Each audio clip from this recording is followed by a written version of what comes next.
Hello, can you hear me? Oh, hello. Yes, I can. Yeah, hello. Yeah, I just thought that I might quickly check the files, if that's possible.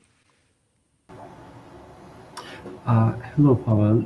Yes, your file is uploaded and you can open it yourself.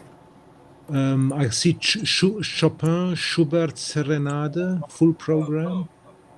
Can I No, actually share? just refresh the list and you will see, yeah, just refresh it and you will see your talk too. Sarkar testing Cosmo. I can see that. Refresh. I see. Okay. No, I don't see my. Okay, let me check it. Yeah, Let yeah. me check it.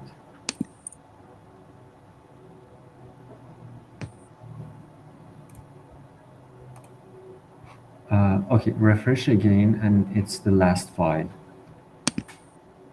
Oh, now I can see it. Yeah.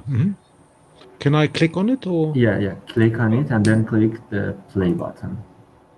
All right. Okay. Oh, good. Yeah. So it's here. It is. And if I then, can you see my cursor? Okay, because you wanted it to have, you know, you needed, what was that you Excellent. Yeah. wanted? The, Okay. the transitions work very well. Okay, okay. Yeah, that's perfect. Exactly. That's how it's. Yeah, wonderful. Thank you so much. And the cursor. Can you see my cursor? No, we can't. You should enable it yourself. How was that done again? Sorry to. Yeah, click on that three dots on top left. Yeah, and settings, right? No, first click on the The, whiteboard, the three dots. Okay. Whiteboard. Yes. and then click on the three dots again. Aha. And now you have the option enable mouse pointer. Okay. Okay. Yes. And I have to do that later again. So can you see my mouse now? Yes, yes, You can see it. Yeah, moving around. yes. Okay. Great. Wonderful. Thank you. So I shall not disturb you further. Yeah. Thank you. Okay. Bye. Bye. Thanks, Pavel. Bye. Bye. Hi, Subir. Yeah. Hi, Subir. So you can now share your screen if you like.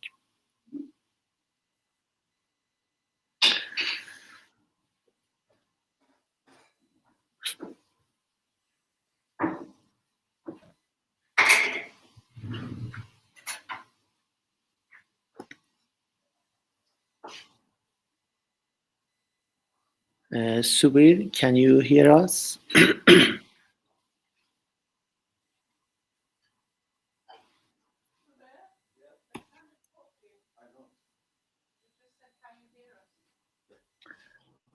Nima. Sorry, I was just getting a coffee. Yes, I can Oh, hear you. good, great. It is a time for coffee.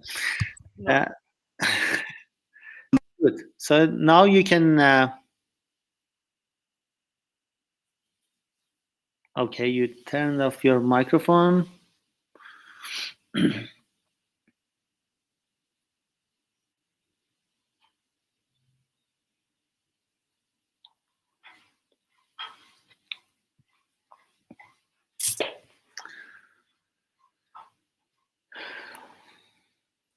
Can you hear me now? Yes, yes. Yeah. However, I'm not sure that it is actually using my headphones. Let me just try to find the control for using my headphone. Okay. Where are the? Oh yes, settings. I see on the left. Audio, video, microphone. It says quality good, but it's not actually using the headset that I'm using. Let me see how I can get that. Must be in my system preferences.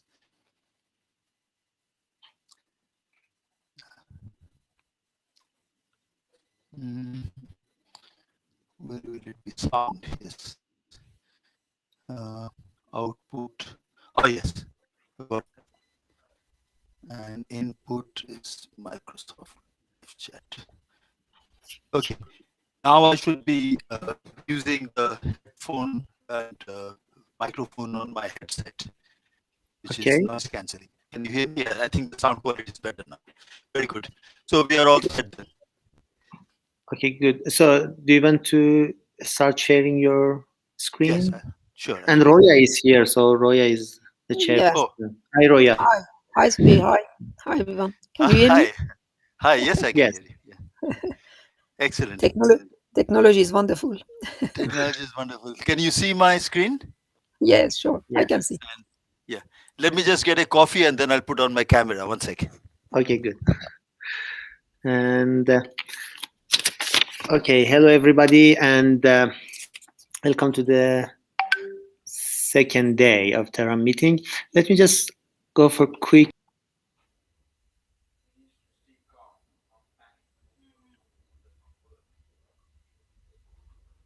Okay, can you hear me? Yes, Nima. Yes, we can hear you.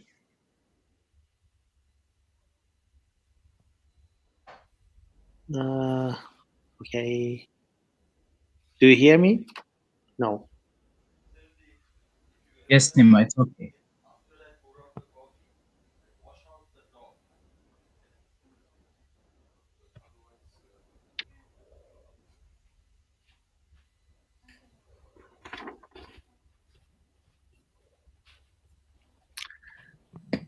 Uh, okay, good. So, so you hear me now? Yes. Okay. Great. And for the persons who will give a talk on our contributed talks, we can check your talks for the person who are going to have a live presentation. We can check your talks tomorrow at around noon in Iran time. It means 4 hours before starting the conference. And there will be an announcement on where is this room 2, because there is parallel sessions for contributed talks. And the other thing is that you can watch recorded files by YouTube. You can find the addresses on our website. So Roya, I give the session control to you. Okay, thanks. Well, Hi, thank Roya. you all for being. Yeah, hi, Subir. Thank you all for being with us today again. So today we are going to also discuss challenges to the model of Lambda CDM. We start with Professor Subir Sarkar. Now, Subir is a professor at Oxford University. He's been the head of the Department of Theoretical Physics for a very long time, made various stays and visits at CERN. He's a world-renowned particle physicist and cosmologist. He made fundamental contributions to the field of gamma rays, neutrino physics, dark matter, and in particular to the physics of cosmic rays. In cosmology, he worked on different topics, and but perhaps he's best known for his challenge to the observed or observationally inferred acceleration of the universe. And that's the topic he's going to tell us about, and also the test of cosmological principle and the relationship between the two of them. Well, thank you, Subir, for joining us. I'll let you talk. Thank you, Roya. And thanks the organizers for putting together this very topical meeting. I should say that the last time I spoke to cosmologists in Iran was in 2007, when Professor Reza Mansouri organized a very nice school on Kish Island.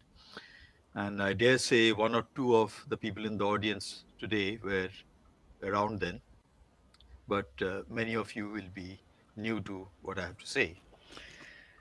And I want to question in this talk the fundamental principle that underlies our standard cosmological model of today.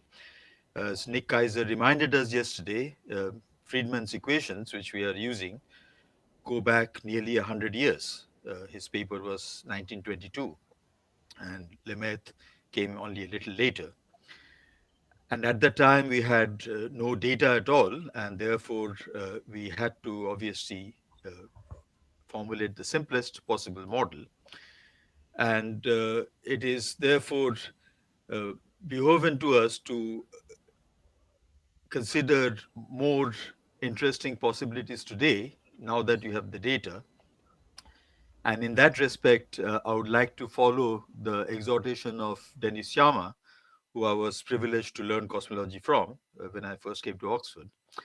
And his suggestion was that we should follow a very empirical approach in doing this, because the universe is obviously a very complicated place, and we should start by looking at the data.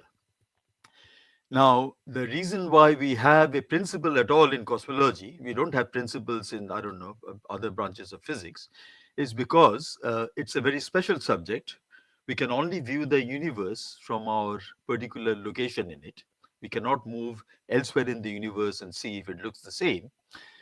And therefore, right from the beginning, it was assumed that our position is typical in the universe, a tradition which, of course, goes back to Copernicus and demotes us from the privileged position that we thought we had earlier.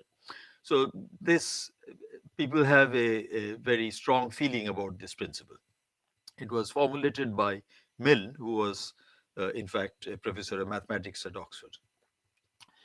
Now, if you fast forward to the mid 1950s, you find that Milne's principle was considered to be too limiting because although it demoted us from a special position in space, we still occupied, a special position in time, and it was suggested that we should enlarge it to the perfect cosmological principle, which was, of course, the basis of the steady state theory of the universe. Now, that principle, due to Bondi and Gold, was actually uh, ejected because we discovered that we do have a hot, dense past. Uh, we do occupy a special position in time, as it were. Although it must be said that it was not till 1991 when Kobe measured the spectrum of the microwave background with great precision that we finally could be sure that the steady state theory is ruled out. The microwave radiation cannot be reprocessed starlight. However, the spatial cosmological principle lived on. And those of us who learned our cosmology from Steven Weinberg's textbook accepted the point that he makes that we have to adopt this principle because it allows us to make use of the limited data then available to cosmology. However, he did emphasize that it is just an assumption and that we should continue to test it because that indeed is the way science should progress.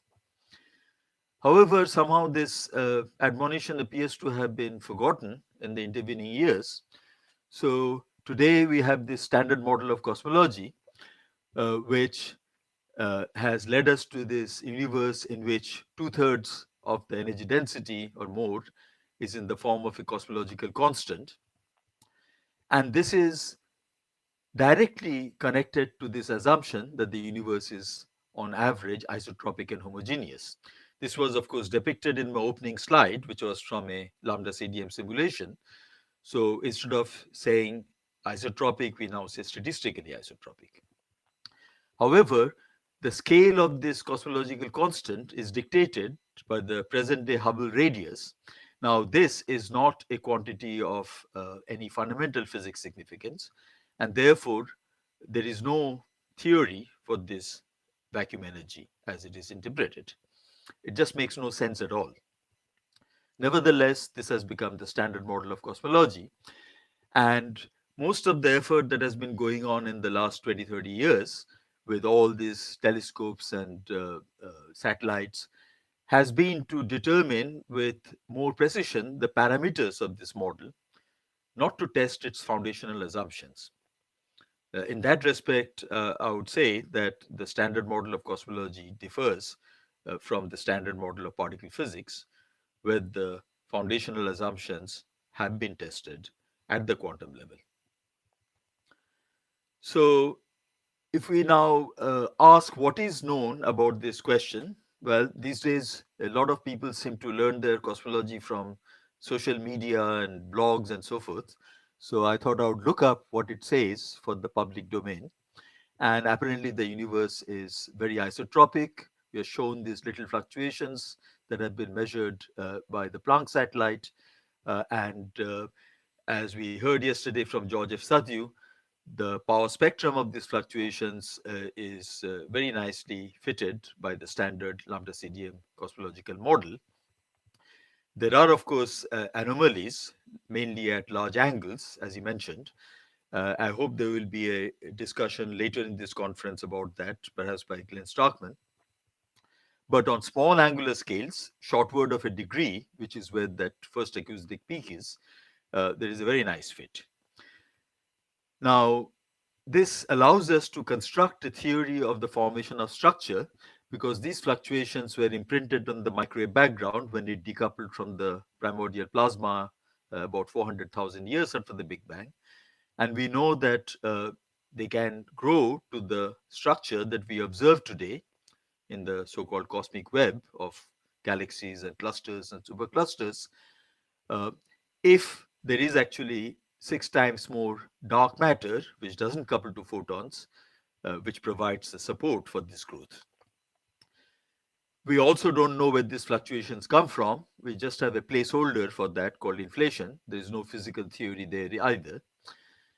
And of course, we have not yet detected the dark matter directly.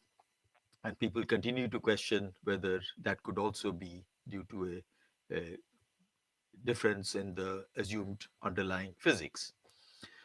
Nevertheless, I think this is a success story that on one page we can write down a history of how the present day universe has originated from these fluctuations, which might have been born as quantum fluctuations during an early de Sitter phase.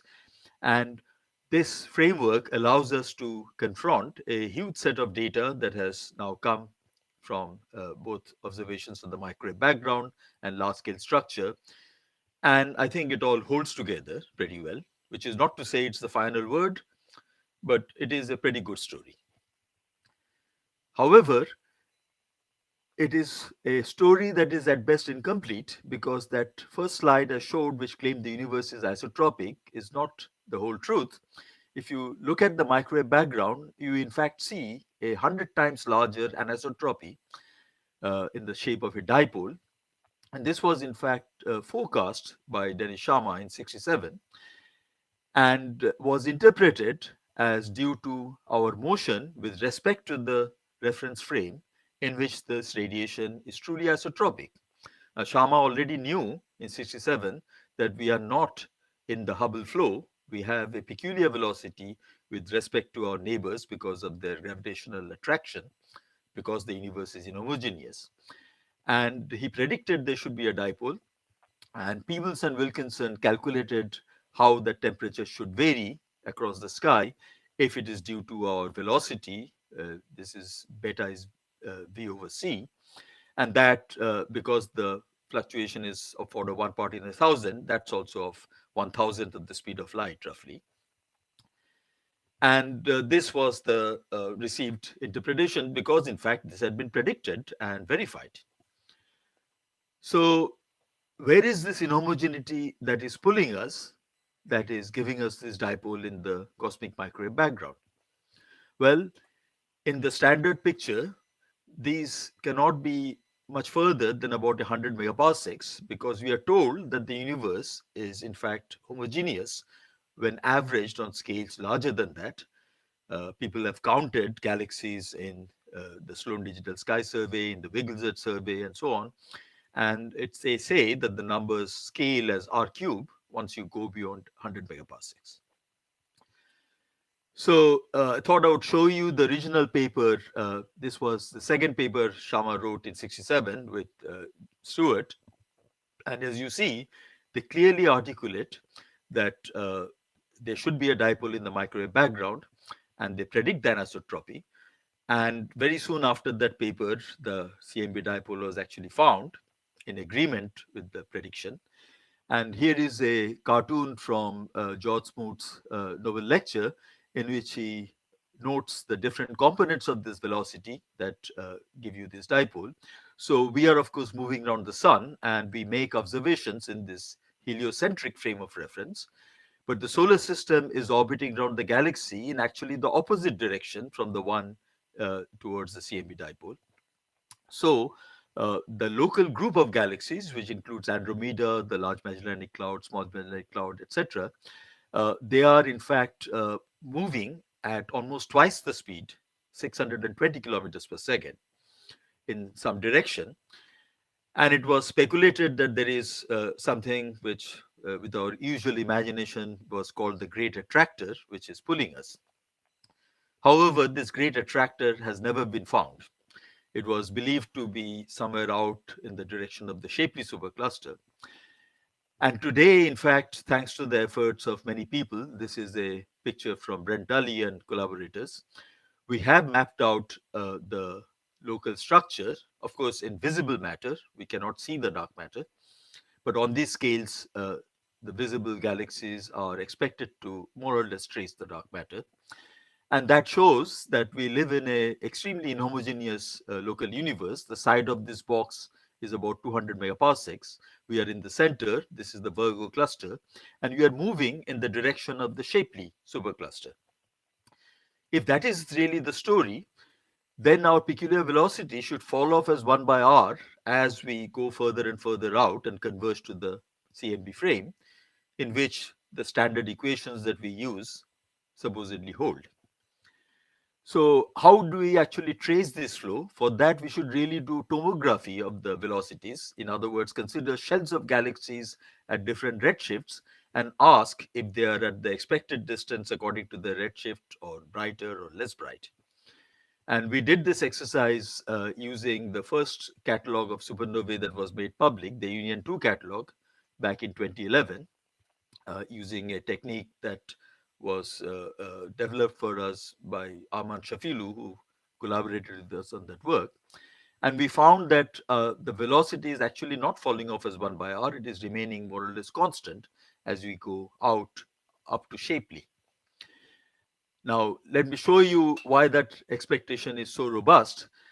If you considered how a fluctuation in the density behaves, it's obviously governed by the usual standard Euler and Poisson's equation subject to continuity. This is all Newtonian physics because the scale is small.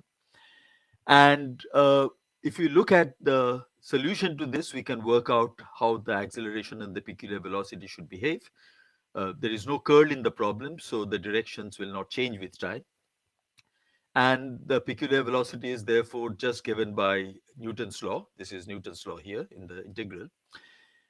And if you look at the trace of the shear tensor, which is this peculiar flow, the difference between our actual velocity and the expected Hubble flow, then it's given by this integral here, where I have inserted a filter to account for the way that we actually analyze the data. Because, for example, if it's a volume limited survey, this will be some top hat function. If it's a flux limited survey, and so on.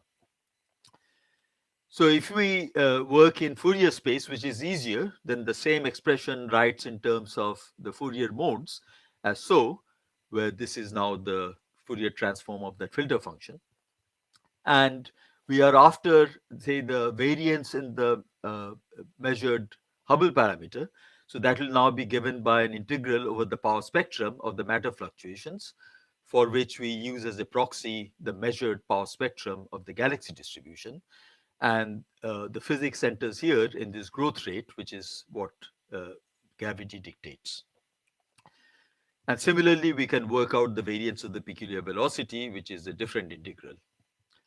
Now, here is a calculation with the standard lambda CDM model. So the standard lambda CDM power law is this smooth line here.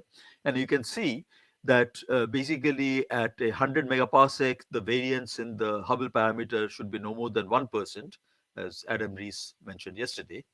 And if you look at the velocity, see, go up to 300 megaparsecs, it should have fallen below 100 kilometers per second, right?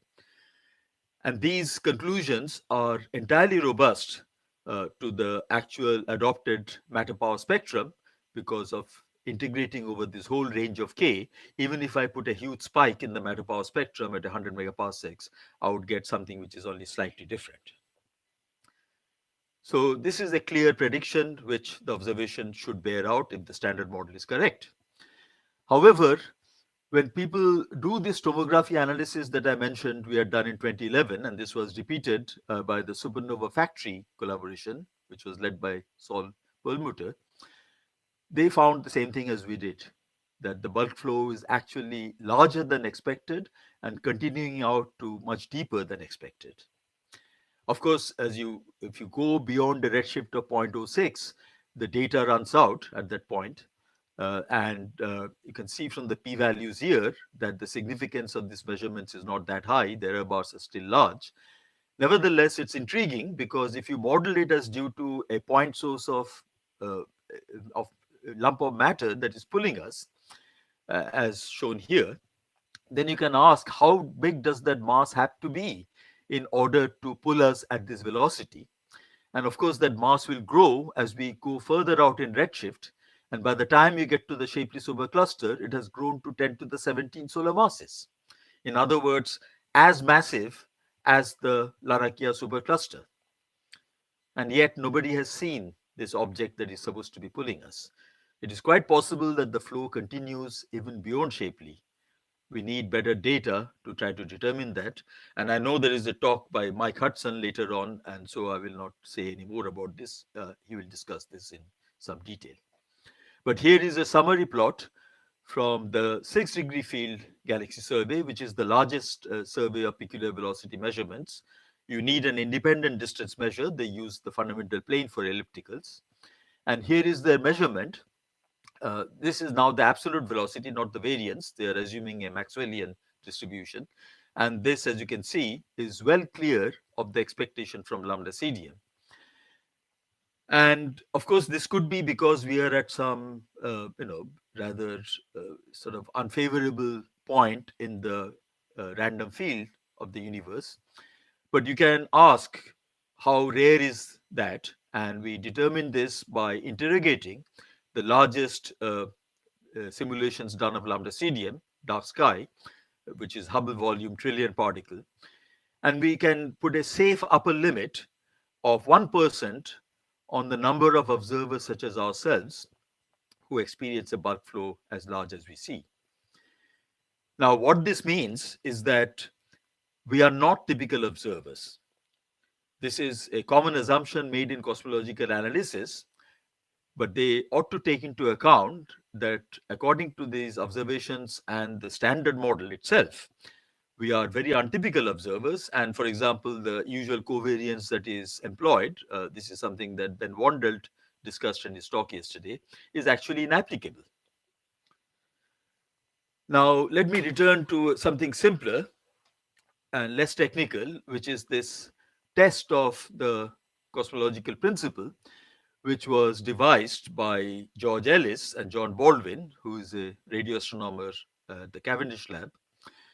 And they met, in fact, at the Orthodox Academy in Crete at a conference and worked out that if the kinematic interpretation of the CMB dipole is correct, then we should see a similar dipole when we look at other distant sources. So there are two effects. One is the aberration effect, which was in fact discovered by John Bradley, who was the professor of astronomy at Oxford. This was 300 years ago. And he noted that a star appears displaced in position from its real position as for a moving observer. And of course, if you're looking at an object with some spectrum, let's say a Pavlov spectrum, then you will be sampling a different part of the spectrum from your boosted frame, where the flux is different, and you have to allow for that. So if you put this together, you can deduce a formula in special relativity, very similar to the formula for the temperature of the microwave background as a function of direction. And essentially, for a flux limited catalog, you should see more sources in the direction you're moving. So this is clearly a very simple test. And to do this test, you need an all-sky catalog. You need a large number of sources because there is always going to be a random component of a dipole that might arise. And that would be typically reduced as you have larger and larger sources. You need more than 1 million to do serious business. We are after this kinematic dipole, which is independent of the source distance, just depends on our velocity and the spectrum and flux distribution. But there is also the possibility of a clustering dipole because, one of these sources might be, for example, just by chance close to us in some direction, and that will give us a large dipole, which is not reflecting the kinematic dipole. So ideally, we are looking for a source distribution that is not at all close to us, but is at large redshifts. So we first did this test with radio sources, and we did find an unusual answer, but the number of objects was not very large. And then we moved to a test with more galaxies from the WISE satellite infrared survey. But here the median redshift was fairly small, so the clustering dipole was significant. But in our most recent work, which is about to be published in Astrophysical Journal Letters, we have done the test with quasars where we are sure that the redshift is actually high enough and the clustering dipole is negligible.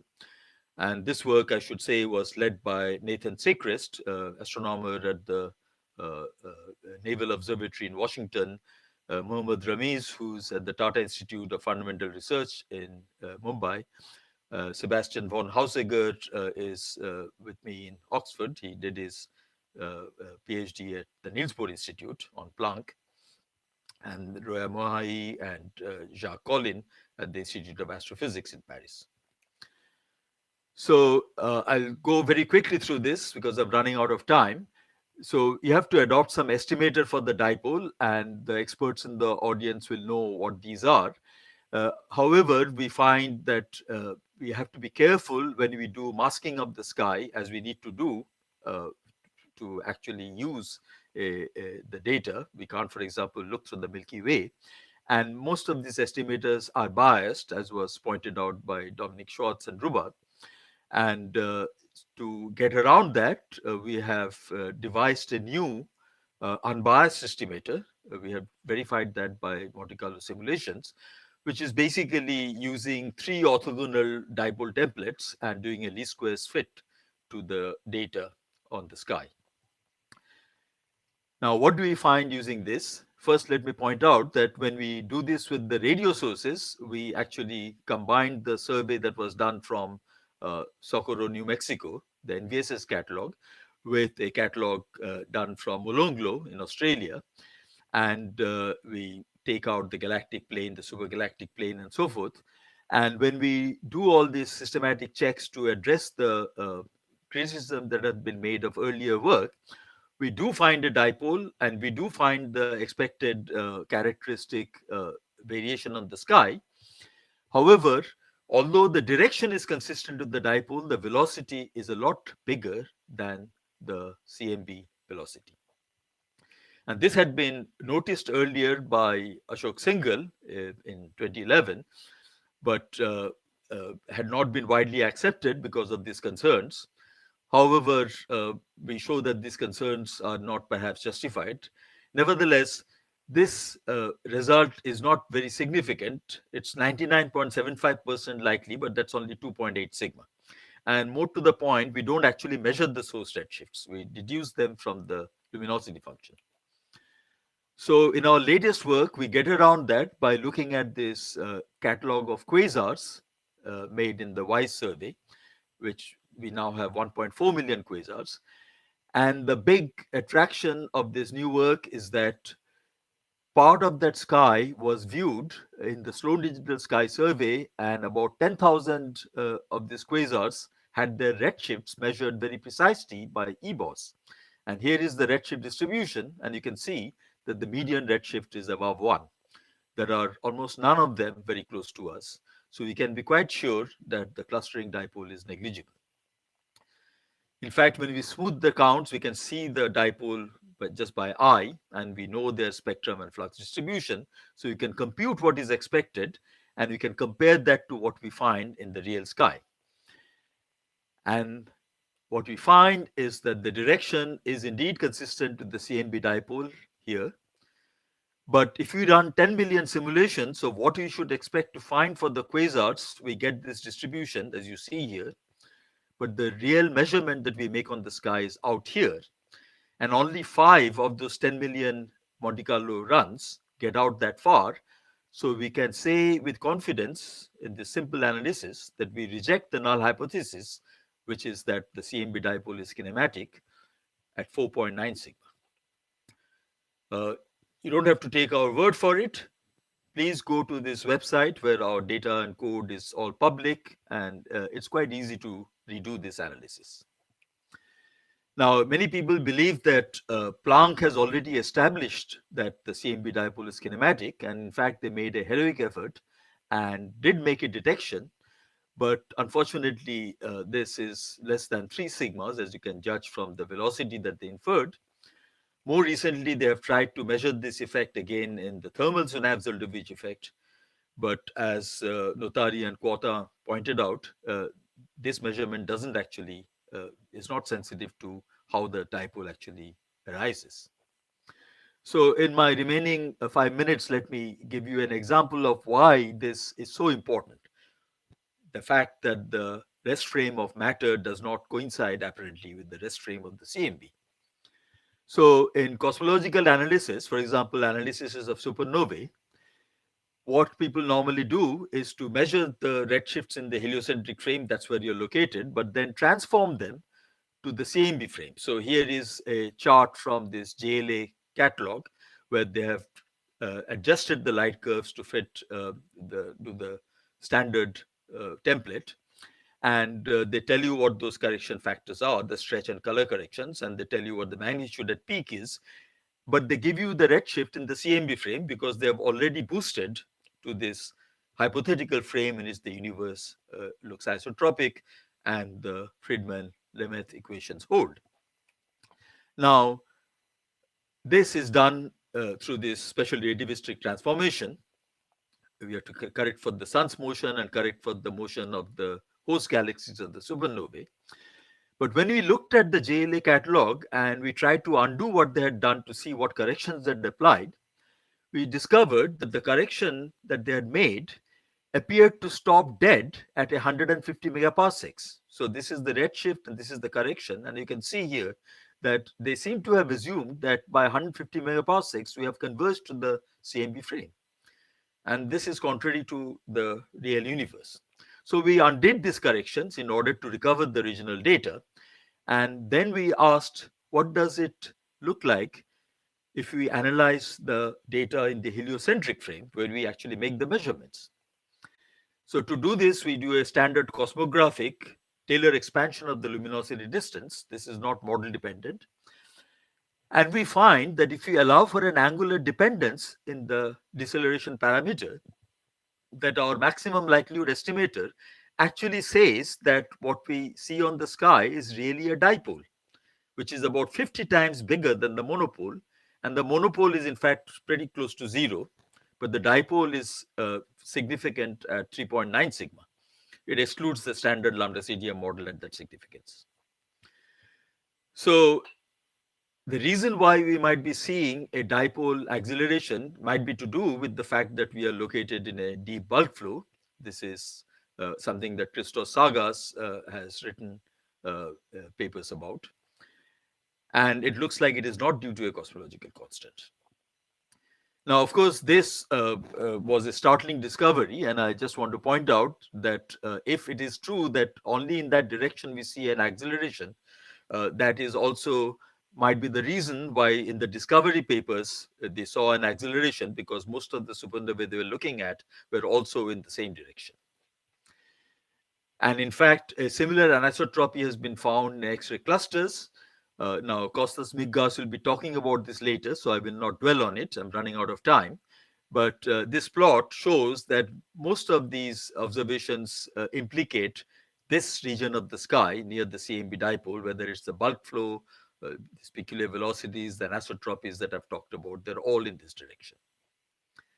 So in fact, now in cosmology, we ought to be asking in what direction you are looking when you analyze an observation. This has not been done so far. Now, just 2 minutes to point out that what we said was actually confirmed by these authors, Rubin and Heitloff, who also did a cosmographic analysis, and they also find that if you use heliocentric redshifts, you do get a large dipole and almost no monopole.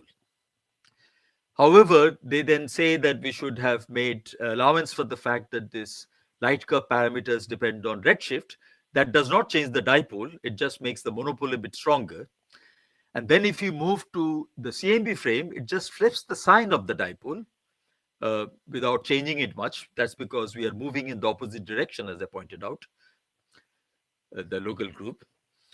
And then finally, they make these specular velocity corrections that I have just discussed earlier to give you back what is called the standard answer, which is a monopole and not much of a dipole.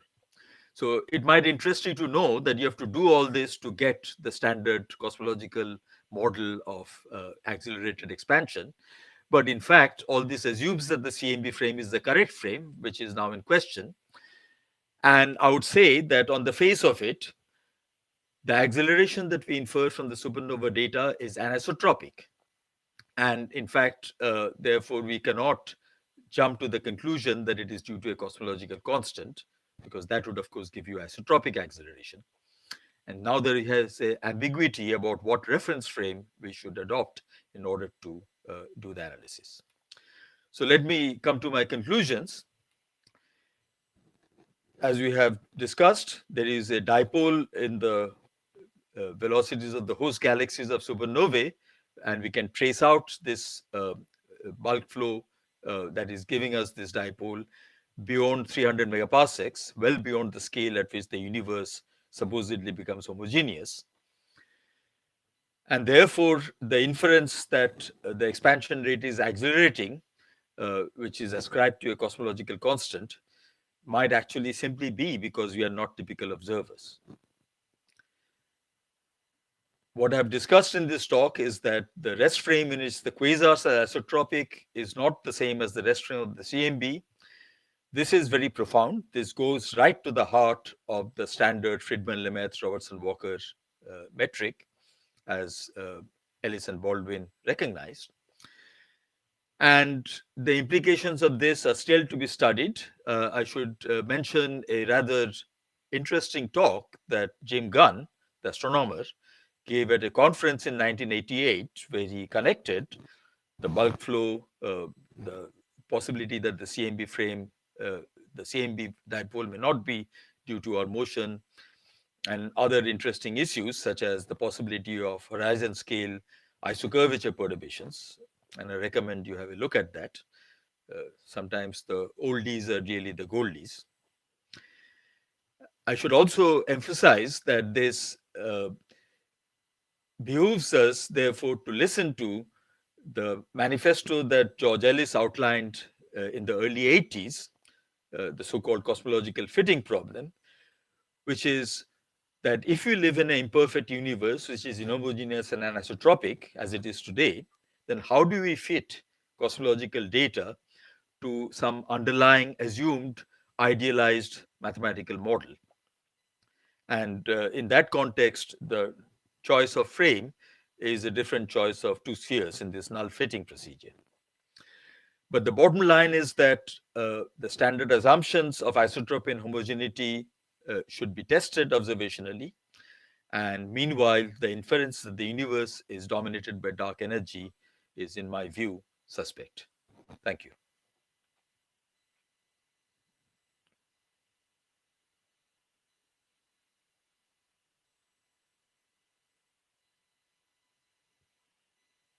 Hello?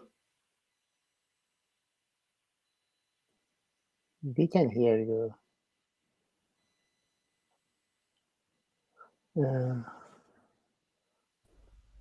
Okay, thank you very much, Subir, for this wonderful talk. So let's have a few questions. Shaheen Sheikh Jabbari has a question. Shaheen, please go ahead. Can you give the micro to Shaheen, please? Thank you, Subir, for this very interesting talk. Actually, I was just curious to know what are the implications of this possible anisotropy for the H0 tension and the H0 observations. You briefly mentioned. I appreciate if you can elaborate further on this. And okay. Then I have a second question. Maybe I can ask after this. So please go on. So the H0 tension was discussed in some detail yesterday. In my opinion, it is not a well-posed question because you are comparing H0 as inferred from the fluctuations you observe on the last scattering surface at a redshift of 1100 or something, at a time when the universe was actually very well described by an Einstein de Sitter model. And you are comparing that with measurements which are made today relatively locally in a very inhomogeneous universe. Now, there the notion of H0 itself is, as you indicated, rather suspect, because if you live in a universe that looks like that, then you should surely worry about what direction you're looking at when you measure the expansion rate. It may be different in different directions. And indeed, we had a talk yesterday by Wendy Friedman, who led the Hubble Key project some years ago. It was pointed out by McClure and Dyer that in the Hubble Key project, there seems to be a variation of the derived Hubble parameter across the sky of as much as 13%. That was just 50 or so objects. So obviously you need better data to make that statement firmer. And I must say I'm surprised that this exercise has not been redone with the much better data that we have today. And even in the detailed talks we had yesterday about the measurement of the Hubble parameter, there was no discussion of how one allows for this and extracts the Hubble parameter, as it were, from the observations in this universe. So this is another example of this cosmological fitting problem I alluded to. We are trying to extract parameters of an underlying idealized model when we live in a non-ideal universe. So that's all I want to say about that. So many questions. So can I ask another question? Actually, you mentioned that you're using cosmography, or some of the analysis that has been done is based on cosmography. And I was just wondering whether this cosmography is first based upon an FLRW background, and second, I was just concerned whether you're using this cosmography, if valid at all, beyond redshift bigger than 1.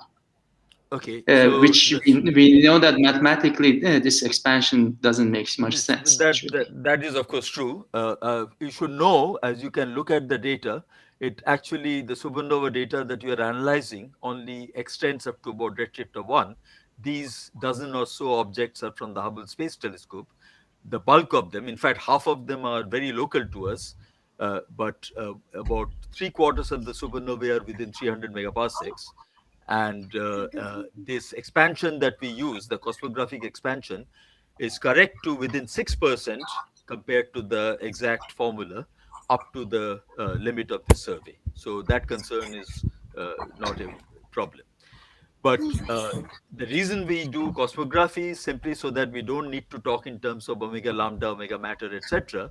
Because the problem in doing that is that people then think that we are bound to be, for example, if I show this plot, we are always talking about this diagram, omega lambda versus omega matter, and this radial line, diagonal line that is coming from the zero curvature.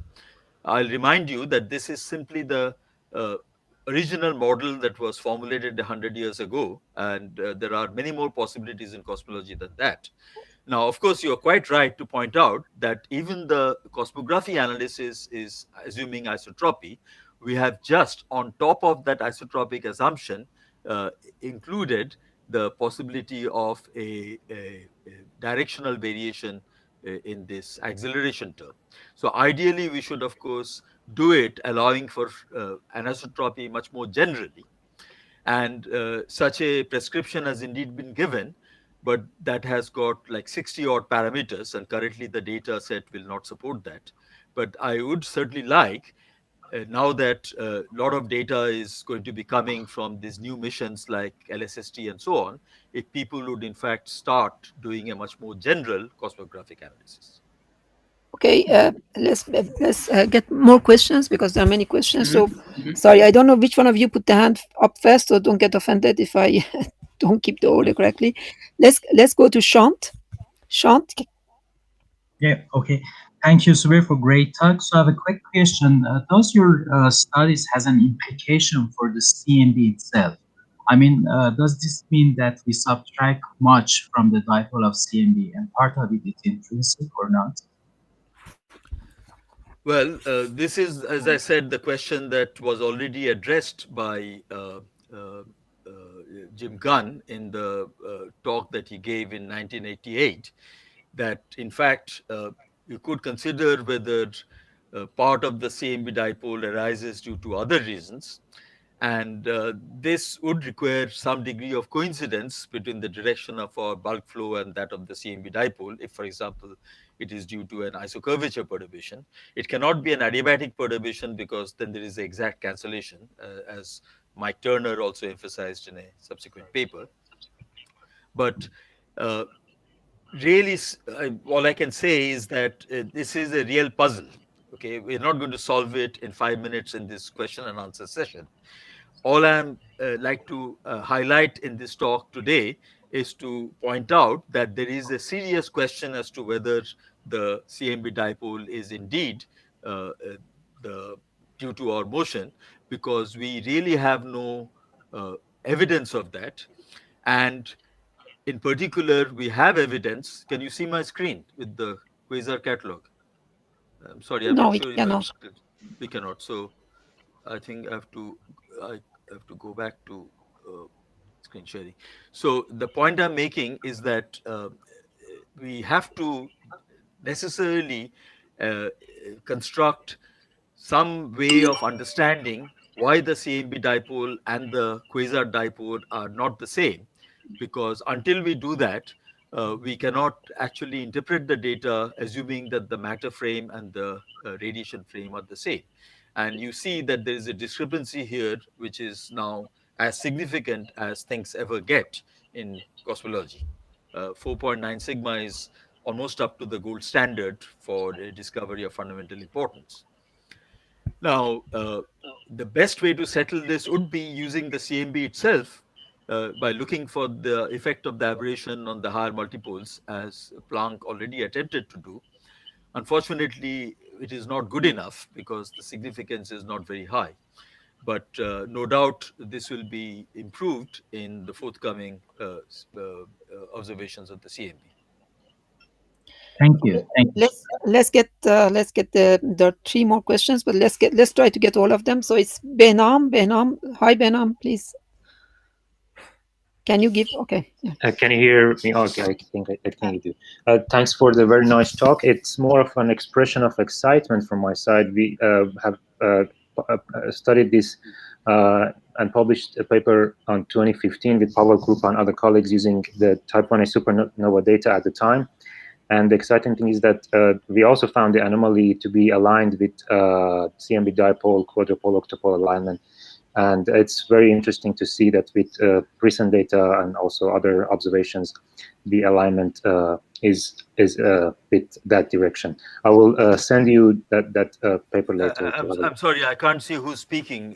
It's Benam Javan Mardi. Oh, of course, yes. Thank you. Yes, I thought so. Thank you.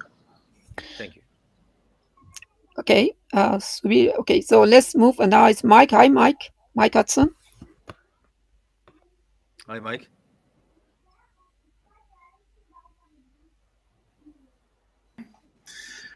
Can you hear me? Yeah. Yes, I can. Okay, I hear my own voice in an echo. So I'll have more to say about the good agreement between the local structure and large-scale motions in my talk, but I want to back up a little bit. And one thing about your presentation I'm still puzzled by is the use of heliocentric redshifts. And the reason I say that is that, you know, we know, for example, we don't use geocentric redshifts because we know the Earth goes around the sun. Likewise, we know that the sun goes around the center of the galaxy is falling towards Andromeda, like you showed in the cartoon from Smoot. And also in the cartoon from Smoot, we know that there are local structures around which are pulling us here and there. So it seems to me that you're introducing a huge bias if you neglect all that motion and just disregard it when we know physically that there's a reason for it. So even if, I mean, I'm not saying I don't believe in the CMB dipole, but even if I didn't, I would want to correct to the largest frame of reference that I could and take account for the known motions within that volume. Indeed, Mike, and we have the same concern. And therefore, we are now analyzing the data in the local groove frame, which you might I don't know if you agree that that would be a good compromise between using heliocentric, but at the same time not jumping to the CMB frame whose validity is questioned by what I've just shown. So basically, the problem is that we have nowhere to stand, really. I mean, we know that the heliocentric frame is not the appropriate frame because of these motions, which you are very aware of. But at the same time, assuming that the CMB frame is the correct frame is not correct either. So we are in a difficult position.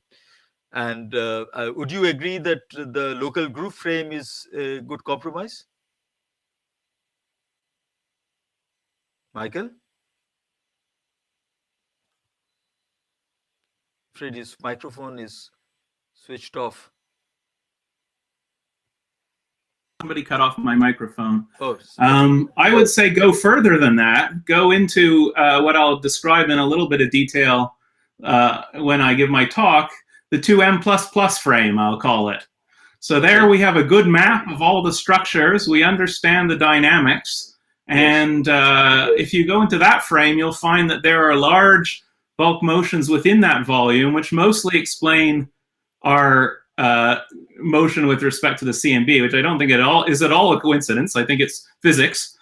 And nevertheless, they take out most of that motion with respect to the CMB, and I think you'd find very different results if you did that. But I thought you had additional flow extending beyond your the distance you can probe in your fit.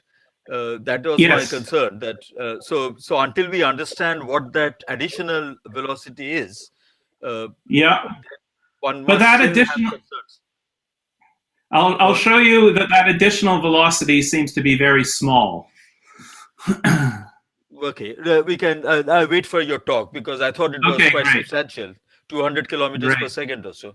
If I recall. No, 150. 150. Okay, it's coming down. Fine, thanks. All right. Good.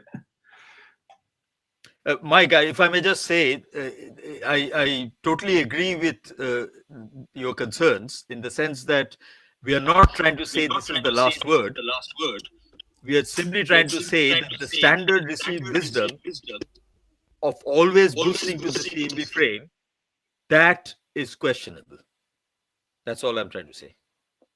Okay.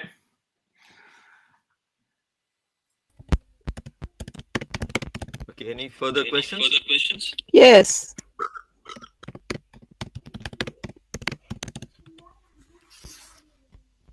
Oh, Roy.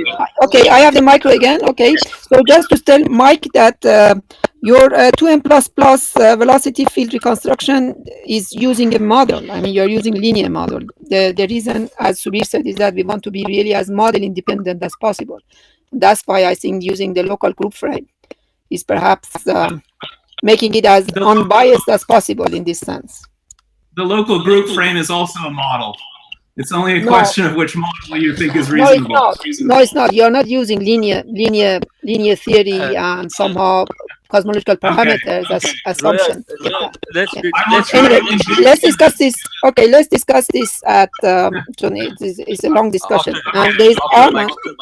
Yeah, can we hear Arman's question, please? Hi, Arman. Hi, Arman. Yeah, hi. First of all, it's good to see you and hear you, Subir, after many years.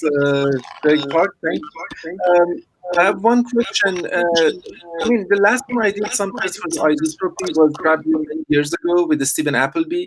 But what we did, and we realized that the significance of the signal become much less for this anisotropic direction, was that when we basically considered the effective velocity perturbations in our mock catalogs.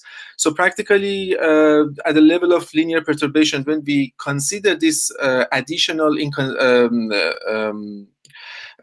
uncertainties, then we realize that our p-value can increase a lot, from something about 5% to something like 30%. So did you guys consider? There is an echo in do you have your YouTube or something on? Because there's an echo in what you're saying. No, I don't think echo is from my side. I think some other microphone might be open now. as I said, we Can you hear directly me now? interrogated. Yeah, I can hear you now. We directly Yeah. interrogated a Hubble volume trillion particle simulation, which includes all the information that one can extract from a simulation. And we ask how likely is what we are observing with respect to that. And as you see here in this plot, this was the measurement we made, which of course is discrepant. Although the error bars are very large, so it is only discrepant at 1 and a bit sigma. But there is a much better measurement that has been now made by the 6DF people, and I hope Mike might discuss it along with the result from their own work to indicate how seriously one should take these peculiar flows. But the point remains that regardless of the fact that these observations are uncertain and done over limited patches of the sky, and there are quite well justified concerns about how strong they are. The fact that all these anisotropies come out to be roughly in the same direction and are consistent for a whole range of indicators, from supernovae to X-ray clusters to local peculiar flows, etc., that is itself, I think, sufficient motivation to look into it further. So the details of the significance of each individual measurement one can, of course, debate, but together they're adding up to a story that I think is becoming quite compelling. Thanks. Yeah, that's true. Yeah, thank you very much.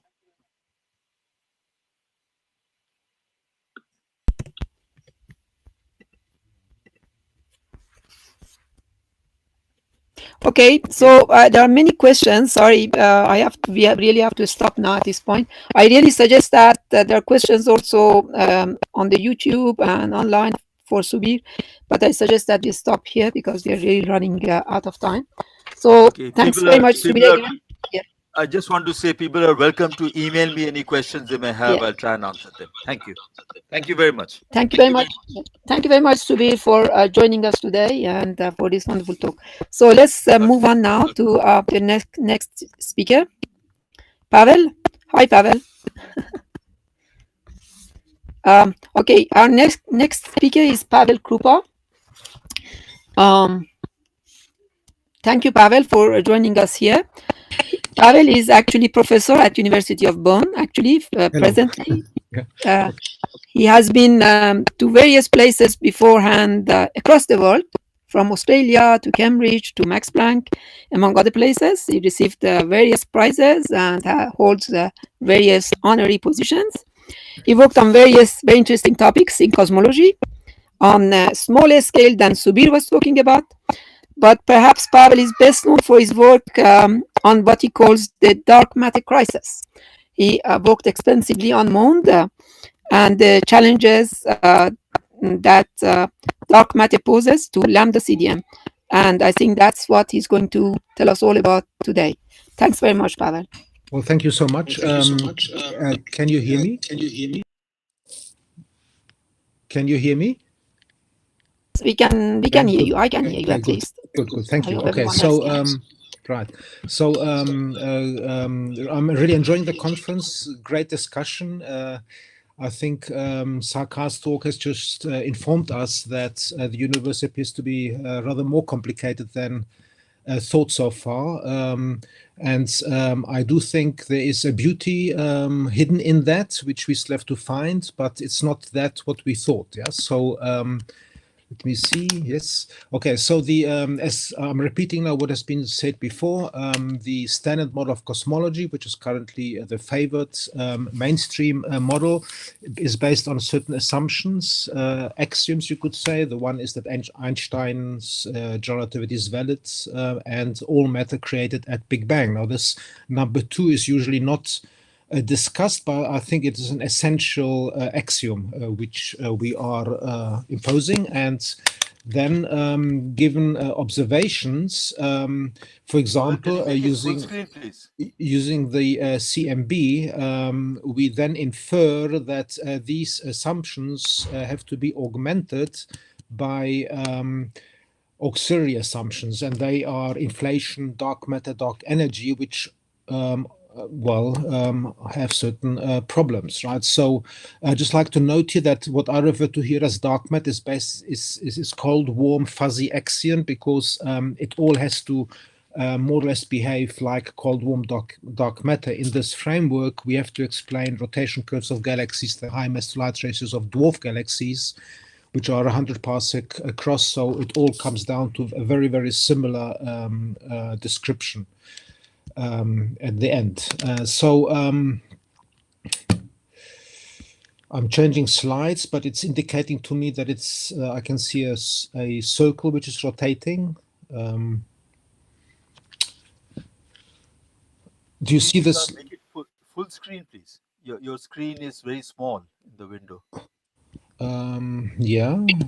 So what am I supposed? Okay. So that's the. I don't know how to make a big screen here. At the bottom, you can see a plus, a magnifying glass with a plus sign. Can you? At the bottom, yes, plus sign. Just okay. Or under view, if you say full screen. View there. Do you see full screen? Is that better? Everybody can full screen the screen for themselves. You don't need to do that. Okay. Can I continue? Yeah. Yes, okay. Please. So the model, the cartoon, Big Bang, inflation, then the expansion, and then a new era of inflation driven by dark energy. And meanwhile, from the CMB to the present time, the structures form. I guess you can't see my cursor anymore, right? Okay. Now I think hopefully you can see it now. So. The model is beautiful or astonishing, as the conference web page says. It is mathematically simple, well defined, in fact, only by a few parameters. And so, yes, it has its allures. The relevant dynamics is linear, Newtonian, and easy to put into computers. So therefore also attractive, and there has been much work on this. So there are uncomfortable properties of this model, which are, as everybody knows, that dark matter particles needed in this theory are not part of the standard model of particle physics, but this might not be such a problem. There's no experimentally verified extension of the standard model of particle physics which is known to exist and has any indication in the experiments. The dark matter particles have not been discovered despite an incredibly huge effort by many research teams. Furthermore, dark energy is totally not understood. Yeah, it can be interpreted to be infinite energy creation, ever more and more vacuum, more and more energy, total misfit to quantum field theoretical vacuum, energy density, and so on. And then inflation, there are many issues, and one can look at this inflation debate by Ilya Steinhardt and Loeb, as was published in Scientific American some time ago. So according to the SMOC, we can still assume it's a valid mathematical description of the observed universe, but if it's true, then we can try to test it, and it makes statements on what the universe should look like. So according to the standard model of cosmology, the galaxy should look as follows. As everybody knows, we have a galaxy like the Milky Way, in this case Andromeda, and then it's surrounded by a dark matter halo, here seen in negative, which is composed itself by many dark matter subhalos or clumps which are orbiting with this. Is a very, very dynamic structure, and the more massive one is slowly spiraling inwards due to dynamical friction, and ever new ones are coming in. And so this is a very dynamic spheroidal structure. This is really important to emphasize, spheroidal, triaxial, prolate, but it's never disk-like. Now, and this leads to the first dysfunctionality of the model. Because if you look at a galaxy like this, we cannot predict rotation curves. It's an inherently impossible task, despite 90% of all galaxies being disk galaxies. It is simply not possible to predict the way the rotation curve of such a galaxy should look like. The reason for this, so given an observed mass distribution, it is impossible to calculate the circular velocities of stars within it. And why not? Well, it's very simple. Here's a figure from this paper. We can see the mass of a galaxy. For example, the Milky Way stellar mass is about in this regime. But the Milky Way could be in a dark matter halo with this mass down here up to this mass. Yeah, there's a whole range of dark matter halos which such a galaxy like the Milky Way would be embedded in. Furthermore, and this is now a previous paper, you can see here, it's exactly the same 3 years before. We have again such a dispersion of dark matter halo masses for a given baryonic mass, but the radii are different too. There's a dispersion of radii. So the concentration of a dark matter halo plus the way it is substructured are different among dark matter halos. So it is completely impossible to predict a rotation curve. That's a major failure of a scientific theory. Leaving that aside, if there is dark matter, then there must be Chandrasekhar dynamical friction. So this works, as everybody knows, as follows. We have here a small dwarf galaxy which moves through a dark matter halo. These are the dark matter particles. They are on hyperbolic flybys past this galaxy, and they produce an overdensity. And this whole process leads to an energy transfer overall, if one sums over all these encounters, which leads to a slowdown of this galaxy. It's called Chandrasekhar dynamical friction. This can be expressed in a formula, as one can find, for example, in Binet Tremaine, in any textbook. And so we can actually calculate this. And this leads to important consequences. For one thing, if we look at galaxies like this, a large fraction of these galaxies have bars. And we have now found out through the work of Mahmoud Roshan and et al. That the observed pattern speeds of bars are far too fast, given that they all should be decelerating given the dark matter halos. In fact, comparison with the latest Illustris and Eagle models indicate a tension of much more than 5 sigma. So this by itself massively falsifies the concept of dark matter. Then we have galaxy groups like the nearby M81 group with these galaxies nearby indicates that there's been a rich history of encounters because all of this emission here is from gas which has been spread throughout the group. And calculations previously have shown that one cannot find a solution to this group, the way the galaxies are arranged and their velocities, if there is dark matter by this group and by this group. One has to take the dark matter out to actually be able to find a sufficiently long-lived configuration to spread the gas around the system through the encounters. And we've looked at this with Wolfgang Oehm and completely confirmed their results. In fact, this group is inconsistent with its existence if all these galaxies have the dark matter halos. And the problem is that there are quite a few of such compact groups which would all be immersed in their mutual dark matter halos. And so this is a serious problem, okay, indicating that there can't be dark matter halos, otherwise such groups would have lifetimes of only 1 billion years, and they would all be extremely special.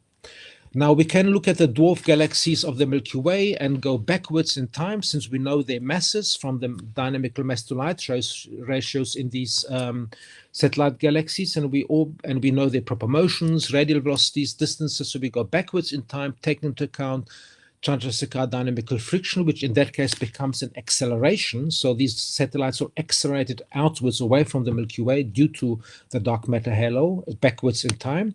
And one finds that there are no solutions.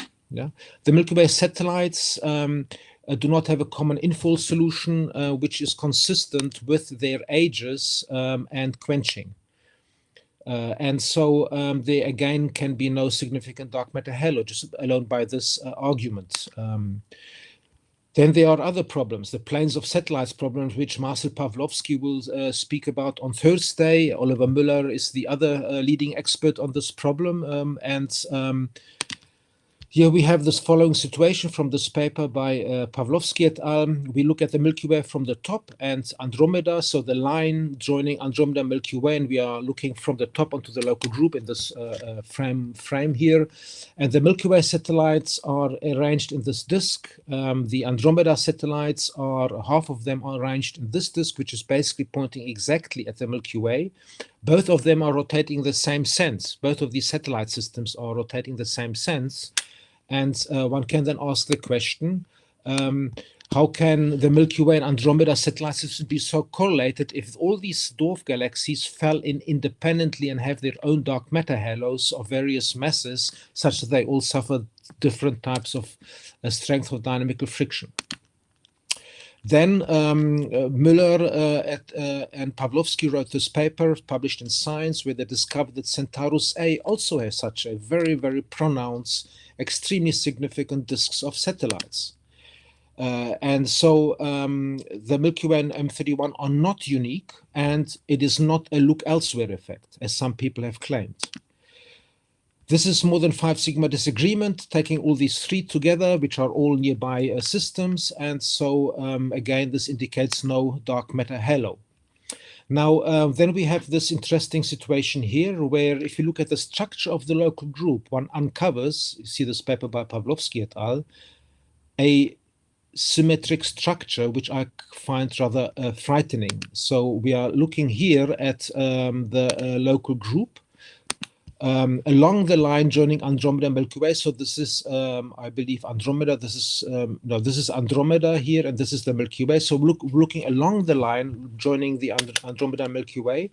These crosses are all the satellite galaxies around both, and all the other galaxies in the local group are in thin planes, 50 kiloparsec thickness, about 1.5 megaparsec across, which are symmetrically arranged along the line, relative to the line joining Andromeda and Milky Way.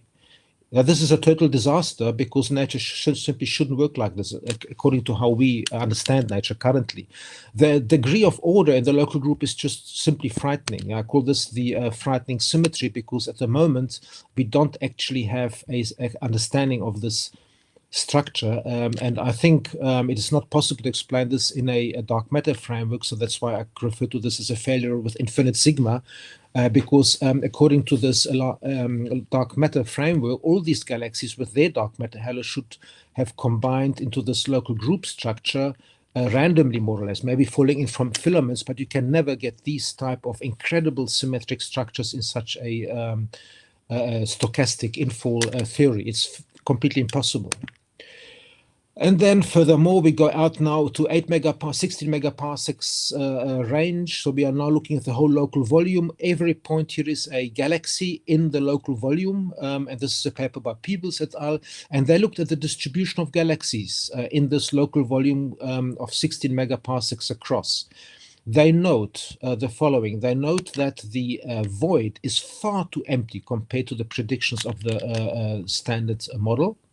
And massive galaxies are too far away from the main distributions of the galaxies. So you have massive galaxies away from the sheets. The question is, how could they have grown there, given that there's nothing there, except this galaxy with maybe 2 or 3 other galaxies nearby. They quantify this as well below 1% probability relative to the standard model of cosmology. We come to the larger scales now, nearly spanning a gigaparsec here, where one sees a massive underdensity. So counts, you see this is by Karachentsev et al., independent to the work of Keenan et al., which shows this work here.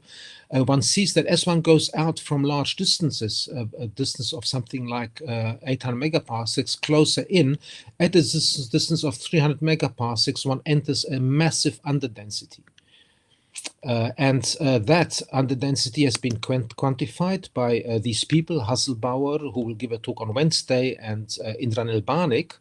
And one can just summarize the results as follows. So we have the distribution of matter, as you can see here. we have a void. The void is expanding faster because essentially galaxies which are near the edges are attracted to the edges from the gravitational pull. And so an observer which sits somewhere in the void appears to see a fast expanding universe compared to the rest of the universe. Yeah, and so the question then is, can we go from the CMB to this void, this large underdensity on such a scale, using the Lambda CDM model? And I would like to note that in principle, if we have such an underdensity, then this would immediately solve the Hubble tension. In fact, the Hubble tension would not be an issue because it would be explained by exactly this issue. Yeah. So good that we see the Hubble tension, because that's what we have to observe given this underdensity. But the problem is that this underdensity is not possible in Lambda CDM with more than 6 sigma. Combining that with the Hubble tension, we get a more than 7 sigma tension or disagreement, falsification of the standard model of cosmology. We can go then to a different problem. It's still the cosmological scale. We look at the massive colliding galaxy clusters at high redshift. So this is work done by Elena Asensio, and she will give a talk on Wednesday, and again by Indran Elbanik. And the problem here is that we have 4 galaxy clusters which are all massive, and that's already very rare. And what makes this impossible is that these galaxy clusters, being massive, have collided and actually went through each other. Yeah, we deduce this from the X-ray emission. This is what everybody knows. El Gordo is at a redshift of 0.87, so that really puts stress on any cosmological theory, because by this redshift, from the beginning up until this redshift, this must have happened. You must have grown 2 massive, hugely massive galaxy clusters, and they must have collided and actually gone just past each other. Yeah. And so this has been calculated by Asensio and Barnick in this contribution. And again, we can ask, can we get to these observations from the initial conditions as interpreted to be given by the CMB? And no, it's not possible. Yeah, this is a falsification, but more than 6 sigma of confidence of the standard model of cosmology, taking this boundary condition, the CMB as a boundary condition, and taking the galaxy clusters as the other boundary condition. This falsifies the CMB model radically. There's no way out. Okay, so the only scientifically valid conclusion is there is no dark matter.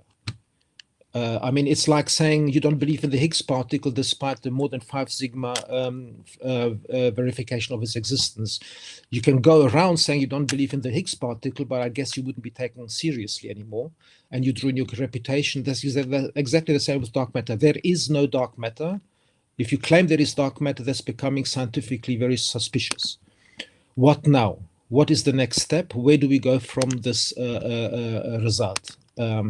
So we've tested a number of theories. For example, so these are now non-dark matter theories. One leading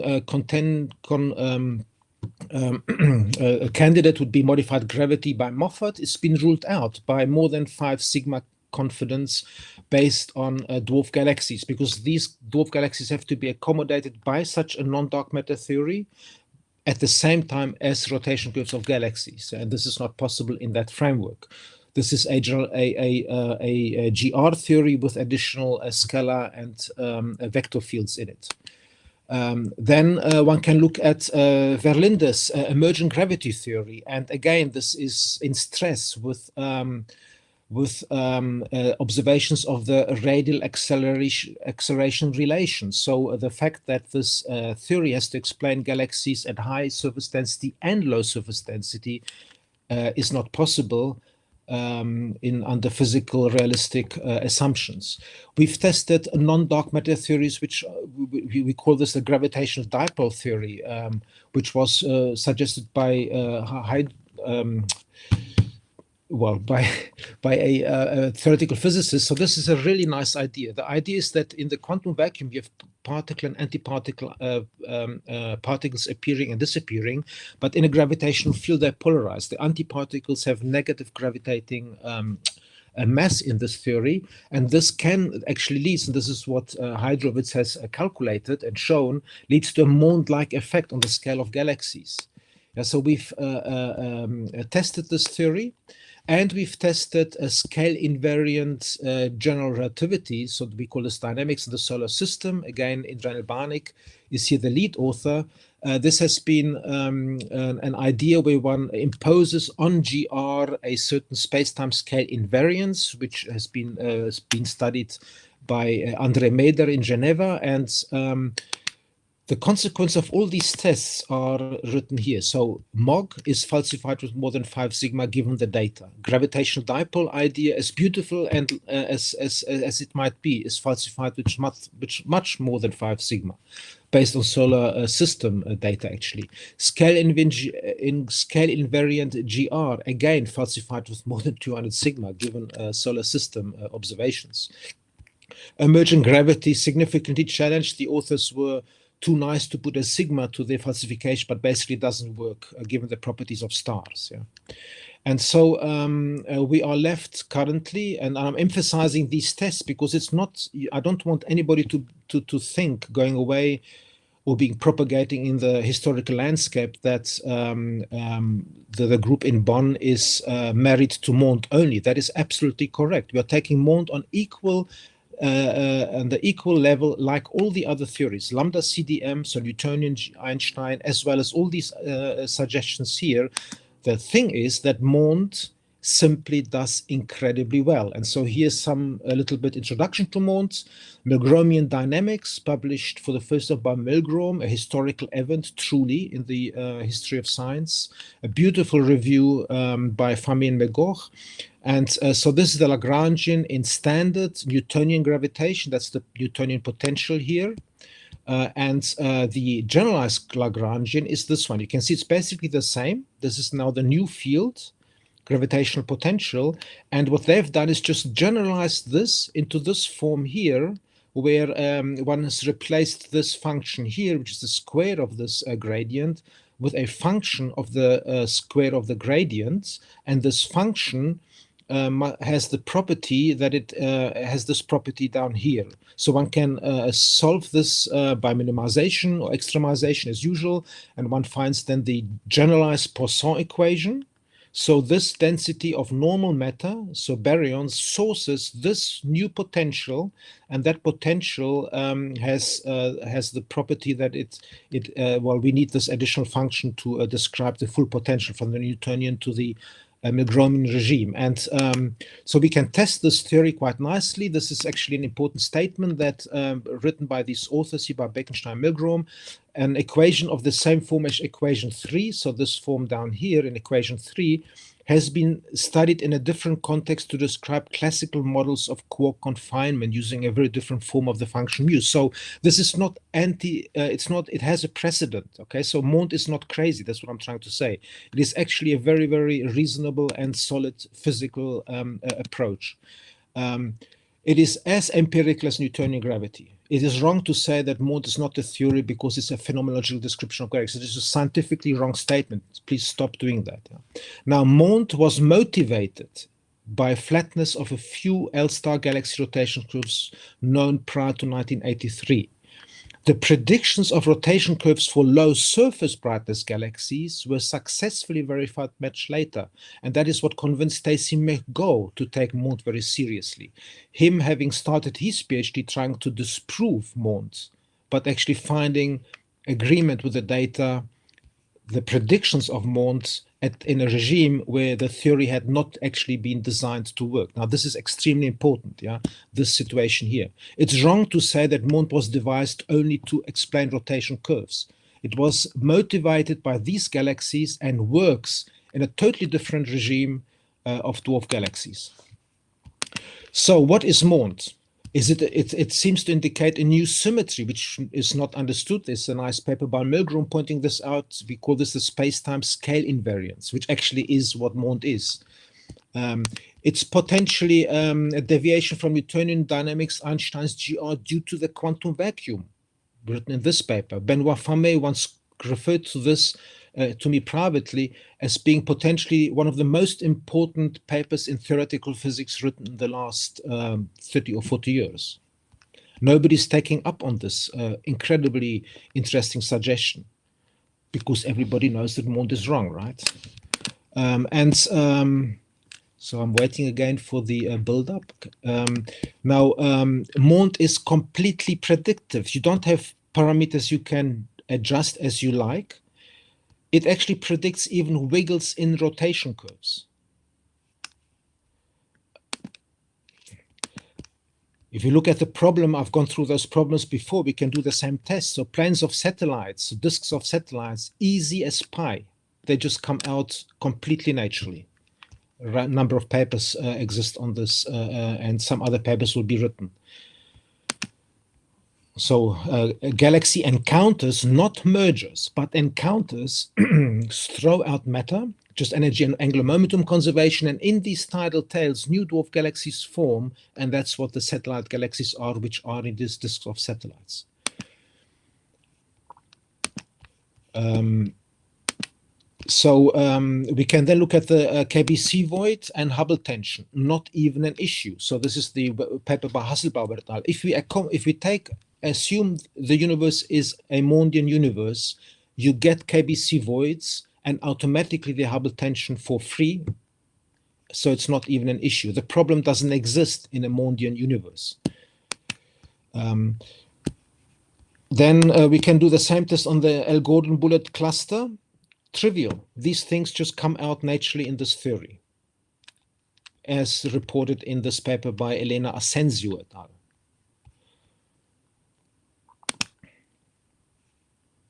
Okay, so they will be talking, Hasselbauer and Asensio will be talking about this on Wednesday. Now, the important statement here is that the equations of motion in Mond account for observations on scales from 100 parsec to gigaparsec scales. Okay, it is wrong to say that Mond only works on galaxies. It actually seems to work basically everywhere, and that without parameter adjustments. This is why we are taking Mond seriously. What we are doing now in Bonn is we are looking at galaxy formation simulations. This has been done by Wittenberg et al., published in this paper.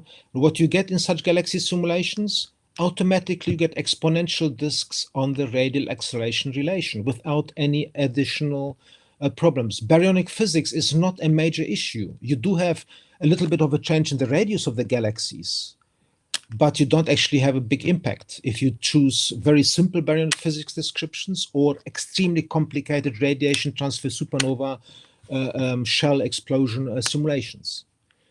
We are now doing cosmological simulations, the first ever hydrodynamical simulations in structure formation in Mond. Again, Niels Wittenberg is doing these simulations. And here's now a snapshot in the new HDM cosmological model, which is a Mond cosmological model. This is, you can see structure formation at a redshift of 3. The first galaxies have already well formed, and at the redshift of today, so present day universe, we can now actually study the individual galaxies which form in this framework. You can see beautifully on these filaments, we see clusters of galaxies and so on. That's work ongoing currently in Bonn. And so I'm nearly coming to the end now. Very important is that the CMB can be modeled in a relativistic Mond theory in which gravitational waves travel at speed c. This has been shown by the Prague group, Skorditz and Schlosnik, in a paper 2019. They're doing amazing work in transporting Mond, which is a classical theory, into a relativistic form. It's very hard, very difficult work. Now, the conclusions are as follows. I've put this up as a table where the various tests I've discussed are shown here. So we are just doing the normal scientific procedure. We have a theory, Lambda CDM, and we are testing it against various well-understood observations. And you can see that Lambda CDM is basically a complete and total failure. Yeah, there's nothing which works, actually, absolutely nothing. And then in Mond, it seems to be working amazingly well. We still have some gaps to fill in, but it's surprising, really, how well Mond actually takes into account accounts for all these observations on these vastly different scales. Furthermore, and this is now what makes the theory strong, you don't only account for observations, but you actually predict new phenomena. So here you have, in Lambda CDM, we predict Chandrasekhar dynamical friction on dark matter halos. If that had been seen, it would have been a wonderful verification of this theory, but it's a failure. We don't see the effect of dynamical friction on the dark matter halos. Mond makes a prediction of a completely new physical effect, which is called the external field effect. It's verified perfectly and actually observed, since it's verified, but doesn't exist in Lambda CDM. And this verification of the external field effect is one of the greatest scientific breakthroughs, which has actually just happened unnoticed by the majority of people, since everybody knows that Mond is wrong and that dark matter essentially has to exist. This paper by these authors, He, Lely, Desmond, McGough, is amazing because it shows that the strong equivalence principle is in fact broken on the scales of galaxies and with a very high significance. Mond has been put into David Merritt has written this most remarkable book where he looks at the philosophical quality of the Lambda CDM standard theory versus the Mond theory in terms of scientific theory. And this book has just been awarded, given this award, which is a high distinction for such a text, and I would recommend you to look at this book if you are interested in this issue. So David Merritt makes a clear conclusion. Lambda CDM is a degenerative theory. It leads many additional hypotheses to account for phenomena which have not been predicted, while Mond is a progressive scientific theory because it basically doesn't need any additional hypotheses, and it makes predictions of new phenomena which have actually been verified. Now, there's one final point, and I'm basically done now, and that is the following. And this is what I find very, very worrying, and I'm pointing it out because the community needs to think about this. We know there's dust between galaxies. It has been measured.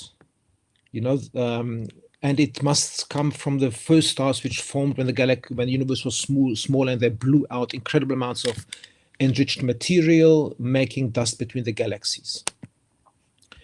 And so the received radiation on Earth from intergalactic dust integrated over cosmological distances right to the edge of the universe equals the observed CMB, as shown by Wawrzyk. Unless he's made a calculation error, this, what we call the echo of the Big Bang, is nothing but dust emission from cosmological distances. Okay, and that means there are very significant implications for cosmology if this is true. Yeah. Now, this reminds me of what Sarkar was just pointing out concerning the CMB and the reference frame of reference. So this is now the very final slide. Again, the same conclusion as before, now with this additional statement, the cosmological dust. And I think this potentially, unless Wawrzyk has made a real mistake in the calculations, this is potentially pointing to a very dramatic change in our understanding of entire cosmology. So thank you for listening.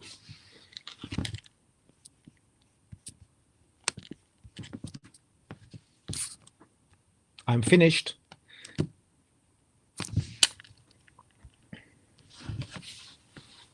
Hey, thanks very much. Thanks very much, Pavel, for this very informative, brave talk. Yeah. There are many questions. So somebody actually asked before I go to Shaheen, who has many questions. Let me get a question across to you from someone who asked it in the chat box.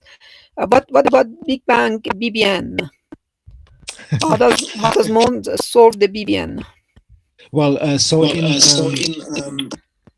this work by Hasselbauer, that is explained. Yeah, there the new HDM cosmological model works since we are working very conservatively here.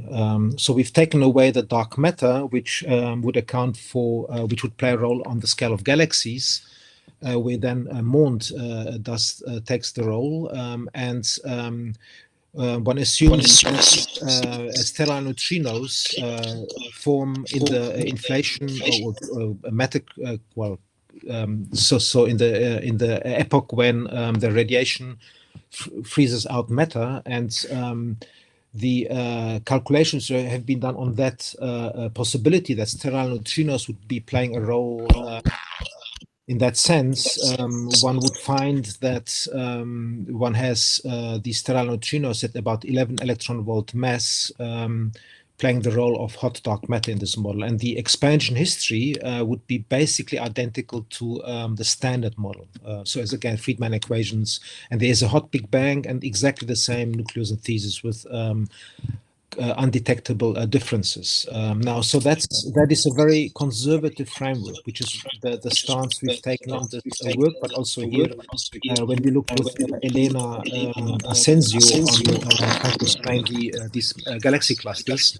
And that's a model which Gary Angus in 2009 has published as a possible solution to the cosmological observations at large redshift. However, the thing is that I consider this only as a working model. The problem with the dust here is an issue, because if this is true, and I will repeat, if Wawrzyniuk has not made an error, please look at the paper and report if you can see a mistake in that. But if that is correct, then the evidence of a hot Big Bang goes away. We simply would not have evidence for hot Big Bang in terms of a CMB.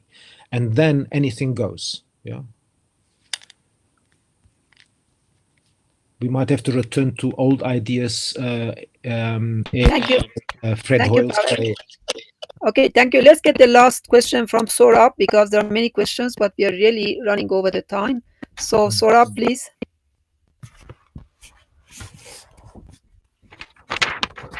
Pavel. Hello, how are you? Fine, thank you. Thanks for interesting part.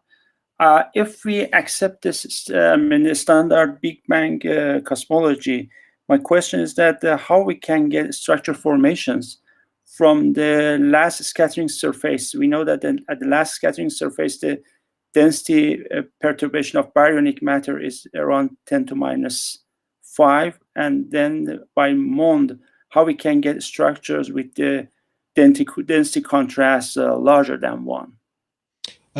Well, and in fact, you get even larger density contrast. So what you start with that boundary condition, as you just said, and go forward in time and calculate how the structures grow. Remember, this is a nonlinear theory in gravitation.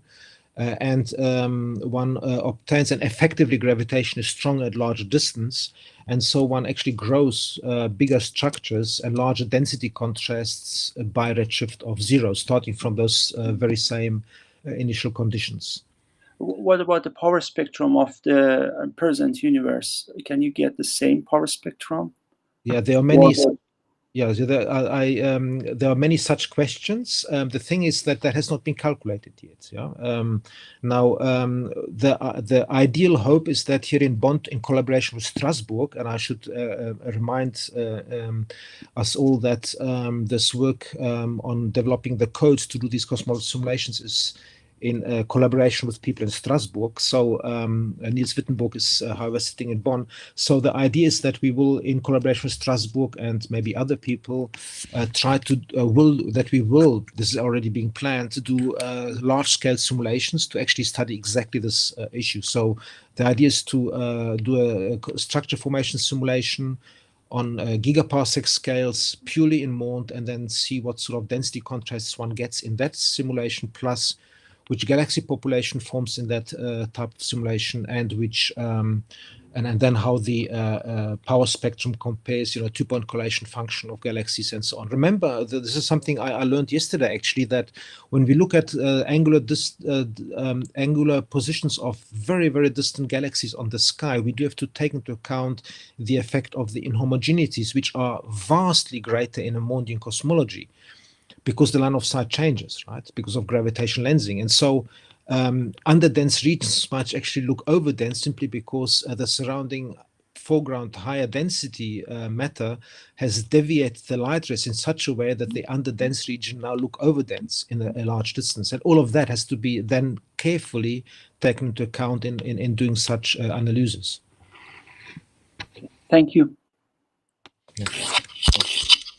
Okay, thank you, Pavel. So there is one last question. Shaheen, please ask you one question because we are really 15 minutes over the time. Sure, I understand. Yeah. Okay.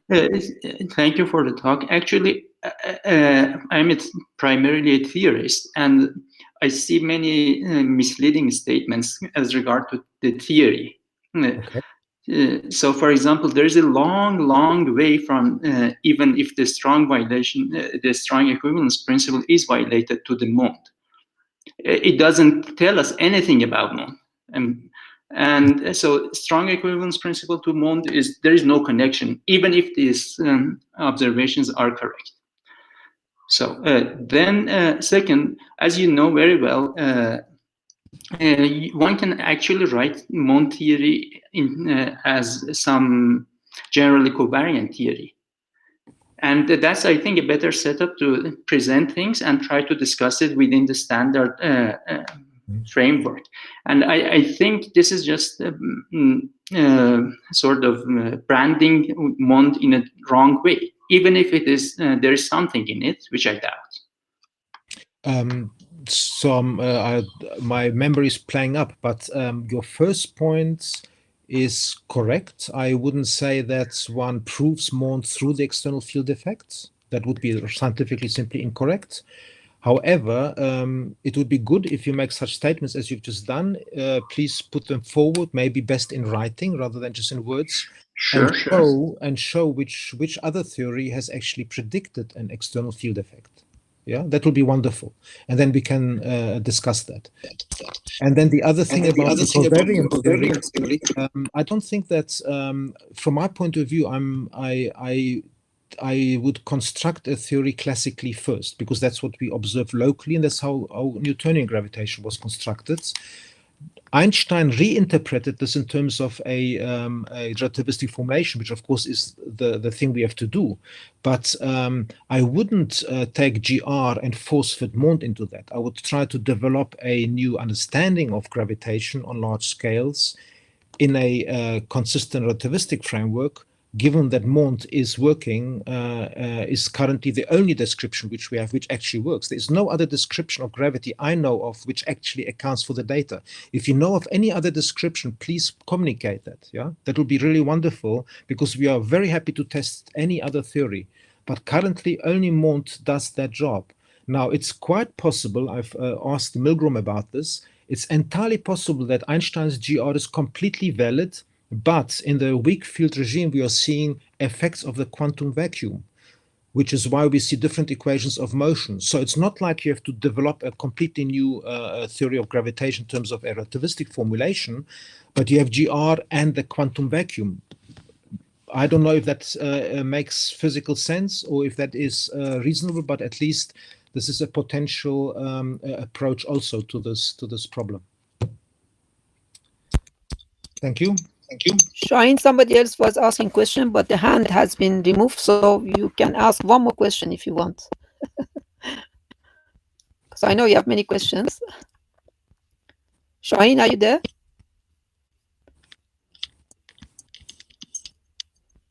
Okay, I think we lost Shaheen, maybe. Can you hear me? Okay. Oh, okay. Mohammad Reza has a question, so please, can you give your micro? Yeah, thanks.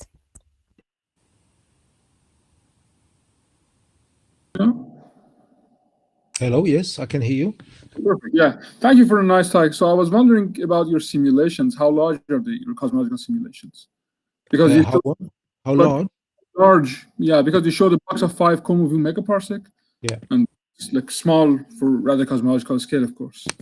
We just find it exactly. So yes, it's small. Yeah, we are using. I mean, these are the first such simulations ever done, and we are using a volume which we can actually handle the computers at our disposal in the here in the group, and so you can see that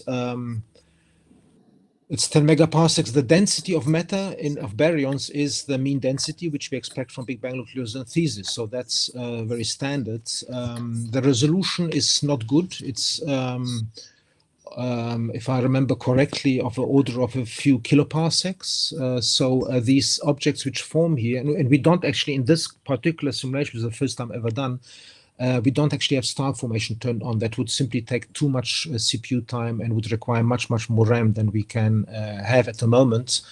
And so we can only roughly look at the type of galaxies formed in these simulations. They are, of course, rotating disk galaxies, but we can't really say much about the structures much smaller than a few kiloparsecs, unfortunately, at this time. Yeah. The mass resolution is something like, I think, when one forms galaxies down to 10 to the 9 or so solar masses, maybe 10 to the 8 solar masses. There's a mass function of galaxies, which looks as quite remarkably similar to what we actually see in the local volume, which is about 16 megaparsecs across. So the mass function seems to be relatively okay. But much more work has to be done on this in this arena with much improvement. So I think, so if you don't have really star formation, how do you really form stars? Because you should have some prescription to form stars out of gas. Well, we have that. We can't do it. Okay. It'll destroy the computers. No, okay. The thing is that it's possible. You just have to switch it on. The thing is that these are purely gas simulations. So the gas cools down and makes structures. And in the gas, then we would have star formation, according to completely standard prescription, except we've turned that off because otherwise, the computers can't handle that at the moment. So we can look at the rotational structures and the mass function of the galaxies, because once it collapses to a galaxy, whether it makes stars or not, it doesn't matter for the mass of the galaxy, as well as its rotationally support, at least on a fairly large scales of more than a few kiloparsecs. Okay. So I think it might matter if you really have a star formation or not, but I think this is a long discussion. We can discuss this later. Yeah, this is cool simulation. It actually doesn't. It doesn't really, because we've done individual simulations of having these collapsing gas clouds, but with full star formation, with radiation transfer, metallicity cooling, and everything. And it doesn't really affect the results. I mean, you always get a disk galaxy, which is exponential, has an exponential profile, and it looks like a real galaxy. Yeah, it just runs out of gas at some point. Yeah. Okay, thanks. Okay, if there are no more questions, let's thank Pavel again. Thanks very much, Pavel. If people have questions, can they discuss with you through your email? Yes, sure. Okay, great, thanks. So if you have questions or you want to discuss, please ask Pavel through email. Okay, let's finish this session now. I think we have got about 5-10 minutes. We are running over time, so I don't know what the other organizers want to do. Nimad, is there a break? Or? Thank you, Roy. We can talk for a 15-minute break and then coming back on time for the second session. Okay, thank you, Pavel. Thank you, Subir, for your very nice talk. Thank you.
Okay. Hello, Eva. Are you here? We can test if you want. Yes. Okay, great. Perfect. Okay. No. Why? Okay. So, Eva, you want to share your screen, or you try to?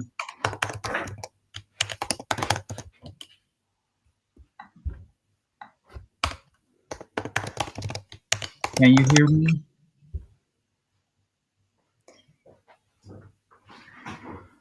Okay. So, Eva, do you hear me? I can hear you. Okay, great. I'm just Great. having problems with my laptop. It just Okay. locked me out and now it's frozen. No rush. But you can still hear and see me. No rush. Take your time. I don't know why it happened also earlier today when I clicked on sharing. It just didn't like it. Okay. Is there any messages or any errors, or just?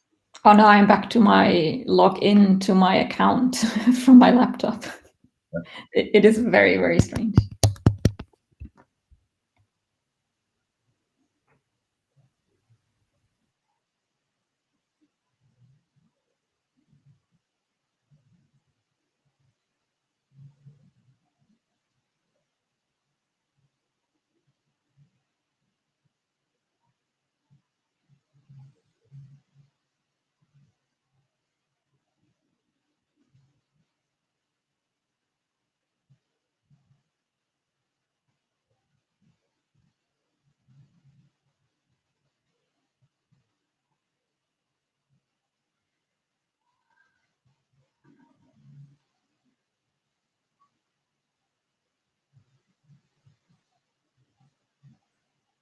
So, Eva, it seems that your video is freezed.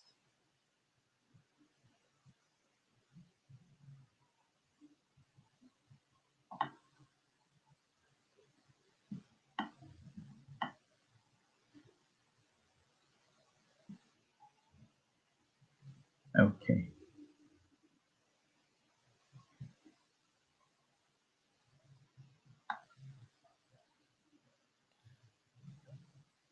I shan't. Maybe. Oh, yes. Yes. In Okay. out. Yeah. Maybe she's disconnected, and yeah.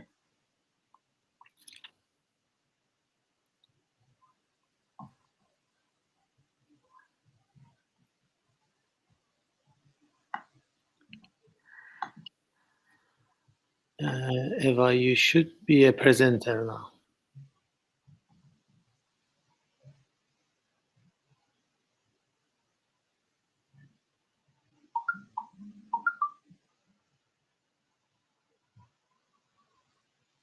So I think that you can now turn on your microphone and. Okay. Sorry, my laptop decided to restart. Perfect. Okay. Let's hope it works now.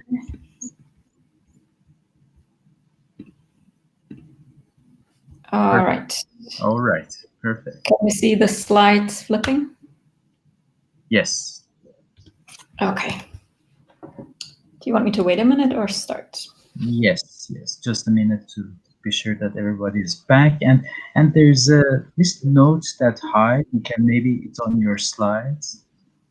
If you can see, there's a note by Skyroom that stop sharing and hide. Maybe if you exit. I'm not sure. That's what. Oh. I don't think this was a good idea. Okay, sorry.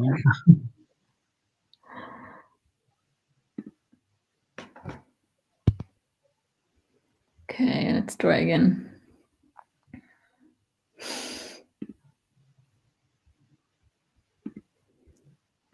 All right.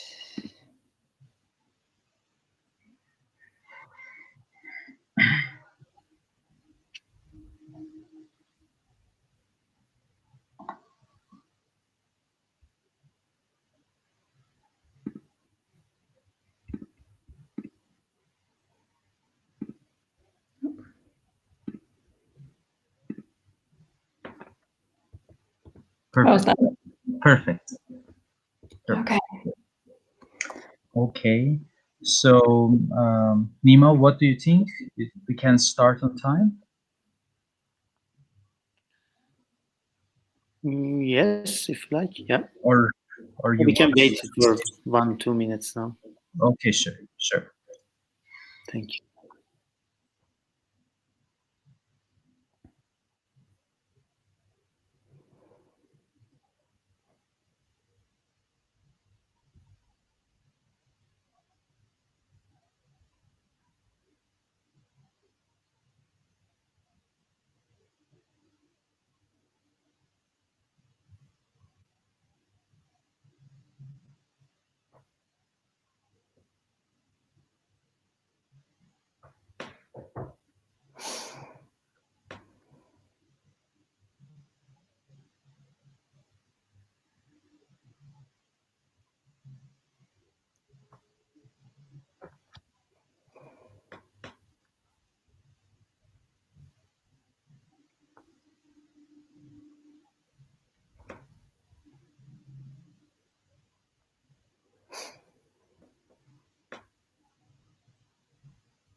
Okay, I assume that we can start. So welcome back to the second session of the second day of the Tehran meeting, Cosmology at the Crossroads. It's a very interesting session. We are going to look at two interesting observational efforts which have been done in the past decade or so. It's a pleasure and honor to be the host of the Dr. Eva-Maria Mueller from the University of Oxford. So she started her journey from the Heidelberg, I assume.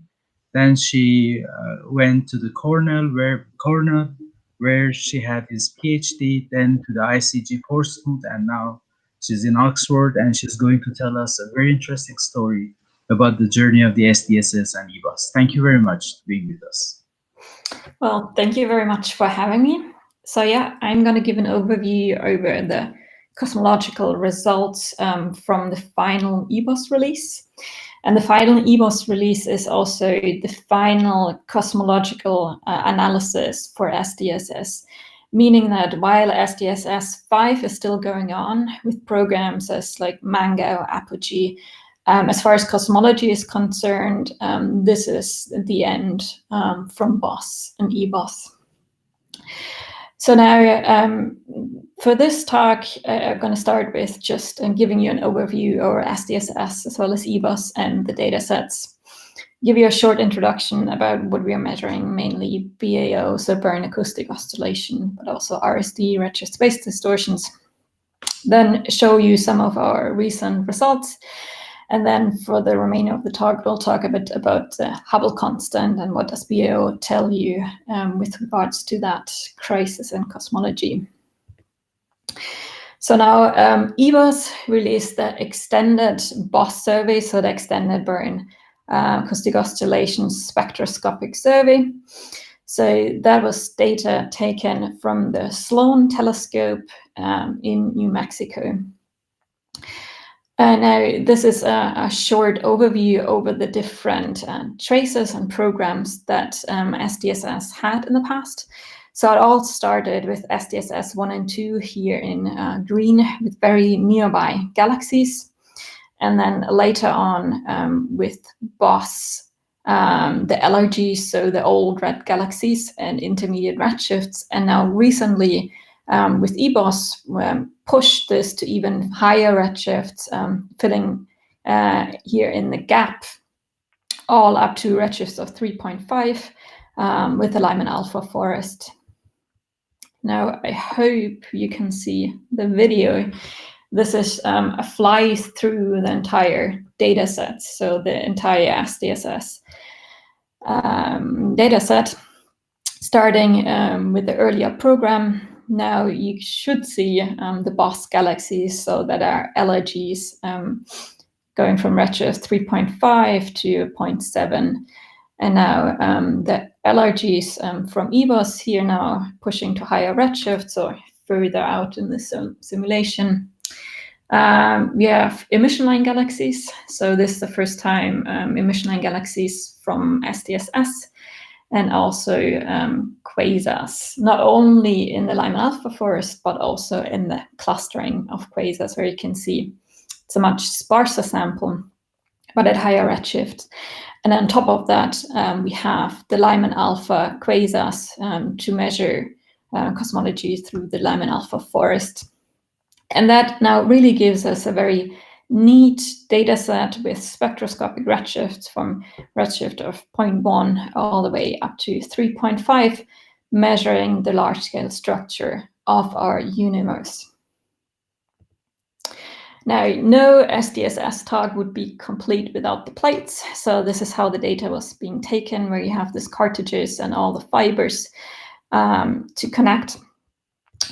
Now, all of these optical fibers had to be plucked by hand, and I would recommend you go on YouTube and see some of these videos that are out there showing you how this process was being made and how some poor undergrad students had to pluck hours and hours for us to get this nice data.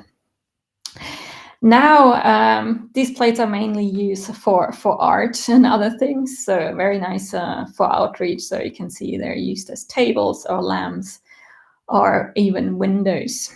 So if you want for outreach purposes, you can, I think, go to the SDSS homepage and order some of these plates if you want to.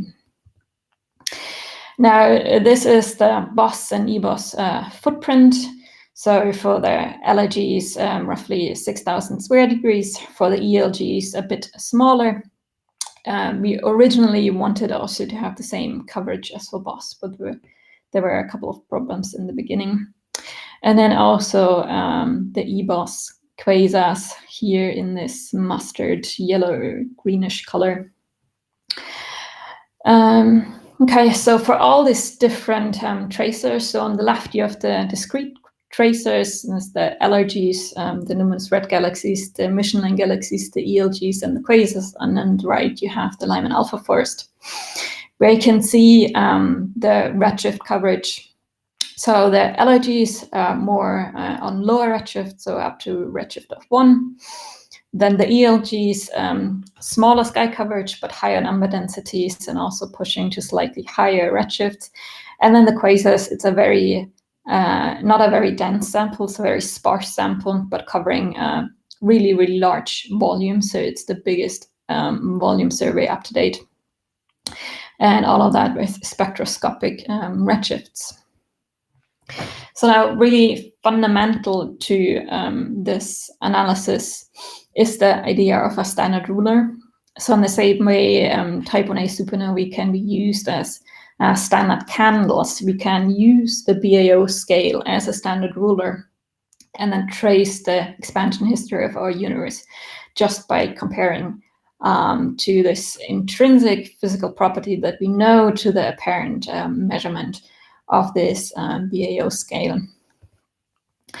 So now we are lucky that we have, within the large-scale structure of our universe, that we have this intrinsic quantity that we kind of can calibrate in order to trace our expansion history, and that is the BAO scale. Now, this goes back to the very early universe where we have baryons and photons coupled. So we had a hot plasma where we then have two competing forces. You have pressure, so that's why I call it acoustic. So we have sound waves, and then we have gravity pulling things together. So you get this baryon acoustic oscillation.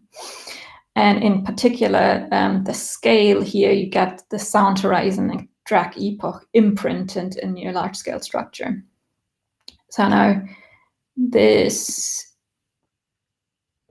should be a video where you can see now. This is just what I showed you before in the slide was just one peak, but then obviously you have this imprinted all over in your large-scale structure. I can show you again, which then even by eye you might not see it, but you have this preferred scale, this ring that is imprinted all over in the measurement of your large-scale structure through mirroring your galaxies. Now, Adam Rees pointed it out, and it will become important later, talking about the Hubble constant, or the Hubble constant, the Hubble crisis, what we actually measure. And what we actually measure is we're looking at angles on the sky and a change in redshifts, right? So along the line of sight, we measure at delta C, which is proportional to RD times h of c, so times the expansion rate of the universe. So it's always this combination of RD and h that we're measuring, or the angular scales, we're measuring RD over the angular diameter distance. All right, so now how do we actually analyze this galaxy clustering? Well, in a nutshell is that you're counting pairs, and you're counting pairs as a function of their distance. So the way that's being done is you just define your overdensity as the number of galaxies over the mean -1. In practice, you're doing this with a random catalog to compare to. Now, SDSS really was a journey of firsts. So in 2005 was the first detection of the BAO signal in the distribution of galaxies. It's the Eisenstein et al. Paper from 2005, where you can see here, this is the 2-point correlation function. And without variance, you get this purple line. And then with variance, you see the bump. So really, in a nutshell, what we are doing here with measuring BAO is we are measuring this bump at different redshifts then. But that's not the only thing we can do. Thanks to the peculiar velocities, we can also measure the growth rate of structure that's usually parameterized in terms of f sigma 8. So the idea being with RSD, with redshift space distortion, you gain this squashing effect because of the velocities of your galaxies when they're moving towards you, away from you. The redshift that is being observed is not the true, and then galaxies moving towards you will look closer than they actually are, and galaxies moving away from you further away. So you get overall like objects or that should be circular to be squashed and elliptical. And we can measure this redshift space distortions, and from that trying to validate to constrain general relativity. Now here, this is a summary plot really of 20 years of SDSS, and what is plotted here is the BAO measurement. Here actually it's the isotropical DV measurement with respect to the Planck best fit Lambda CDM model. And you can see at very low redshift, we have the SDSS, the main galaxy sample. Then we have the BOSS, the two lower redshifts, the LIG at 0.3 and at 0.5. Then we have the EBOS LRGs at higher redshifts, the emission line galaxies at even higher redshifts, the quasar, and then the Lyman alpha forest. And as you can see, is we find good agreement with Planck here, again, on this assumption of a Lambda CDM standard cosmological model. I should also mention that it's not only new compared to BOSS that we have the quasars and the emission line galaxies, but also some of you might remember that from BOSS there was a bit of a roughly 2 sigma tension with the Lyman alpha forest.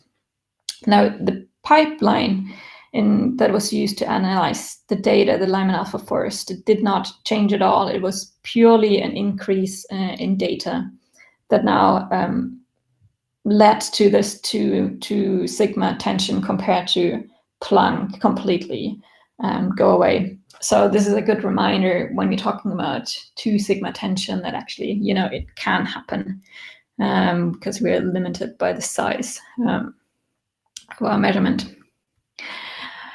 All right, so the way the analysis is done actually for each of these points that I just showed you, there are actually 2 fairly independent measurements that are being made. One in Fourier space, so here the power spectrum, or more precisely the power spectral multiples. And on the right-hand side, you have the correlation function. So the 2-point correlation function, also the multiples as a function of separation. And then for each of these tracers, there are 3 different methods or measurements that we have. There is the BAO only constraints of DH/dV, or alpha parallel, alpha perpendicular. We have the full shape and the RSD analysis, and then we have a combination of both of them. So basically that means there are a total of 6 different analyses going on in our paper.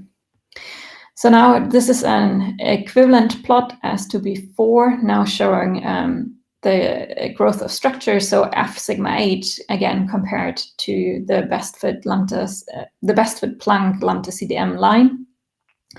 And you can again see is that we find good agreement with a bit of scatter. So the ELGs are a bit too low, but also fairly large error bows, and the quasars are a bit too high, but nothing that is statistically unexpected. So you would expect a certain amount of scatter. All right, so here's some useful links if you want to check out the SDSS press release, or also there are multiple YouTube videos that's kind of summarizing some of our results. And also if you want to see the list of publications. So EBOS in particular, it was roughly, I think, 100 people working on the various aspects that then led to our final cosmological interpretations. So if you want to have more details about the individual analysis, then check out the list of publications.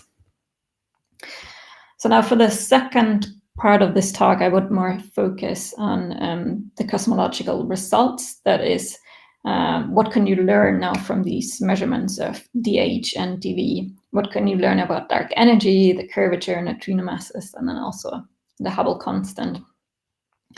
So just very basically speaking, when we vary our cosmological model, we vary the response to DM and DH, and also the luminosity distance.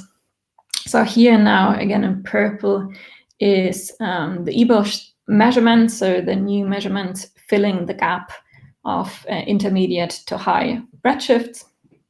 And here it's the Pantheon sample that we also included in most parts of our analysis. All right, so this is a very famous plot. On the x-axis is omega meta, on the y-axis omega lambda, again within the framework of Lambda CDM, and with our newest, so the DR16 EBOS data release, this is how it looks now.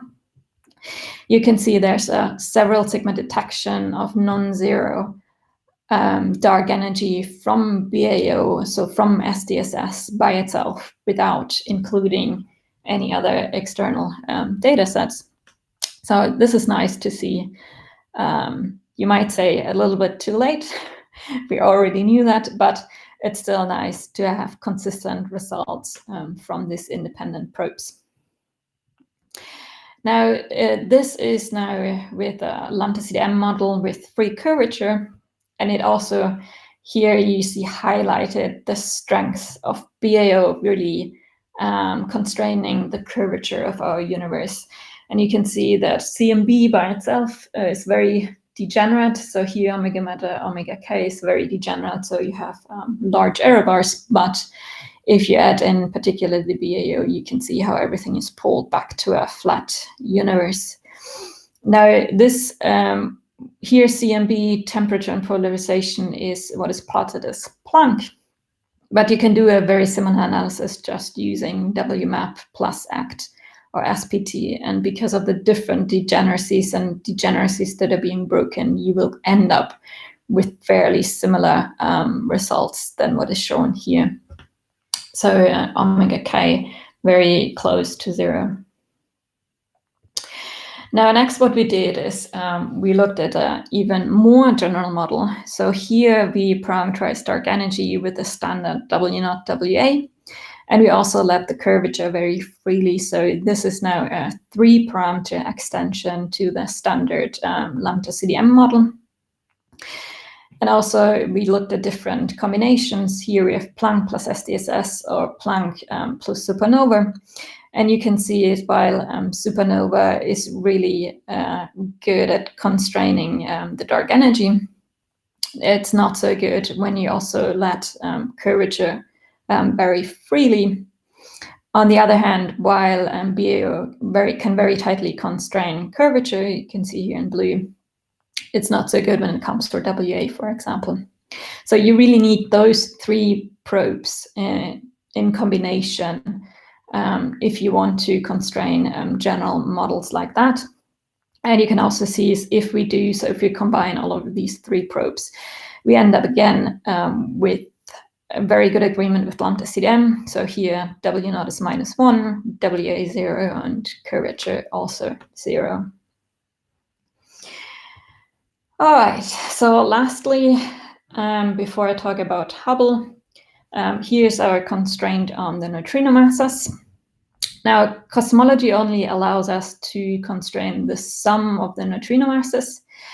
And in particular, we know from oscillation experiments that the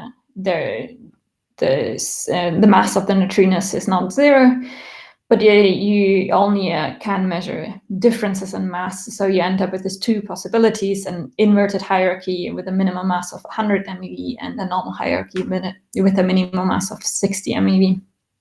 Now, when we combine all of our SDSS measurements with Planck and also with supernova, we are right at the edge, you could say, of starting to rule out the inverted hierarchy. However, as you can see here in this Gaussian fits, the interpretation is a bit more complicated when it comes to this 2 sigma upper bound, because the majority of our probability is in like the unphysical regime where the neutrino mass is negative. So unfortunately, we are not there yet that we can say we rule out the inverted hierarchy. What we can say is that it becomes less and less likely, and that the normal hierarchy becomes more and more likely. All right, so now what can we say about the Hubble constant? So I assume here that you have seen the previous talks and you got an introduction to the whole topic. So I'm just gonna jump right in. What can we learn from BAO by itself? And this is kind of my summary plot when it comes to that, but because it is very busy, let me just talk you through it a bit step by step. So as I said earlier, and also what Eva-Maria mentioned yesterday, BAO really can only measure the combination of H and RD, or H0 and RD. So that is what you can see here in blue, is just really RD and H0 are completely degenerate. So with the BAO by itself, while we can measure the matter content of our universe, we cannot calibrate exactly the value of H0. Now here, the distance ladder, I mean the shoes result in comparison. However, what we can do with BAO is we can calibrate our standard ruler, right? So this you would kind of call an uncalibrated ruler. And what you need for that in particular is you need some external information on RD. So the distance traveled by sound waves between end of inflation and decoupling. And if you look closely here, you will see that will depend on your baryon density. So now what we did next is we combined our BAO measurement with information on the baryon density from Big Bang nuclear synthesis, BBN. And what we find is then doing so, we end up with an H0 value that is in very good agreement with the CMB, but it's also in tension with the distance ladder. So now, alternatively, we could have calibrated our standard ruler with the CMB, so using RD from Planck measurement. But what we also were trying to do was a so-called inverse distance ladder. The idea being behind that, instead of a distance ladder going from low redshift to high redshift, here we're going the other way around. So we're going from high redshifts using the CMB, intermediate redshift with the BAO, and then the supernova at lower redshifts to infer the value of H0. And we try to do it well, not completely model independent, but in a fairly general model where we allow the background to vary quite freely with this 3 additional parameters as I introduced earlier. So free curvature and free dark energy equation of state. And what we find with that kind of analysis, it's the magenta contours. You can see is that the error bars become a bit larger in this 3-parameter extension, but it's still in tension with the distance ladder. But in good agreement with the CMB and also with the BAO plus BBN measurement. So it seems like this difference can really not be explained by dark energy that can be cast in this W0 WA parameterization. All right, but you could also think about this H0 tension in a slightly different way. That is, now we're using not RD to calibrate H0, but the other way around, we're using the distance ladder measurement of H0 to calibrate what RD should be. And you can see is that if you do that, then you need a sound horizon that's much, much smaller than what you would expect or what you get from CMB. But I should also mention that unfortunately, it's not just as easy that you could just vary RD, and to fix this problem, you're just gonna exchange one tension for another, because then if you if you move the sound horizon to a different value here, you just create a bigger tension when it comes to sigma 8, and particular with lensing experiments. And I think you'll probably hear more about this tomorrow. All right, I also wanted to highlight how crucial really here the Lyman alpha forest and the high redshift quasars are. You can see is that the degeneracy direction between the low and high redshift just changes, which means that if you combine our low redshift and high redshift measurements, you get this really tight constraint on H0. That wouldn't be possible with only like the boss galaxies, for example. So here you can see how pushing to the higher redshift is really crucial for some of these measurements. All right, so I think it was called the little brother of the H0 tension. So there's a second tension or discrepancy that's often talked about, in particular in the context of weak lensing survey, which is that there is some discrepancy between weak lensing experiments between, you can see here, maybe the dashed line, which is the DES joint, or also kids compared to Planck. So in the x-axis matter and the y-axis is the amplitude of linear matter fluctuations. Now, BOSS and also EBOSS, again, we are through the retrospace distortion, through the RSD, we can measure this parameter f sigma 8. So not sigma 8 by itself, but this combination of f sigma 8. And we can also, again, pushing to higher redshifts here, filling in the gap with the LRGs, ELGs, and the quasars. Now we can use this measurement then, again, under Lambda CDM assumptions, to see what we get out for sigma 8. And this is, well, it is what it is. So here in blue is our measurement in comparison with DES and with Planck. I should mention it depends slightly on what priors here you're using, and we did this consistent with a Planck lensing paper. And as you can see, our measurement at the moment is consistent with both with Planck and with DES. So we can't really, it's really right in the middle. It's also nice to see how our measurement of the meta densities is in really excellent agreement with the supernova, with the Pantheon sample. All right, so I think, yep, it's 3:30 here. So I will conclude with that. So this is really the conclusion of all stage 3 spectroscopic surveys for dark energy. So you have DES, which is a photometric survey that's still coming up, but as far as spectroscopy is concerned, that's it for stage 3. We have now stage 4 coming up with DESI, the dark energy spectroscopic instrument, as well as Euclid, WFIRST, Foremost, and some others. So SDSS has obtained more than 4 million spectra, which I was told is more spectra than the rest of the world combined. And we have mapped 11 billion years of cosmic history. As I said earlier, last July, we had a series of 24 publications describing all different aspects of the measurements, starting from the pure data, the catalog, the mocks that were used, to the measurements for each tracer, and then the final cosmological interpretation, putting all of that together.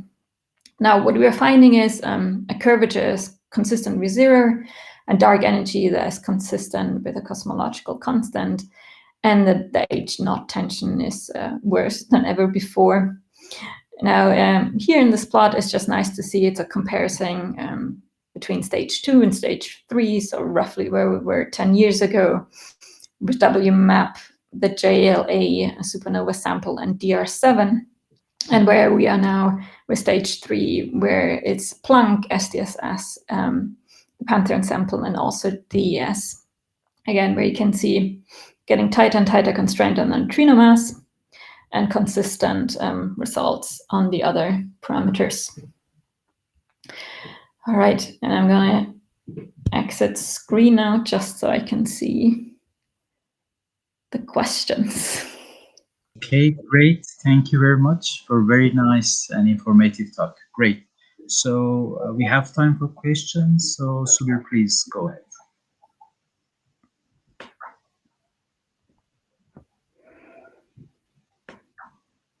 So I assume that you can turn on your microphone.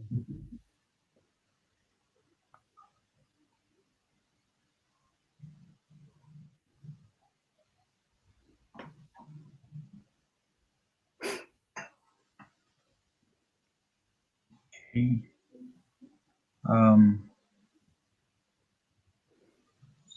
Okay, Subir, just turn on your microphone. So in the case, we can go to have Shahin's question and then come back to you, Subir. Shahin, your microphone is on. Thank you very much for the very nice and informative talk. Actually, my question was, if I understood your slide about the Hubble tension, the H0, correctly. So you're basically suggesting that there is no dark energy model which can resolve the Hubble tension. Am I right?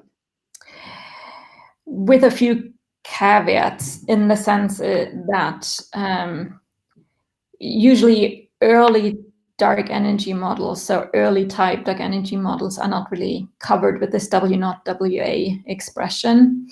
But broadly speaking, the vast majority of different dark energy models can really express well, or can be parameterized very well with the W0 WA. And no combination of W0 WA can really explain the Hubble tension, yes. Okay, so that was basically the question, whether you think the Hubble tension is cosmological in nature, or whether it's coming from some local physics. I mean, I don't know. I think where we are right now is that there's no really theory that can explain the H0 tension. Usually because, I mean, people have tried, with the early dark energy theories, or tinkering with RD or something, but usually these theories create other problems along the way, so they're not really they're introducing more problems than they're solving. But on the other hand, I mean, it's also very clear that both groups, let's say Planck and also the H0 measurement, have done a very careful analysis. So there's no easy path just from a systematics perspective, I think, to just solve it. So it's really a mystery. Thank you. Okay, thank you. I think you can ask. Yeah, thank you. Yeah, great. You mentioned you have 4 million redshifts in SDSS.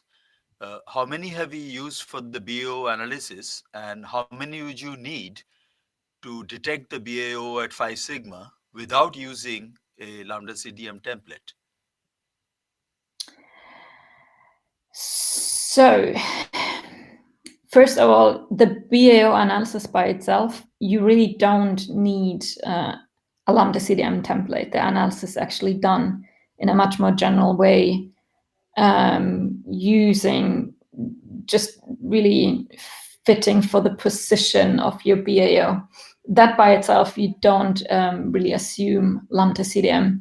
It's then later on that we use these measurements and that the results that are presented is then cast within the framework of Lambda CDM.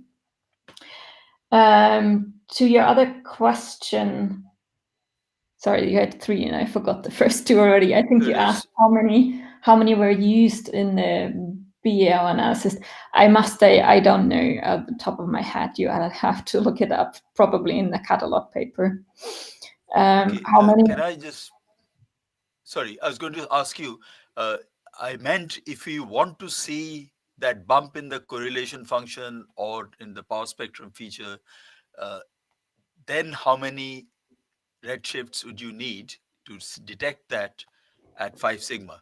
So just to illustrate the point, you referred to Eisenstein's original analysis with 35,000 LRGs. In a sample as small as that, there is only a few % chance of actually seeing the peak because of cosmic variance. So when the sample was trebled, the next analysis did not actually detect it. So I'm saying at some point you have enough spectroscopic redshifts that you can be sure of seeing it as a bump, not in a analysis that assumes the Lambda CDM framework. And that would be very convincing for most of us, because to date, the same BAO data can be fitted in models which are not Lambda CDM, because the statistics is not yet adequate to distinguish these possibilities. So I'm just asking, you are clearly getting there. What would be the threshold? I mean, can you do it with 5 million? Can you do it with the data from DAISY? That's the answer I'm seeking. So I had a bit of trouble understanding you, but generally speaking, it also is going to depend a bit on your tracer. What you want is, the more biased your tracer is, the larger your signal is going to be, and it's also going to depend on the redshifts, how much galaxies you would need. I don't think out of the top of my head I would know how to answer the question. You could probably easily do it with some kind of Fisher forecast, dropping some of the assumption, if you just wanted to have that number. Okay, thank you. Okay, great. So questions, Arman, it seems that you have a question if you want to raise your hand. Okay, sorry. I mean, I didn't accept it because I wanted to avoid the echo. Okay, thanks. And I just want to comment about the W0WA, that yes, it might cover a broad range of behavior, but this is a parameterization designed for the low redshift data. So, I mean, David Polarski, Eric Linder, these people who worked on this, they proposed it. They know that this is a practically a low redshift parameterization. And when we include CMB, when we go to the really, really high redshift, then this parameterization is not really powerful. So this is very complicated to decide about the tension, whether this W0WA is the right thing to discuss about that, if a dark energy model can explain everything. Of course, so far there is no model of dark energy of any sort who can explain everything, early or late. I think there would be also a talk by by Colin that we will basically probably discuss about the L dark energy as well. But in general, yeah, W0WA is great, but we should know that it has its own limitation. Yeah, it does not cover any kind of early type dark energy. But as far as I know, the paper that I have seen that used early type dark energy to explain the Hubble constant also did not really manage to reconcile those two measurements. It did maybe do a little bit, but not within the model that they were using, right, to actually explain the Hubble tension. Okay, perfect. Thank you. So there's a question in the chat by Indranil Bani. Asks that I want to ask if the supernova luminosity distance at Z larger than 0.25 are compatible with the Planck background cosmology. Sorry, say that again. If the so the supernova sample is so high rich supernova are compatible with the Planck background cosmology or not? You maybe should ask people from the Pantheon collaboration that question. But as far as I know, no, I don't. I think there is no discrepancy specifically with the high redshift from the Pantheon sample that I know of, at least. Right. Thank you. So questions? So I have one by myself. So you mentioned that if you go for a smaller horizon sound, RD, then we will have a problem with sigma 8. Did I understand it right? And if yes, why is that?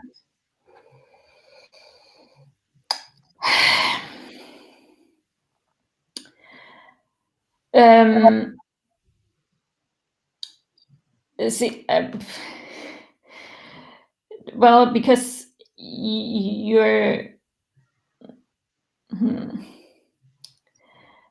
I mean, you're varying RD, right? But you're still within the framework of Lambda CDM, right? So you have this connection to the other cosmological parameters.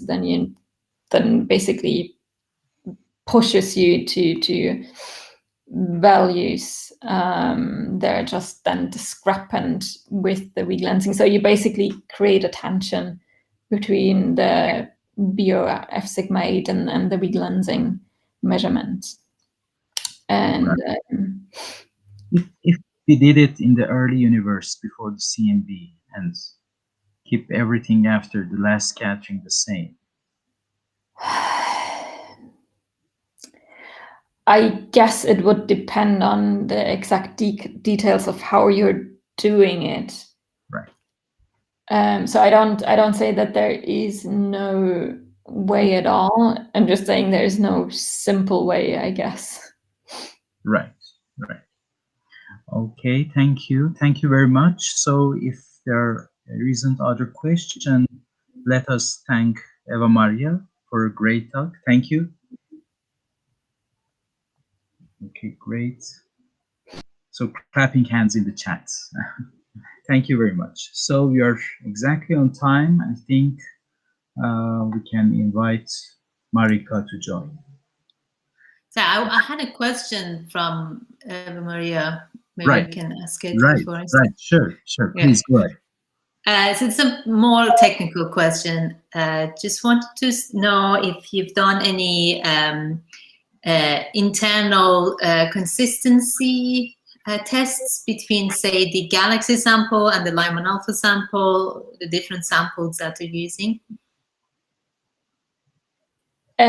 Yes, we did. So within each tracer, we did like consistency between the two different analyses, between the Fourier space and configuration space, and overall found very good agreement with that. I could show, but yeah, and consistency also.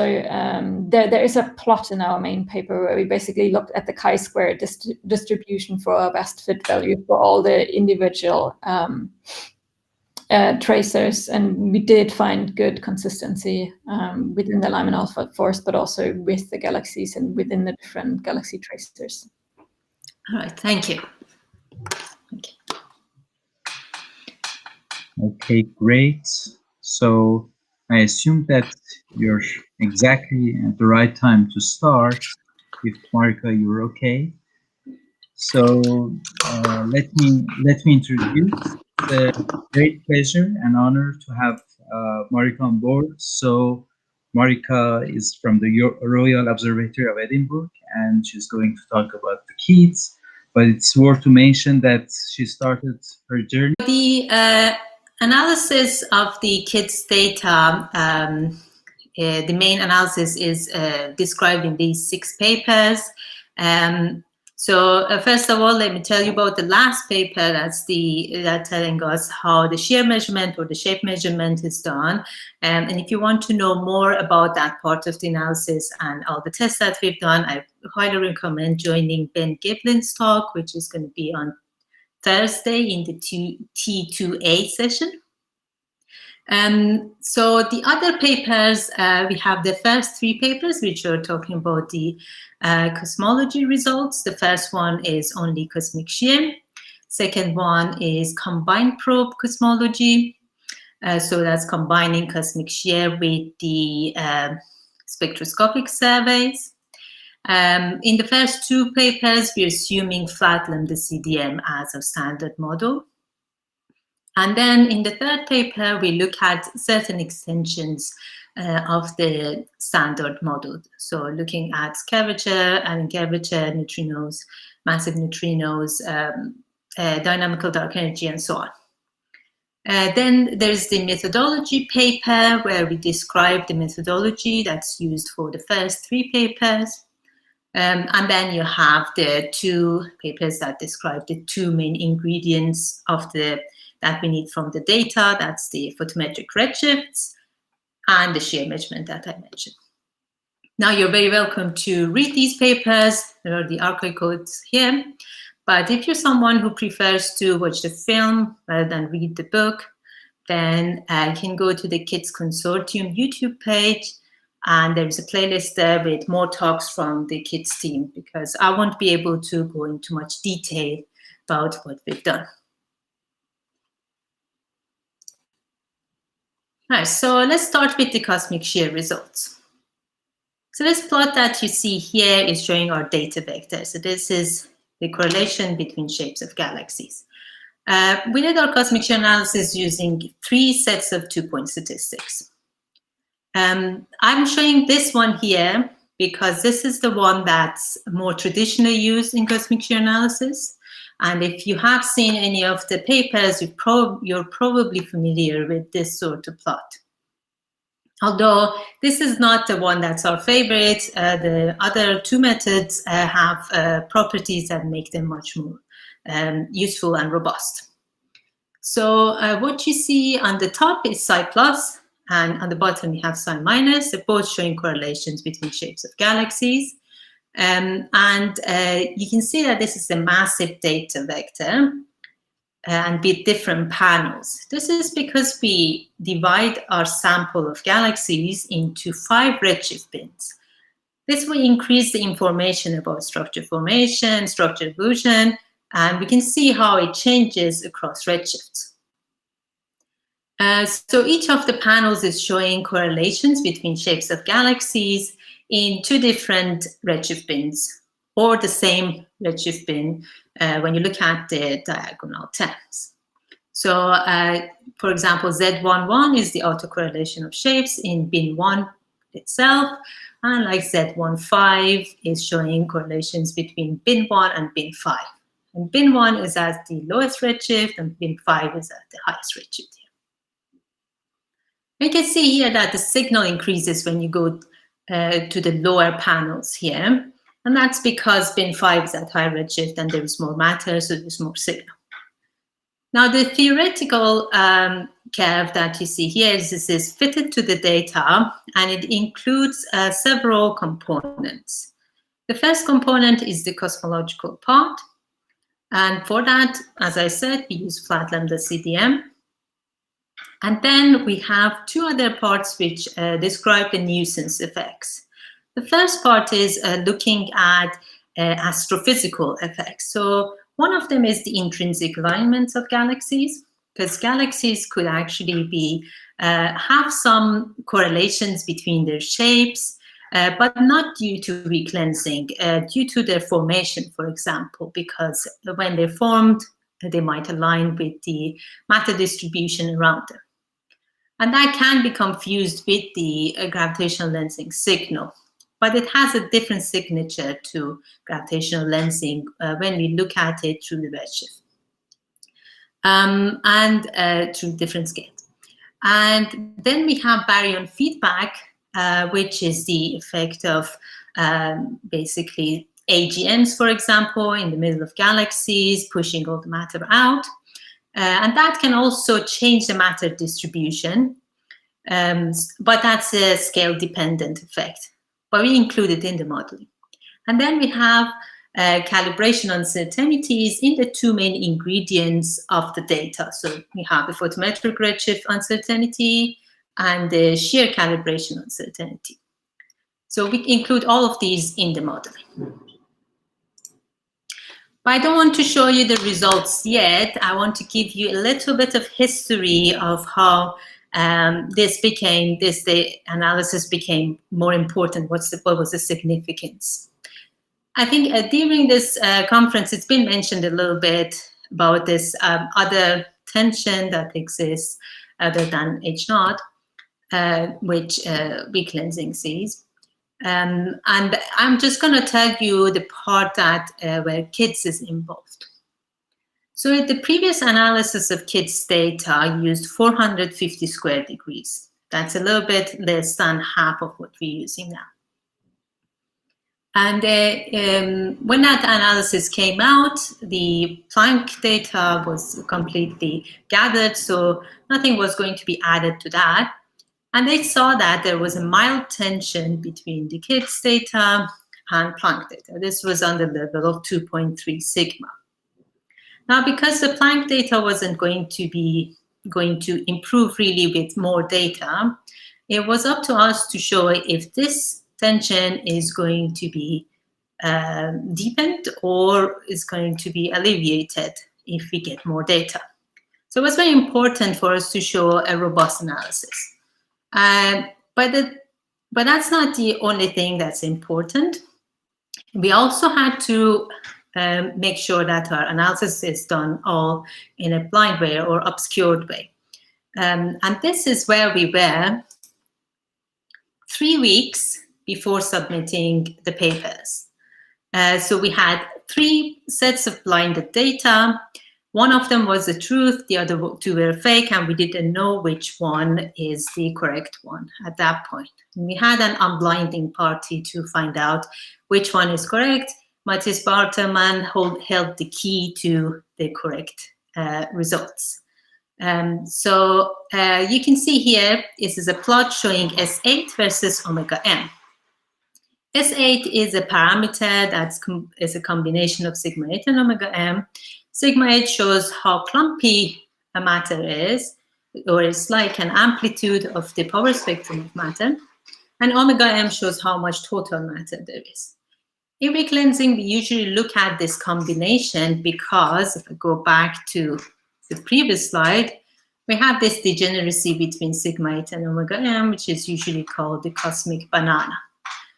And to be able to break this degeneracy, we need to look across the banana, which is roughly equal to this definition of S8. So here you can see that if blind A was correct, then we won't have any tension with Planck, really. If blind B was correct, we get a significant tension. This is of level 4 sigma or so. And blind C is somewhere in the middle. And we actually had a poll for the KIDS team on the day of the unblinding to see which one they preferred. And you can see there is a distribution here, with most people preferring to see a higher tension. This is especially because there are more younger scientists in the team and they prefer to see the exciting stuff. But there is a a smaller group who prefers to have no tension and not have to worry about it. And this also shows why it's important to actually blind the data, because if you don't do that, then you can fiddle around with the different inputs to get the result that you want. And it turned out to be blind C, the one in the middle. So again, here we're looking at sigma 8 versus omega m on the left-hand side. And here now you can see all three sets of statistics. So in blue, we have the 2-point correlation functions. That corresponds to the plot that I showed at the start. And then these are real space quantities. And then in pink, we have the Fourier space band powers. And in orange, we have Kusebi's, which is neither in real or Fourier space, but has special properties that make it very attractive for cosmic shear analysis. And again, we mainly look at S8 versus omega m. And we have the Planck contour here from cosmic microwave background. You can see that when we look at this parameter, we see that our contours all agree with each other, but they're all below the Planck contour. And this is about a 3 sigma tension.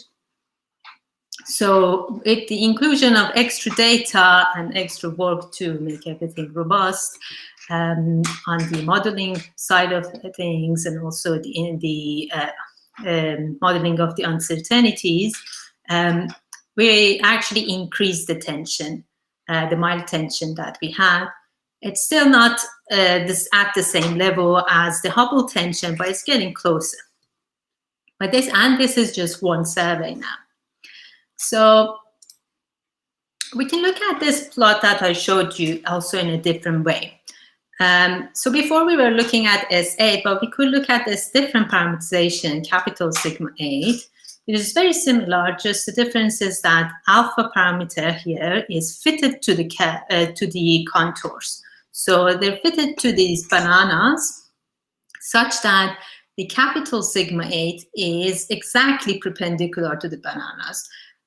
Like for example, here you can see S8 and omega m for band powers, the pink contours, are still correlated with each other. So there's still some degeneracy. But once you define capital sigma 8, that degeneracy goes away. So the first point here is showing Planck results. And you can see the value of alpha for each of the statistics written below the panels. And then the next 3 points are showing the kids' results. So a few things we can take away just from this plot. First of all, the size of our error bars on this capital sigma 8 are very similar to the size of the error bars from Planck. And if you look at our fiduciary analysis, which uses Kusebi's, then the tension increases to about 3.5 sigma when we look at capital sigma 8. We wanted to see what's the impact of the nuisance effects in our analysis. So we changed them based on like what was reasonable. And then redid basically the analysis to see what happens. In number 5 to 12, we're looking at observational systematics. So these are uncertainties in the redshift calibration or in the shape calibration. And then number 13 and 14, we're looking at the effect of baryon feedback and the effect of intrinsic alignment. So these are the astrophysical systematics.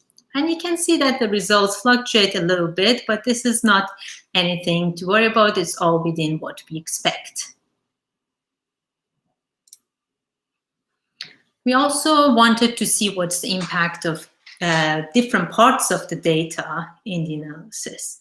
So we divided data based on redshift bins, and then we removed each of the redshift bins and all its cross correlations from the analysis, and then ran the chains again to see what's the value of capital sigma 8. And here you can see if you remove the first 3 bins, these are the lower redshifts, then we get very little impact on the results. While if we remove the higher 2 bins, so bin 5 and bin 4, we get bigger shifts. Now this shouldn't be surprising because the lower redshift bins don't have very much signal, as I showed you in the earlier plot, while the higher 2 redshift bins have most of the signal. And if you remove one of them, it's almost like removing half of the data from the analysis. So you should expect to get this kind of statistical shifts between the results. Although we didn't stop here. We also did a fully Bayesian test to see if all of these results are consistent with each other or not. Actually, a series of Bayesian tests. And indeed, we found that bin 4 and 5 are completely consistent with each other. But that test, interestingly, flagged bin 2 as being the weird one. But as you can see here in number 16, if we remove bin 2 or keep it in the analysis, it makes absolutely no difference. So we just kept it in our fiduciary analysis. We also compared our results with previous cosmic shear analysis. So here we're looking again at S8, not capital sigma 8. And the first 3 points are showing the case 1000 results. Number 4 to 7 are showing other cosmic shear results. And number 8 is showing the Planck results. So in number 4, we have the analysis of previous KITS data, but this is a slightly different sample to the plot that I showed you earlier. And then number 6 and 7 are showing results from 2 competing surveys. So this is the dark energy survey that we will hear about next, and hypersuprime camp survey. And then number 5 is showing a reanalysis of the previous KITS data and combining that with a reanalysis of the DES year 1 data. So what you can see from this plot is that all of our points are consistent with themselves, and also they're consistent with previous cosmic shear results. But what's more interesting about this plot is that all the cosmic shear points are on one side of the Planck data, and that they are all below it. And this is also significant. Another thing that I want to point out about this plot is that our constraints are currently the tightest constraints on from cosmic shear.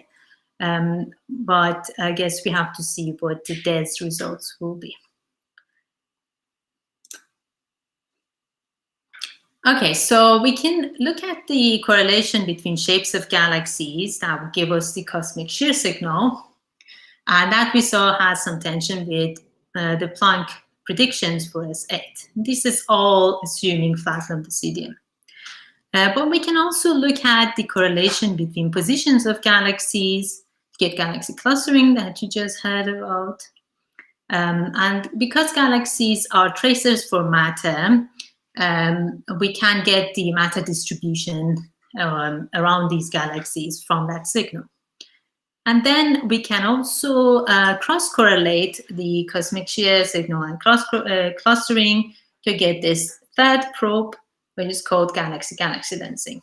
And this time we are correlating shapes of background galaxies with the positions of foreground galaxies. And this is showing, this signal will tell us what's the matter distribution, the more local matter distribution around the foreground galaxies. And this is what we did for the KITS 1000 analysis.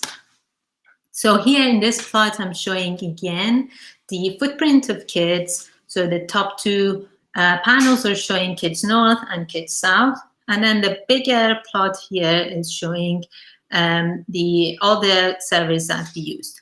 So we have the BOSS survey. This is the data release 12 of BOSS survey that's shown in the 2 blue blobs.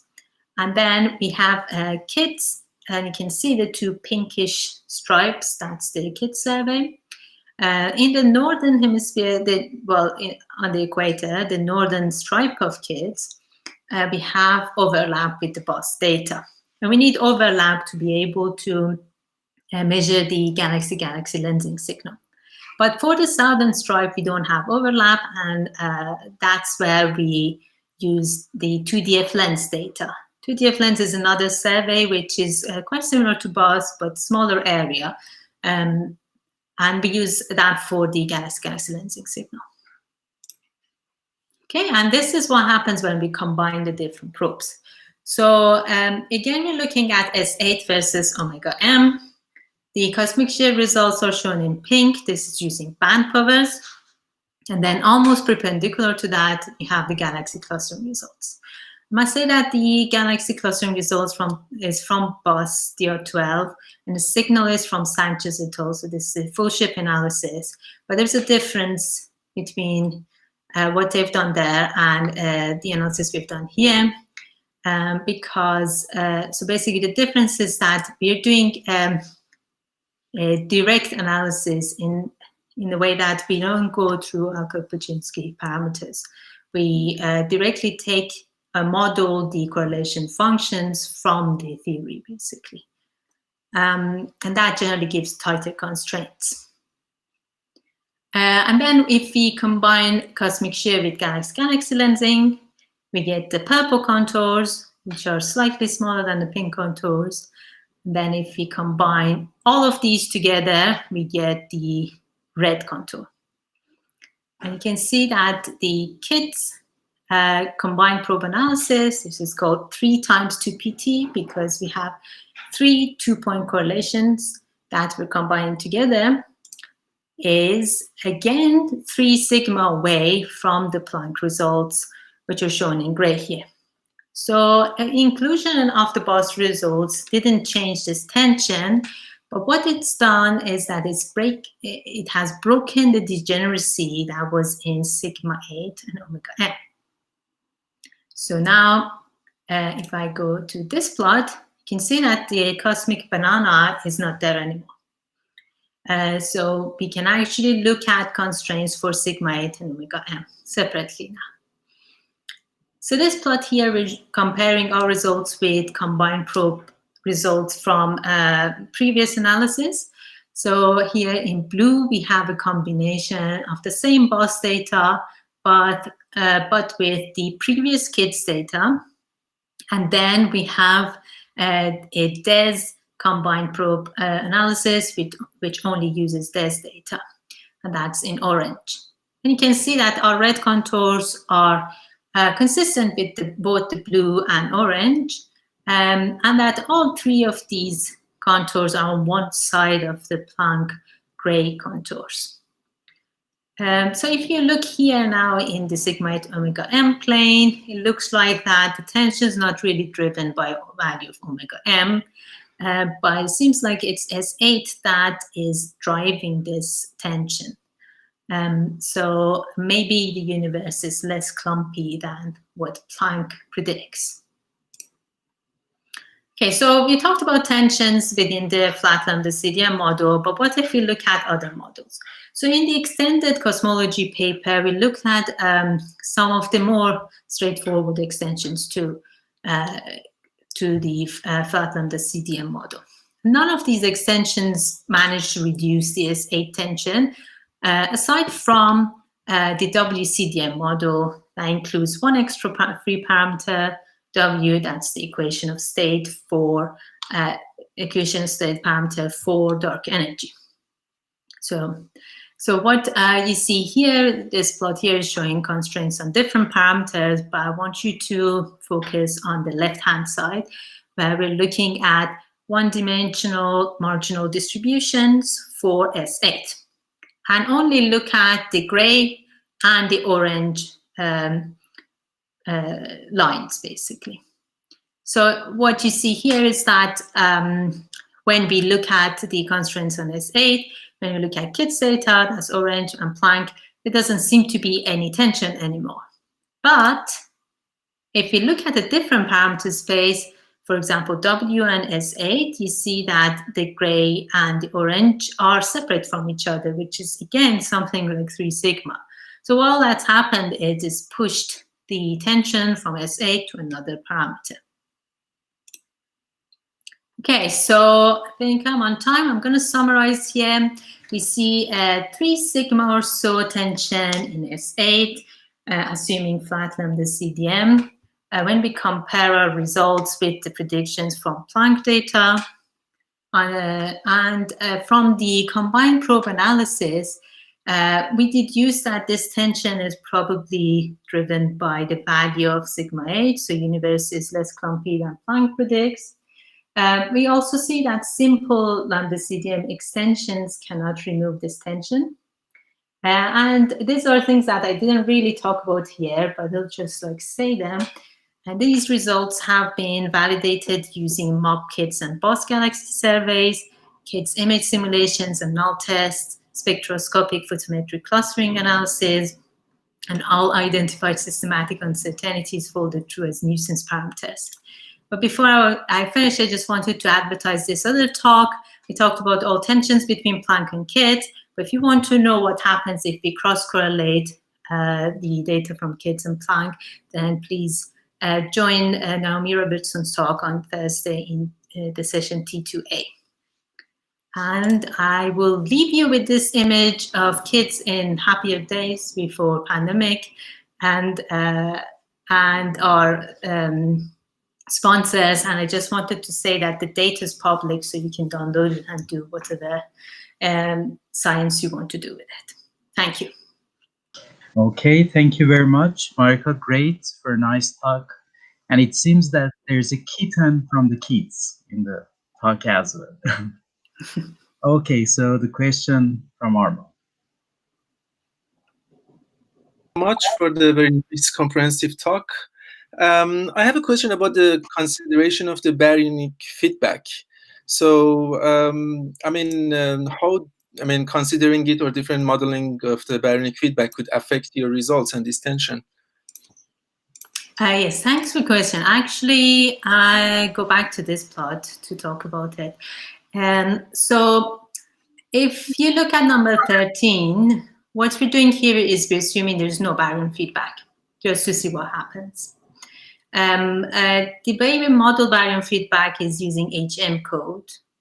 So that's an augmented halo model code, which is calibrated using hydrodynamical simulations. We use priors based on observations. So if you look at this plot here, if you look at the 2-point correlation functions, that's something that's normally used. You see that when we don't assume any baryon feedback, you get a shift of about a sigma. And this is one of the reasons that we prefer not to use 2-point correlation functions, among other reasons. But if you look at band powers and Kusebis, which are not sensitive to small scales, it makes little difference to them. And because our data are sensitive to different scales, and we did it in 3 different ways, if the baryon feedback modeling was very inaccurate, then we wouldn't expect to get such consistent results between the 3 statistics. So I don't think that's going to be an answer for the tension. Okay, thank you.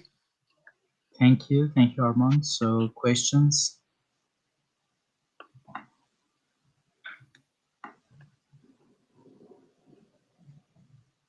Okay, so Rob, please go ahead.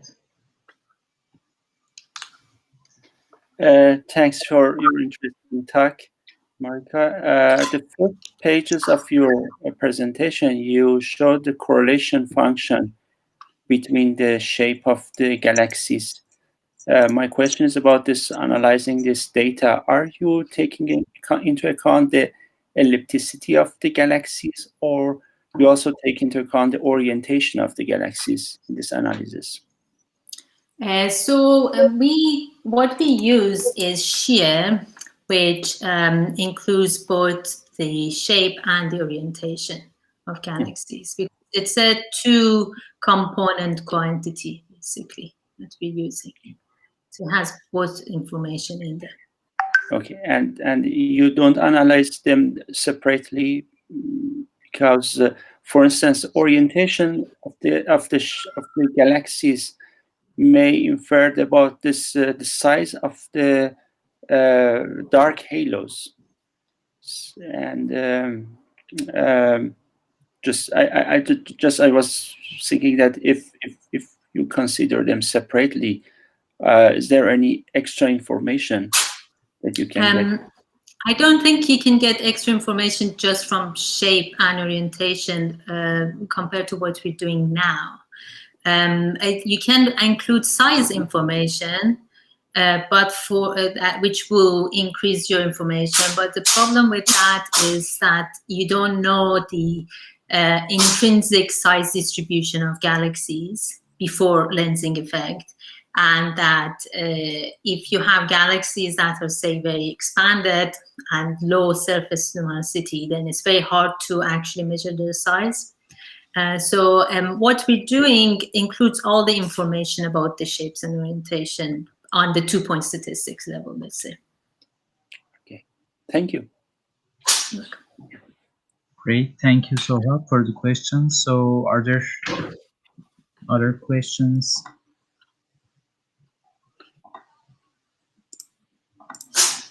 Okay, so Marika, I want to know that about your sample. Is it so? Listening to the talk of the Subir, I'm thinking that is it possible to just separate the sample to 2 different directions and did the analysis to see if there is anisotropy in the cosmic shear result or no? I'm not sure how big is the sample is. So I unfortunately wasn't able to join that talk, but if I just show you the footprint of kids again, and you could, like, say, analyze kids north and south separately, right, and see if you get anything different. So in our systematic analysis, we look at this. We don't divide the sample for the cosmic shear analysis, but we haven't really found any discrepancies inside the data to kind of like motivate doing that. Aside from that bin 2 that I told you about, which I don't think can be explained by the directions, there are no other discrepancies in the data. Right. Thank you. So if there aren't any other questions, let's thank Marika again. Thank you very much. Thank you. Thank you. Also, we should thank Eva-Maria and Marika both together for this session. So I think I can set the session and give the session to Nima if he had some announcements. Thank you, Sean. Thank you, Marika and Eva-Maria. And no, there is no announcement. Okay, so we can go for a break and coming back in, I guess we have 40 minutes. Oh, so we come back. Okay, maybe 35 minutes. So we will back on 35 minutes. Thank you, everybody. And Alexandra, yes. Okay, so Alexandra, did you want to try again for your slides? Or I don't know if you share your screen. Sure, I'm online. Let me just set that up already. Okay, good.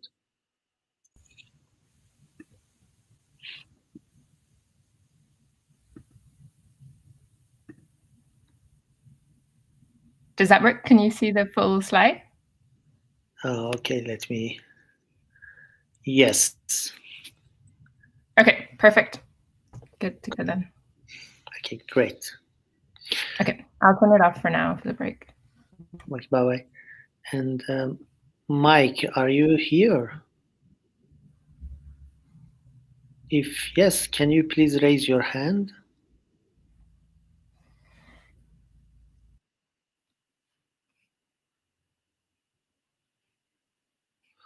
Okay, good.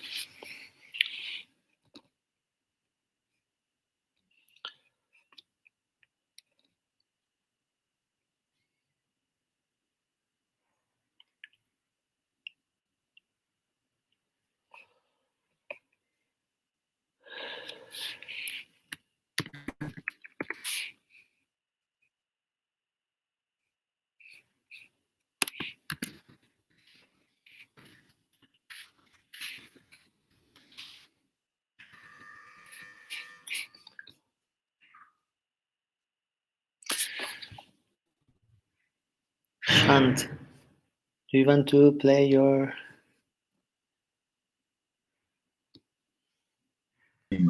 So I play the schedule and then you go to cultural part of conference. Okay. So it's the streaming. See if you can. Yes. Okay, good.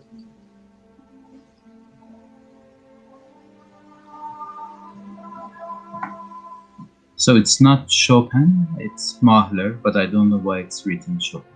Okay.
Hi, Alexandra.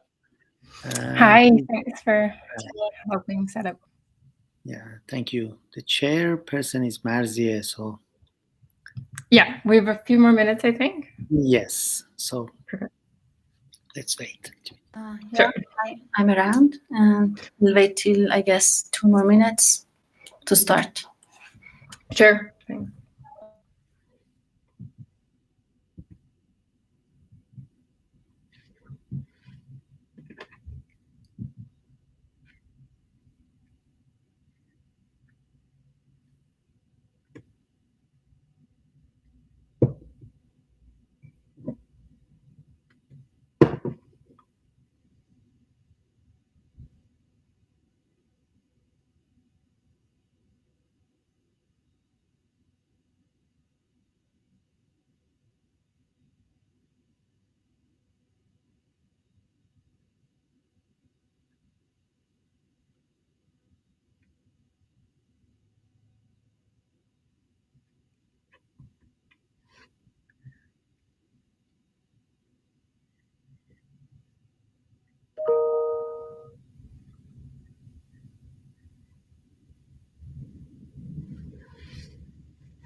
So let's start.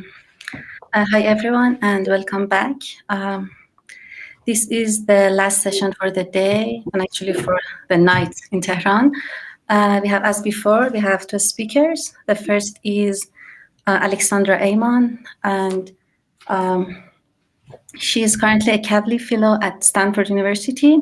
She's gonna tell us about the dark energy survey. Go ahead, Alexandra. Okay, thanks. And thanks to all the organizers for connecting everyone from all around the world. Hopefully next time it can be in person in Tehran. So we're all week cleansing savvy after Marika's excellent talk. I had the pleasure of an upbringing, so to speak, in the kids team. But since moving to the US a few years ago, I've had the chance to work on the dark energy survey. And I'm excited to report on the status of our year 3 cosmology analysis. So we heard about Planck yesterday, and we know that thanks to their hard work, we have exquisite measurements from the cosmic microwave background that fit the Lambda CDM power spectrum to stunning precision. But nevertheless, weak cleansing is one of our most powerful cosmological probes. It has immense potential to map dark matter concentrations directly and to probe the expansion history of the universe, getting at dark energy. And so we're observing a very different phase of our universe. And I wanted to highlight the complementarity of these 2 probes and this very beautiful end-to-end test of Lambda CDM that we create when comparing to late time versus early time measurements. Now, the best tool to do weak cleansing with is the dark energy survey. So this was a 6-year survey on the Blanco telescope in Chile that we used to map 5,000 square degrees of the sky in a few photometric filters with a 3 square degree field of view camera institutions. And that team effort from a diverse group is really what it takes for innovative and good survey science as we move forward.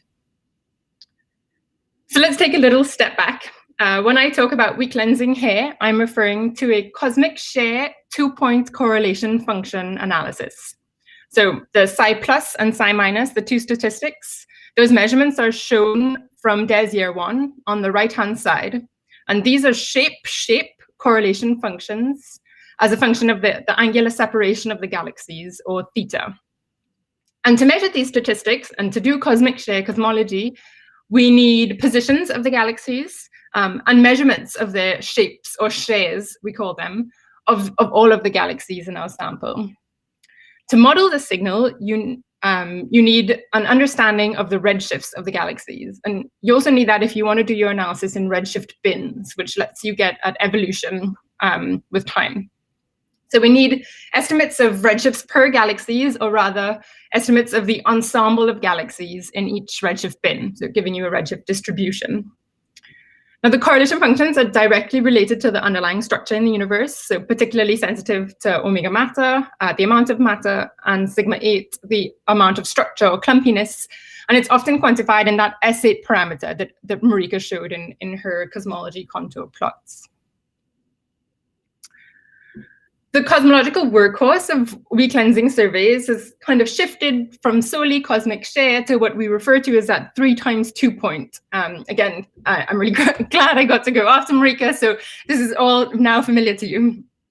So in the 3x2 point, we use the positions of DES lens foreground sample, so indicated by the red dots here. And we use those well-measured redshifts and foreground galaxies to measure galaxy clustering and the cross-correlation between share and positions, which is galaxy-galaxy lensing. And this ties the galaxies to the underlying dark matter distribution. Now, a joint analysis of these three in-house measurements allows us to constrain nuisance parameters, and so maximizes on the cosmological information from the dark energy survey on its own. The year 3 dataset has grown to impressive precision. We map the full 5,000 square degree footprint of dark matter on the sky to roughly half the depth of the eventual survey of what we'll get in year 6. And our cosmology catalog has a staggering 100 million cosmology good galaxies. So here's the DES map compared to our previous year 1 effort, and shown as well the science verification footprint, the first very tiny one. So our survey is 3 to 4 times bigger in area and in the number of galaxies compared to year 1 and the next leading weak lensing experiments. Now, we did our analysis blindly. So this is something like the kids team and other lensing surveys it's something that we as a team felt was extremely important for the robustness of our cosmology results. So here's some random selection of the 150 of us that were on the unblinding call. And I should warn that this photo is pre-unblinding, so you cannot predict the number of sigma tension with Planck from our facial expressions. But I should also add that this was done on US election day, so probably that has something to do with the particularly tense looks on all of our faces. Now, we have pretty strict blinding requirements in DES, so we did not make any analysis choices based on information from the real data. And so we've taken some time to run our robustness tests and to evaluate our internal and external consistency, but you can stay tuned for our results very, very soon. So the DES year 3 measurements really are unprecedented precision for weak lensing. Here are our 2-point share correlation functions for our year 3 sample of the 100 million galaxies. So the 2 correlation functions are shown, psi plus and psi minus. We have 4 redshift bins in DES, and you're cross-correlating each pair with itself and with each other. And I've blown up one of the panels, and so a higher signal means more lensing, more correlation between shapes of galaxy pairs. And this is the 4-4 correlation, so the highest redshift bin, and it has the most stuff, so a really strong signal. The light has had to pass through a lot of stuff in the universe. And at large theta, the signal tails off, as you would expect. So blue indicates on this plot the scales that we've excluded to protect against biases from insufficient modeling of baryonic effects or small-scale systematics in our data. And we've taken really quite a conservative approach with these scale cuts.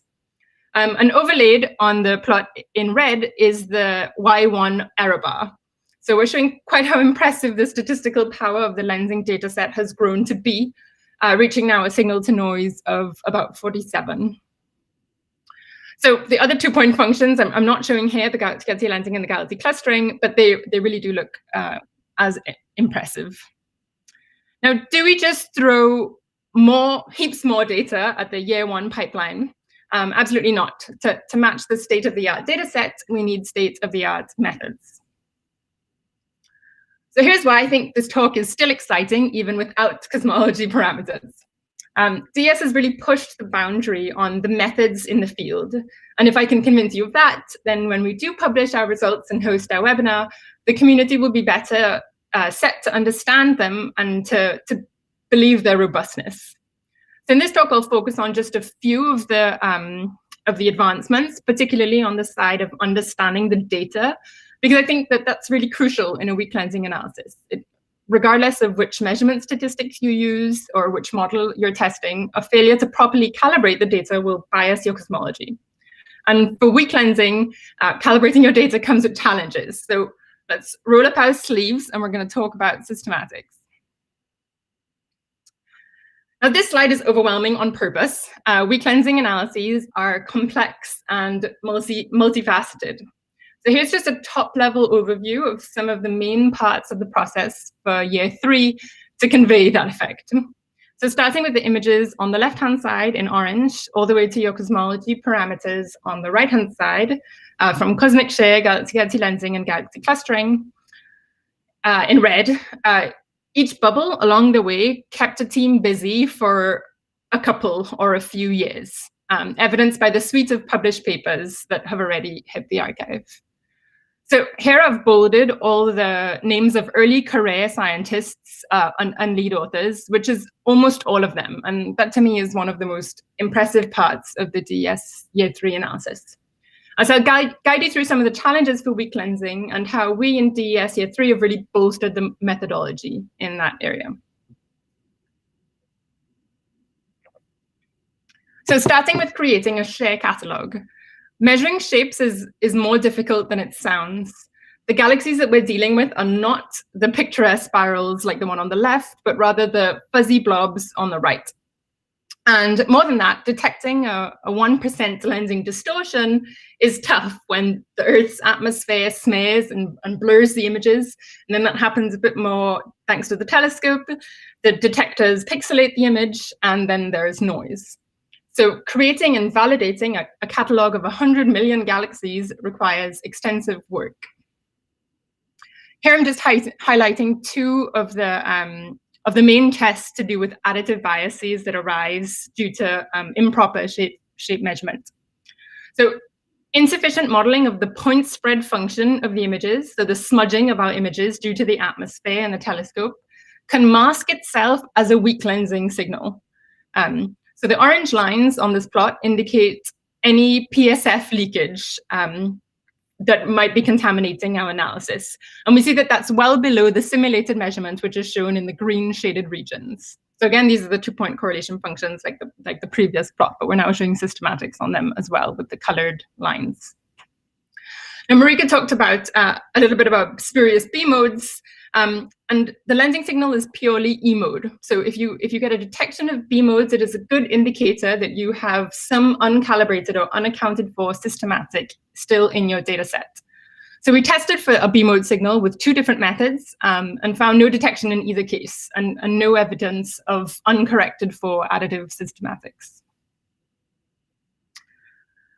Now, going back to our weak lensing process or chart, we also need to get an estimate of the redshifts for each of our galaxies. Now, people in weak lensing talk about this a lot. Why is this challenge so difficult?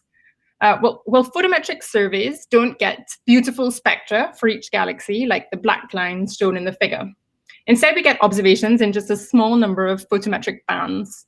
And with these limited observations, there's a huge amount of degeneracy between the galaxy redshift and the galaxy type. So in the example in the plot, with only RIZ observations of those 2 galaxies, the redshifts would be indistinguishable. For the DES Year 3 analysis, we built an entirely new framework, prioritizing 3 key aspects. So given discussions that were ongoing in the lensing community of the impact of using either a spectroscopic or a narrowband photometric training sample, so the sample that you use, a very small sample to calibrate your 100 million redshifts, we wanted to ensure that we were robust to this choice. So neither on their own is perfect. Spectroscopic training sets can potentially cause selection biases that are really hard to disentangle in the color redshift relation. So when trying to calibrate your redshifts based on colors, and the photometric data sets can be inherently biased. So as we aren't in the privileged position of having beautiful 9-band data like KIDS does over their entire footprint, it was really important for us that we had this deep wide survey strategy that I talked about before.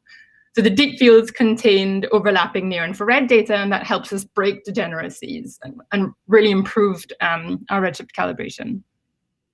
So this kind of methodology is really applicable to future surveys like Rubin that will be in a similar position. Now, traditionally, weak lensing analyses have calibrated their redshifts with multiple methods, and that's really useful as a consistency check. But in DESIA 3, the second point that I wanted to highlight is that we went beyond that to combine 3 independent likelihoods. So one was a machine learning reweighting with self-organizing maps, like what's shown in the top right.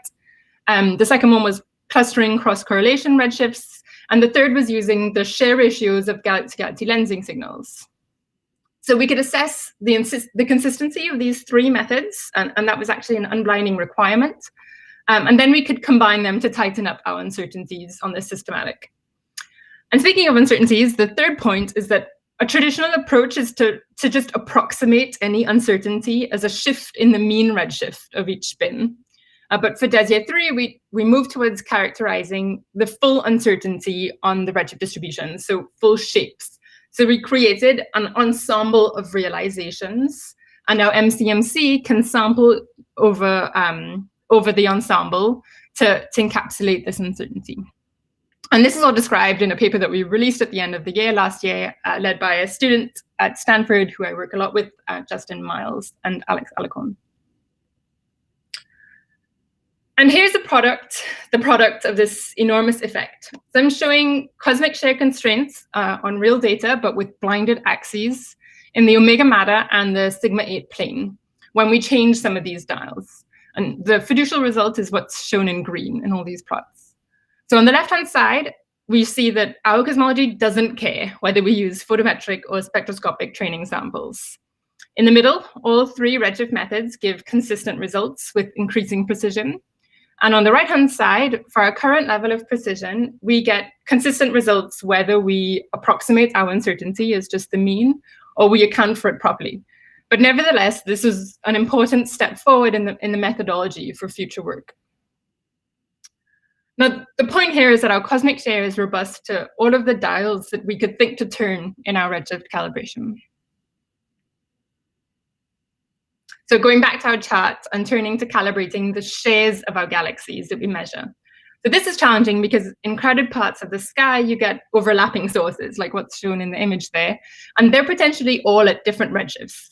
And this is unavoidable it's just a consequence of deeper data, but it's a major challenge for upcoming lensing surveys that intend to go deeper in their observations. So lensing surveys really rely on image simulations to understand how well we can estimate the shapes of our galaxies. And you can see the deep fields feeding into this bubble because we took our deep fields and used those galaxy fits as the basis of our simulations. So in DS, we prioritized image simulations that are well matched to the data. So it was important to us to have multi-band image simulations that allowed for that full redshift analysis that I just talked about to be repeated on the simulations in order to capture the correlation between photometric redshift determination and share estimation. And I think this part was new. So we found in the simulations that our multiplicative correction due to share calibration, so the errors that we don't quite get, that we need to calibrate, are mostly attributed to blending. And importantly, we detected that blending was having a redshift mixing effect. So this is usually thought of as a shape measurement problem, but it also has an impact on estimating the redshift distributions. And that's something that we haven't really, as a community, looked at before, is respond to light or detect light from different redshifts. And in an extreme case, any galaxy that we're measuring is likely the sum of light from many other sources. So you can see this in this toy simulation on the right-hand side, showing the interplay between blending, share calibration, and photometric redshift calibration. So on the top, the target galaxy is at redshift 0.75, and it's well separated from the low redshift galaxy. And when you share everything in the image, you get a very clean detection or response, we call it, only at the desired redshift, at redshift 0.75. Everything works well. Now in the lower panel, when you have blended galaxies, the target galaxy now responds to share from the foreground blend as well. So at the correct redshift, the shape estimator is now biased. You can see that it goes above 1. So that's a share calibration problem. And it responds to the input share at the low redshift, at redshift 0.25. So you're also biasing your redshifts. And so this figure makes clear how blending requires an additional uncertainty and modification to the estimations of the redshift distribution, as well as the share calibration. And the framework of these simulations enabled us to model blending as a redshift mixing effect for the first time, and to propagate that impact all the way to our cosmological parameters. So with our highly sophisticated simulations, we find that our relatively shallow depth of DES. So here we're isolating the impact of only the redshift mixing correction due to blending, so only the impact that it has on biasing your redshifts. And we find that for the case of DES, neglecting to account for this aspect would result in a small bias towards lower values of S8. So this was a really exciting result for us that was testament to all the work that went into these simulations. Now, lastly, we need an accurate model. So this is challenging because, simply put, galaxies are complicated. Marika talked about this in a bit more detail, but basically your galaxies aren't perfect indicators of your dark matter structure. They have complex baryonic processes, and galaxies that form in the same environment might be coherently aligned, contaminating our signals, masking as a weak lensing signal. So inconsistencies in the data.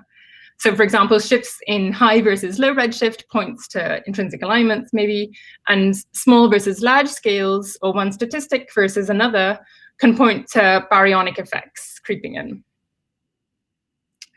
So we find that the cosmic share cosmology constraints are consistent across redshift bins on the left, angular scales in the middle, and the two statistics, the psi plus and psi minus, on the right-hand side. And internal consistency is something that we were blind to throughout the analysis. So it was really nice to see the robustness of our results come out in this way. Cosmology.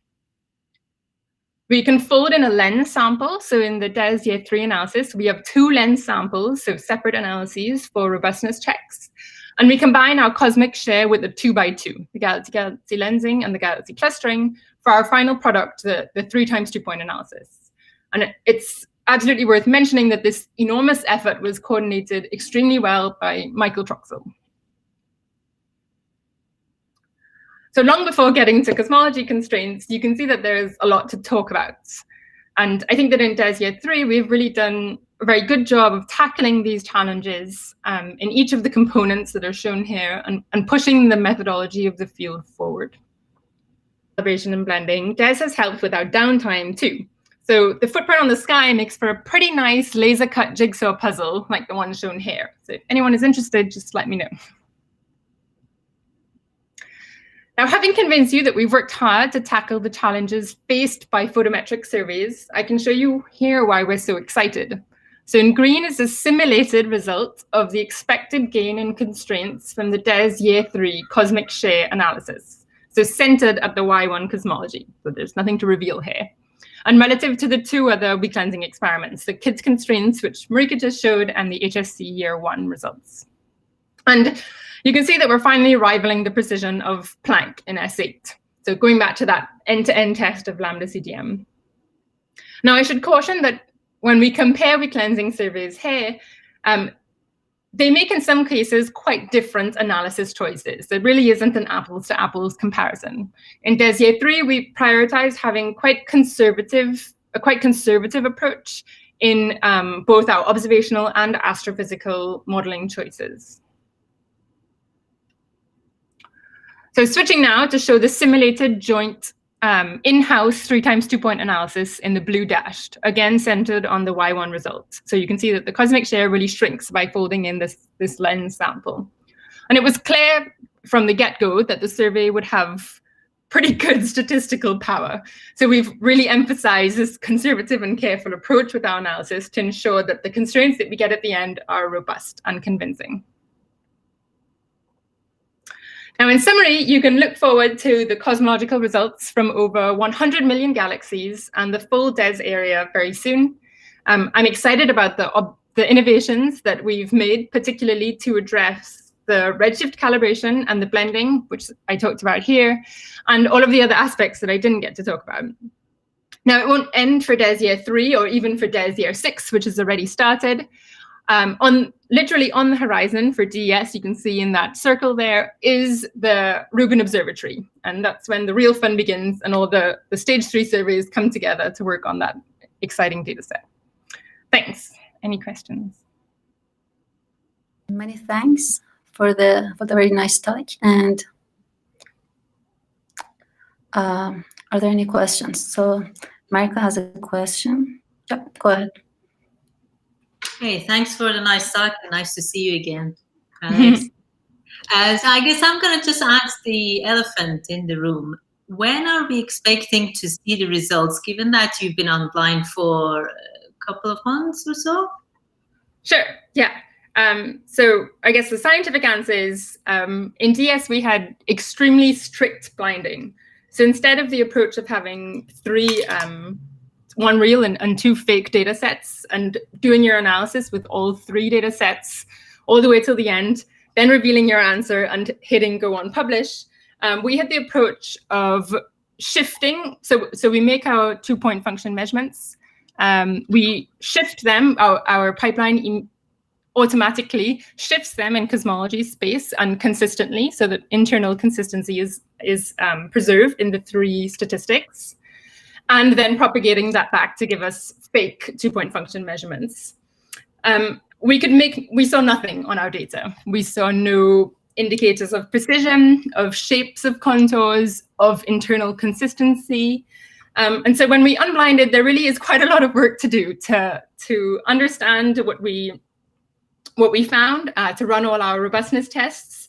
And that's very different for DES. You know, our 3x 2-point analysis is entirely on DES data. So our lens, I think it's quite different to kids in that none of our statistics dominate the other. Our 3 statistics, galaxy lensing, clustering, and cosmic share, all have almost equal constraining power. And so it's pretty important to get them that they can tug each other around. So it's pretty important to take the time to understand what we see.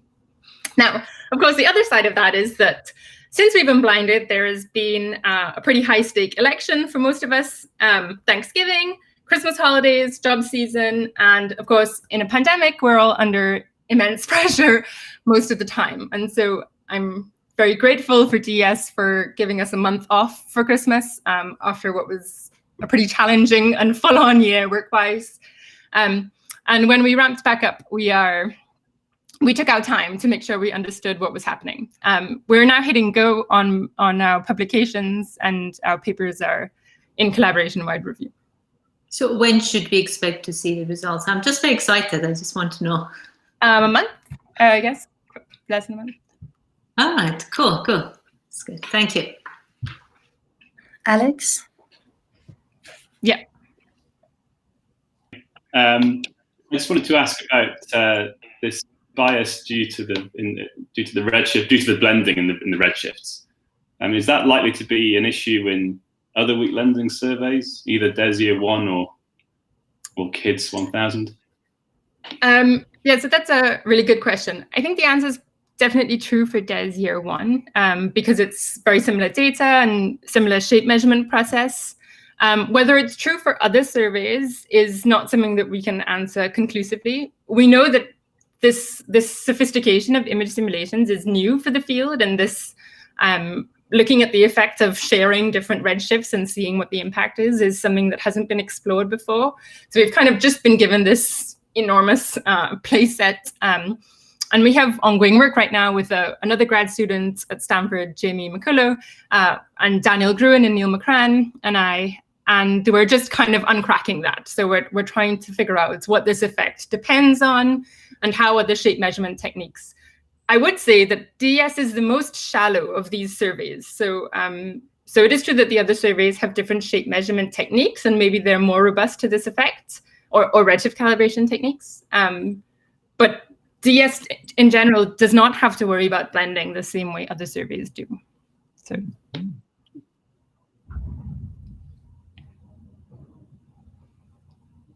A few more questions, and we have time for that. So Alan, go ahead. Lovely talk, thank you. I was wondering, what has been your approach to obtaining a covariance matrix for the data that you're analyzing?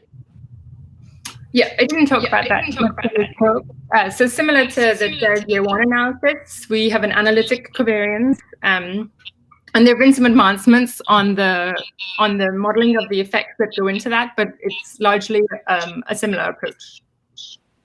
And that paper is actually published already. It came out in December, Friedrich et al. We do comparisons with mocks and jackknives and make sure that we get consistent results, but the analytic approach is our preferred one. Okay, are there further questions? Marika, do you still have a question, or it's just up by mistake?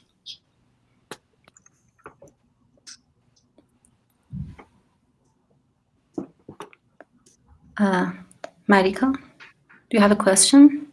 Okay, yeah, go ahead. Yeah, I have another question, but it's quite technical. So you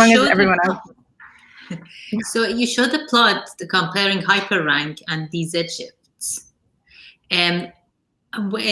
Basically, I'm wondering how like hyperrank is integrated into the sampling. So what sampling do you use, and how does it work with hyperrank sampling through the different redshift distributions? Sure. So this is going.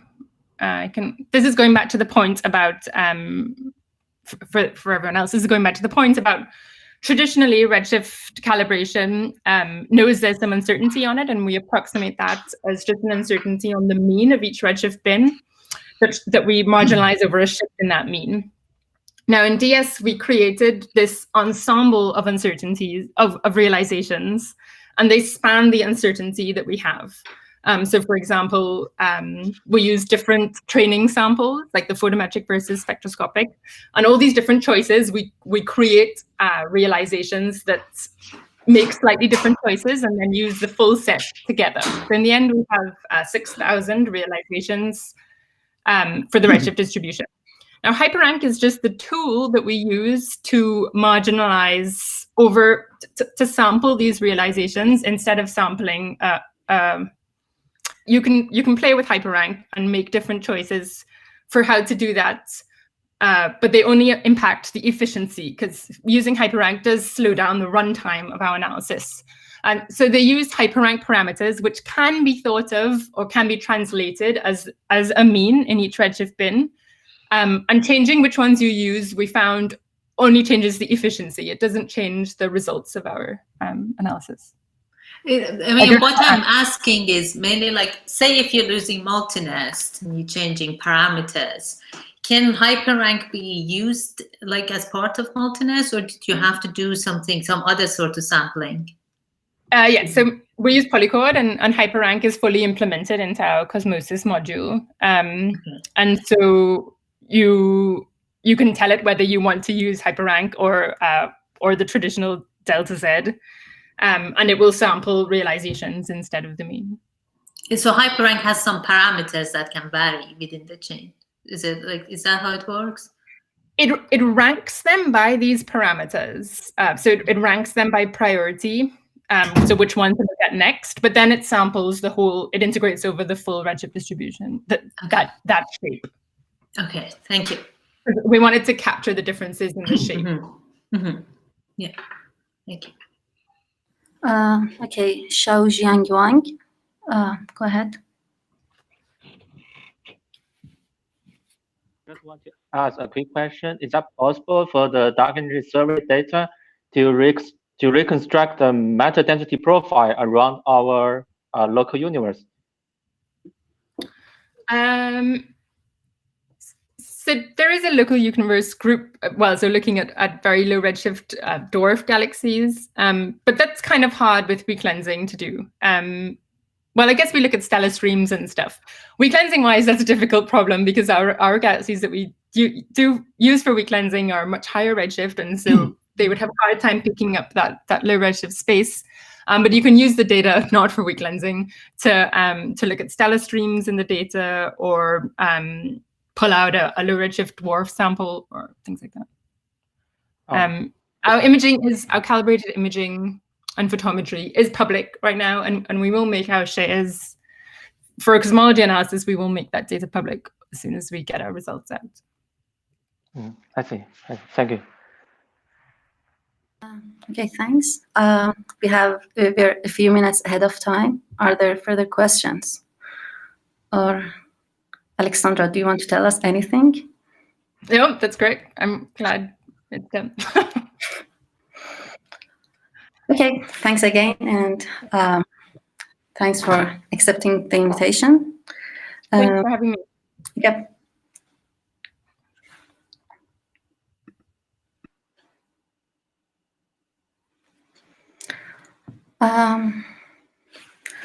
Okay, so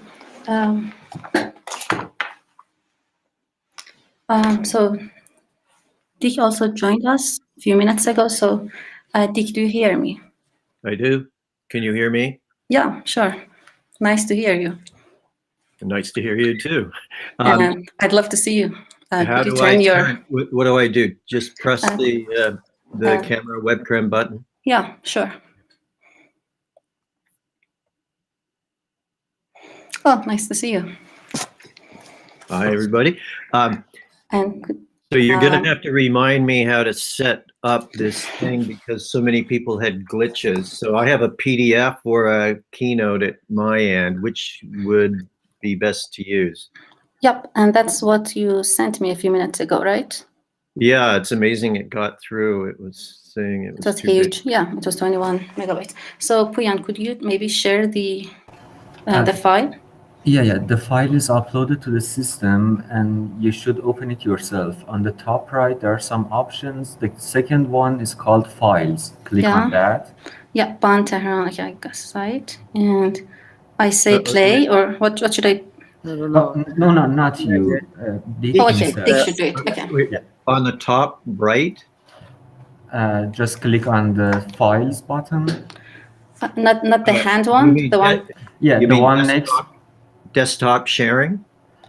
No, next to the hand raise, the second one from the right. Oh, you mean the one with the arrow on it? Yeah. Okay.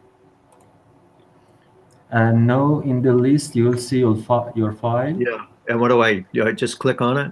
Click on it and then click on the play button.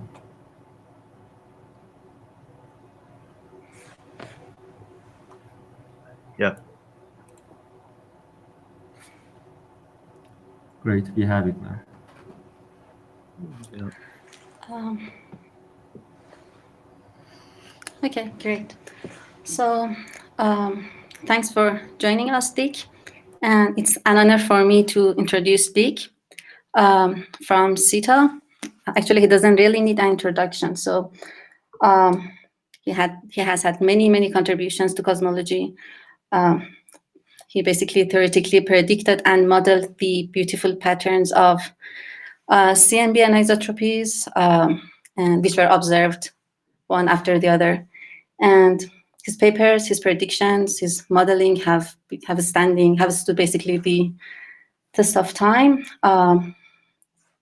So anywhere in cosmology, basically, you go many places in cosmology, you see the footprints, his name, and his contribution. Has won many prizes and many awards, including the Gruber Cosmology Prize in, I guess, 2008. And I guess we can start. Go ahead, Dick. Hi, it's really a pleasure to be virtually in Tehran, where Marzia Farang holds court, and great to see her. And another citizen, Shiji Wang, I'm delighted to see is on. I hope he's going to pay some attention. Marzia asked me to talk about the sigma-8 tension. As you will see, to me, it is a little premature to declare that new physics is needed on the basis of these sigma-8 issues. And so I'm going to talk more generally about cosmic power, which of course has got many connotations. And while I do go through the tension probes, I'm going to blend in a discussion of some of the things that we're up to at CETA.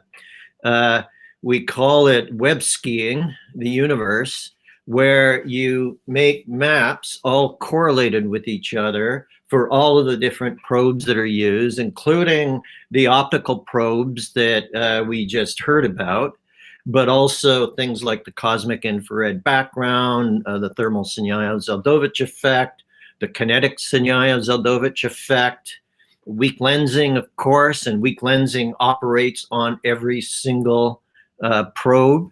And something of great interest these days is line intensity mapping, not just in the radio, but also with looking for CO and C2 and other things.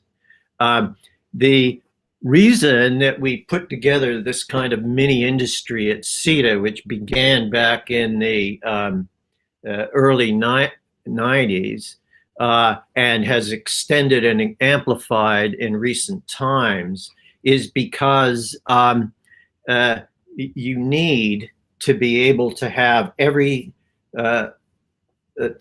theoretical probe being done together, because they're all correlated, they're all building from the same basic sky.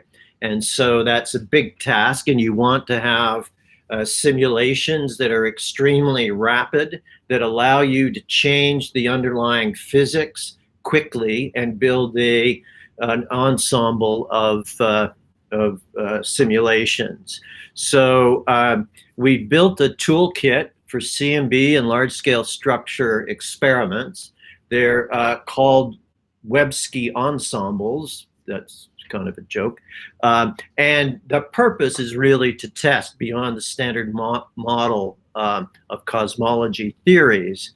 The underlying method that we use for halo finding, and then everything follows from that, is something that's also had a great deal of longevity. It's called the mass peak patch approach. But really, anything that can identify the halos, for example, very large N body, as we've heard, for example, in the Quixote simulations, is perfectly reasonable to use. But a key element is the interrelationship of this with hydro simulations and, in fact, early universe and other simulations. And that's because a halo and the field around the halo is only the first start of trying to build these probes in. You need fine-grained response functions. These response functions are effectively bias functions, but they are completely scale dependent. And another name for them is susceptibilities. So if you have, for example, a halo of a given mass, then there is a response of the dark matter, there's a response of the gas, and there's a response of thermal pressure that have profiles, you can call them form factors, as well as an integrated charge like the total thermal energy, the total mass, of course, the total baryon content, the total number of stars, etc.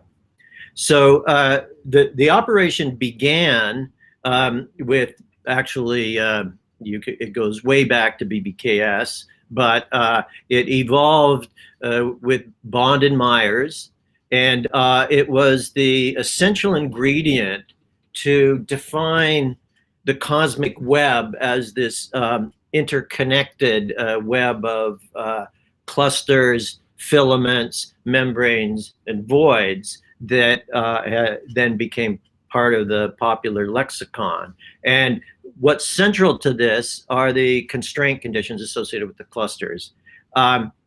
Now, it's sort of a CETA mini industry, except that it's expanded far beyond the CETA boundaries now. The new aspect of this was with Marcelo Alvarez and George Stein, with a lot of other people working with us on different aspects of the problem. I won't name all of the names here. You can just see them. But there are a number of graduate students that are engaged in this that I'll be mentioning along the way. Notice the name Shiji Wang is in there. He's still working with us in spite of his deanery in China. And there are a few professors that even work with us and a raft of other people. The way I envisage all of these things that so many people put so much effort into on the various teams, it's all just one single vast entangled multi-messenger experiment, probing the underlying beyond the standard model of cosmology. Of course, we're embarrassingly rich in that the standard model of cosmology works so remarkably well, but our hope is that anomalies or tensions might grow into the next big thing. And the question is that viable, and that is being forced upon us or not? That's been a lot of the discussion here in this meeting. We at CETA are engaged in a vast array of the team efforts, and a number of them are listed there. I'm not in all of them, but I'm in a large fraction of them. Okay, how do I move forward? Is there a trick? No, on the button you'll have to see the arrows. Here we go. Okay, so in the first instance, before we get into the details, I want to celebrate the standard model of cosmology. And this is, a famous diagram. Aspects of this have been constructed over the years. I did them a long time ago, and they're very popular. This one comes from the Planck final results papers, and it puts on, as you can see, Planck information with all of the large-scale structure things. It's the broad brushstroke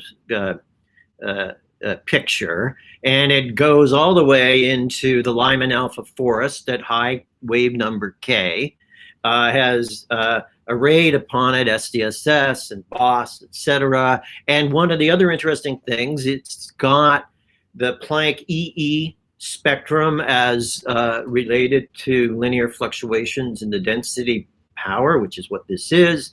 And it's got Planck gravitational lensing phi results on it, as well as Planck TT. And the first thing you have to say is, wow, what a great thing that all of these different probes are all joined together and they all hang together on one diagram and basically on one line. And so then you worry about the anomalies.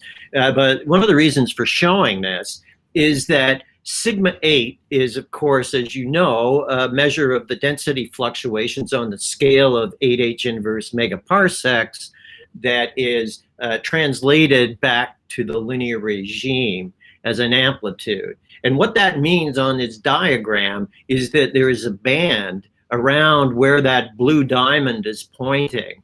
That's the normalization point.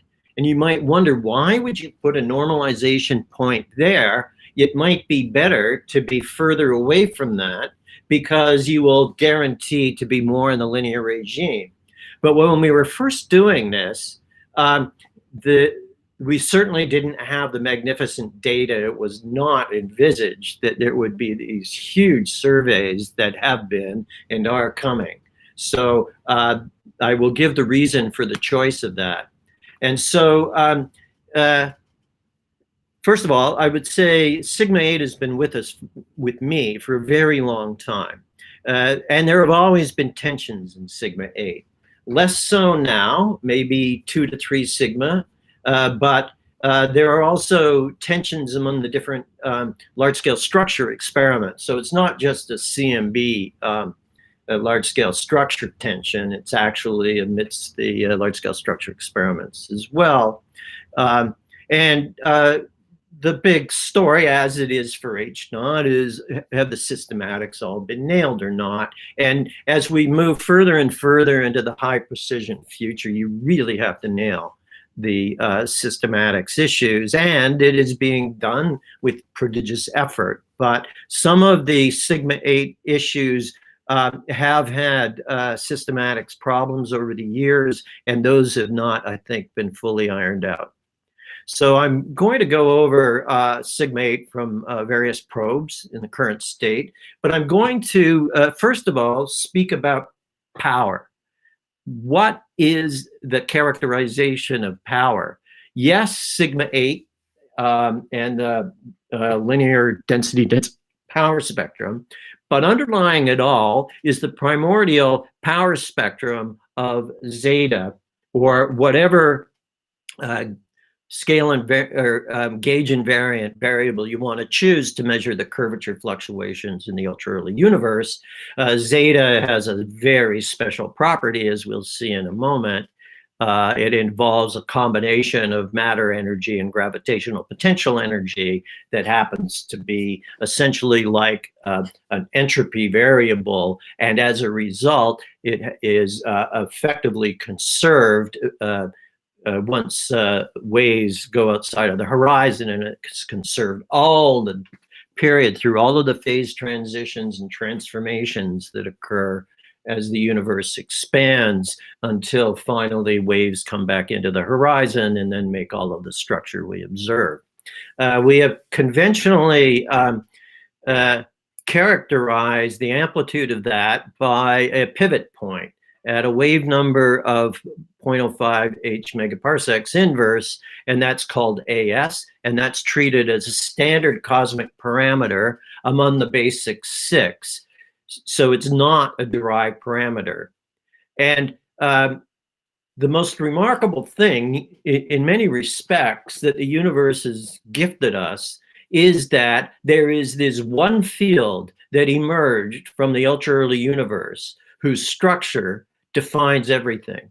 There is another important number, which is the total entropy that's generated, and it's primarily generated at the epoch when inflation ends, if inflation is the way that the fluctuations form. And in fact, in some respects, they're two aspects of the same thing, because zeta is essentially an entropy variable, and entire structure in the universe can be thought of as having been gifted by this condensate of entropy on very, very large scales that is created in inflation. So sigma 8 squared is P of K, density linear, integrated over a filter with a top hat radius of 8 h inverse megaparsecs. Thus, because it's a top hat filter, it's spread out in K. But if you were to choose a pivot point for it, the pivot point would be about RTH over 2, which is gives you K of about 0.25 h megaparsec inverse. So that is a number which is actually not too small. It is not exactly an LSS number. It is sort of an LSS number, but if we were doing it again, you'd probably choose a larger scale. Hey, if you were choosing a scale, you might choose 0.05 h megaparsec inverse. Does that look familiar? That's what we get for the normalization of AS. Another aspect that makes sigma 8 not necessarily the best variable to use is that the relationship to the zeta fluctuations is associated with transfer functions or response functions. Response functions are going to loom large in what I'm talking about. And they can be not just k-dependent, but they can be time-dependent. So, for example, a classic case of that is neutrinos, where the scale changes over time. And so it means that when you do the sigma 8 normalization and you try and associate it with some redshift, it may be different at another redshift. And those effects are there, which means that maybe sigma 8 is not such a fundamental variable, although it does have meaning. So why did we choose sigma 8 as a normalizer? So I'm going to give a little brief history here. So Bond and Eustathio in '84 used Peebles' attempt to try and estimate the clustering power of galaxies on 10 H-inverse megaparsecs. He called that entity J3 for reasons that are obscure, and it's basically an average value of the galaxy-galaxy correlation, and we normalized the microwave background to 1/BG, and so the idea was that you would scale things, and determining that quantity was like determining an amplitude, and you could, in those days, you could scale it up or down however you wanted. So Nick used another Peebles measure, Nick Kaiser, at 8 H-inverse megaparsec, which was the fluctuation in the density squared of galaxies, essentially a very similar quantity, and in fact, similar in amplitude. And it's averaged over random points. And so it seemed to be a nice, simple, and cleaner way to do it. And so the normalization became delta T over T proportional to sigma 8. However, I was totally into inflation a little bit later, and so P zeta was always for me the preferred amplitude variable, but sigma 8 was with us all along, and it was a good number to try and measure in experiments. So remember the origins, because it's associated with 8 H-inverse megaparsec, which is, it's basically the region of the universe that would have collapsed to produce a rich Abel cluster, which has a radius of around 2 megaparsecs. And so it pops out to 8 before the collapse occurs. It is subject to some, we don't know how much, gastrophysical complexity, but it's a pretty good pivot scale to try and consider what happens as you try and run the bias with the wave number as you come into, for example, a cluster core. So there's a good reason for thinking it's a pretty interesting scale, but it's not necessarily the best scale to try and use as your fundamental amplitude parameterization. So just making a few comments about that for a second. Cross powers and linear response functions, also called bias functions, also called form factors, also called susceptibilities, also called transfer functions, are ubiquitous in our subject. And at a certain level, linear response, the bias is a function of K. For example, here is E thermal of the Sinyaya-Zadovich effect, which I'll talk about a bit later. Subject constraint of a cluster being somewhere is essentially a ratio of a power spectrum of the cross of the thermal and the cluster abundance and the cluster. The cluster is there to take away an overcounting associated with the overlap of these functions. And so there's a linear response theory associated with that. And of course, a big question is, what about nonlinear bias, et cetera? And I'm not going to go into that here. So anyway, the 8H inverse megaparsec is a really interesting scale, and I'll say something about that a bit later. Whoops. Okay, so now I'm going to walk through the different issues about sigma 8. So first of all, you all heard George Stathiou's nice presentation yesterday on Planck 2018 and a few of the refinements associated with that. And Colin Hill, I think tomorrow, will be talking about our ACT 2020 results. And so I'm not going to overly focus on this, but I'm going to choose a few sigma 8 slides to just show you where we're at. And of course, where we're at is a tremendous degree of agreement among the different microwave background experiments. And even if you do a number of what you might call slightly beyond the standard model changes, often the sigma 8 value is stable. That isn't true, for example, with curvature as a degree of freedom, but because it can change. And I'm going to give you another example of how a change can occur involving fuzzy dark matter. But basically, the lesson is the agreement is amazing, and the agreement is not just the different experiments, but also what you get from TT and what you get from EE and TE. You get this great consistent story.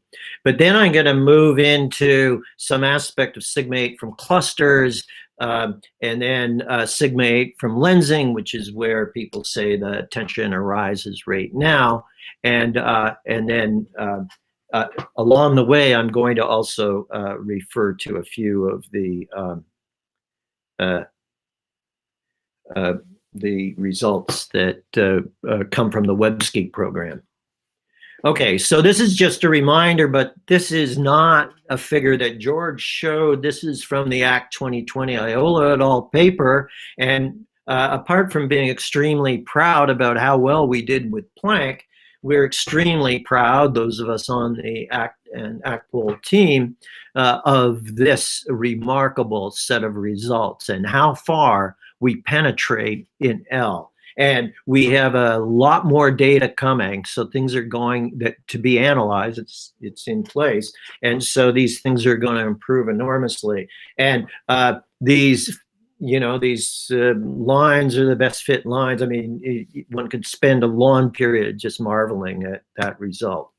So going to the basic cosmological parameters, and so chosen here to focus obviously on sigma 8 and how it's correlated with other cosmological parameters. I'm not going to spend much time on that. I think you've all stared at these ad nauseum. So the characteristic primordial amplitudes, there's a primordial amplitude AS, and of course there's the tilt of that, NS. And you can see, or at least I hope you can see, that as you go across ACT plus WMAP, and ACT plus Planck and Planck, you see a remarkable consistency. And yes, Planck aids in the error bar determination, but the determinations of ACT plus WMAP are really highly accurate, and that they were all in agreement. Of course, the world really wanted to know what ACT had to say about H0, and of course you have those results, and we talked about that story. Sigma 8, as I said, is a derived parameter, and you can see as you go across this line, everything's in really excellent agreement with each other. So we have about 0.82 to 0.83 for sigma 8, a result which is roughly speaking been stable for quite a long time through many experiments. There's another quantity which I think you all know about, which is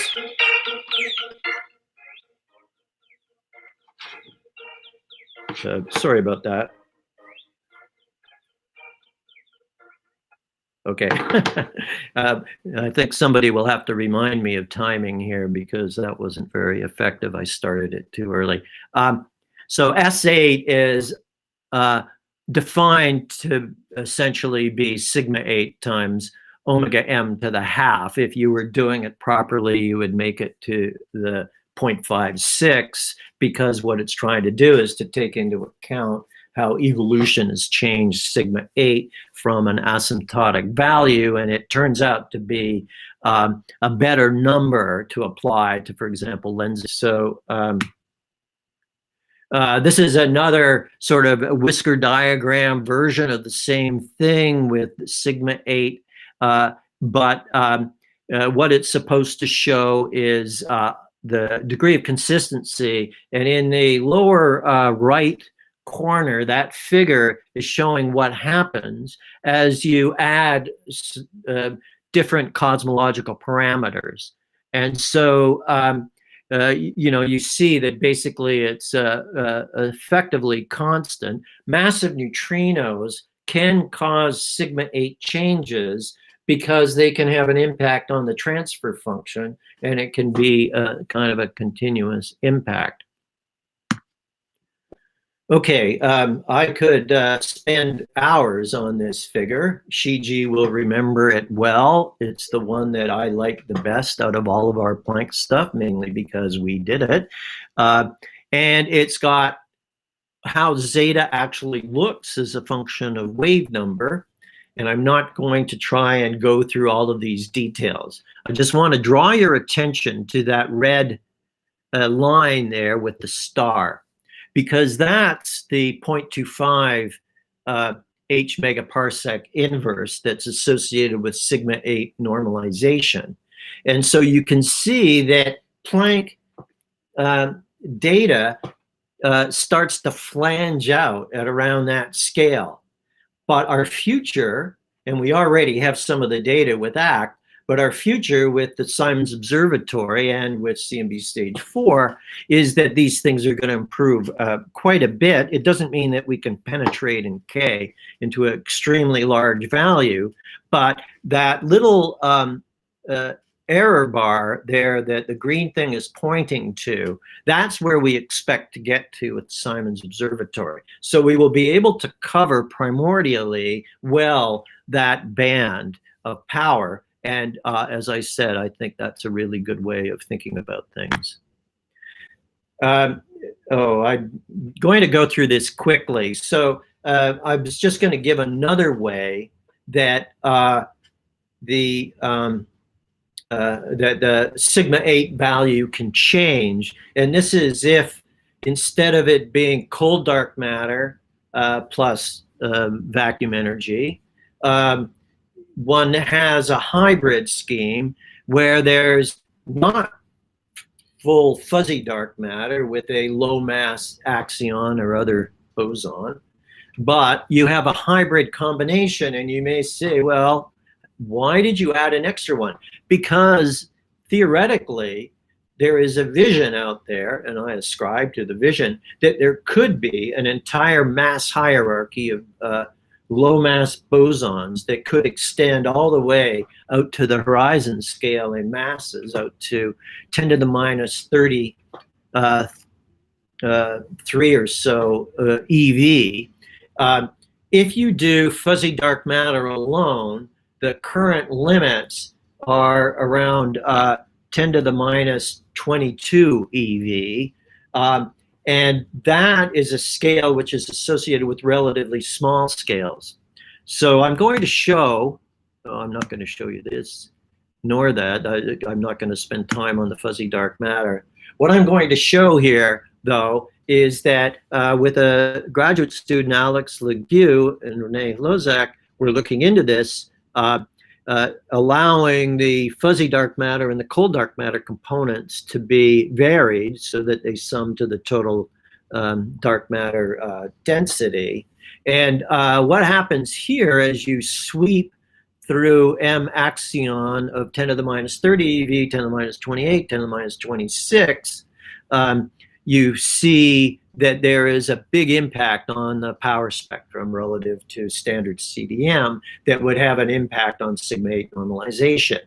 If it was pure FDM, you have a around 10 to the minus 22 or so EV thing, so that the structure change has shifted out of the band. This blue star here is about the normalization point for sigma 8. But you just have to be aware that this is one example of how you can have an impact on sigma 8 that would change the value as the cosmic parameters are being adjusted to best fit the data. Okay, so now I'm going to mention a few of the tension issues. Sigma 8 from clusters was historically the source of tension. In the 90s, we used X-ray luminosity and X-ray temperature information. We were looking at the high temperature end, and that gave us a value of sigma 8, which was higher than now. If you use the mid-range, as my friend Simon White, Carlos Frank, and others used, then the sigma 8 was a bit better and more like now, not perfectly now. Throughout the 2000s and actually into the 2010s, there were these very strong claims of X-ray cluster values, estimations of sigma 8, which gave values in sort of the 0.7, 0.72, 0.74 territory. And so that was, you know, a source of tension back then, because we had more or less begun to settle in to the, well, not more or less, we had begun to settle into the sort of 0.82 number at that time. So what were the issues? Well, I'm not going to go into the whole history, but one of the big ones was that there was a term that people did not take into account in dealing with what was happening in clusters, namely that there is a fairly large source of non-thermal pressure associated with internal bulk motions in clusters that are holding up the cluster. And you have to take that into account. So it's true that there's an overall hydrostatic equilibrium, but you've got to include that kind of turbulent term as well as the pure thermal energy. And X-rays and Sinyaev-Zeldovich effect are associated with that thermal energy. So that was fixed by adding a bias parameter. It turned out that the biasing parameter was in agreement with what we were getting from hydrodynamical simulations.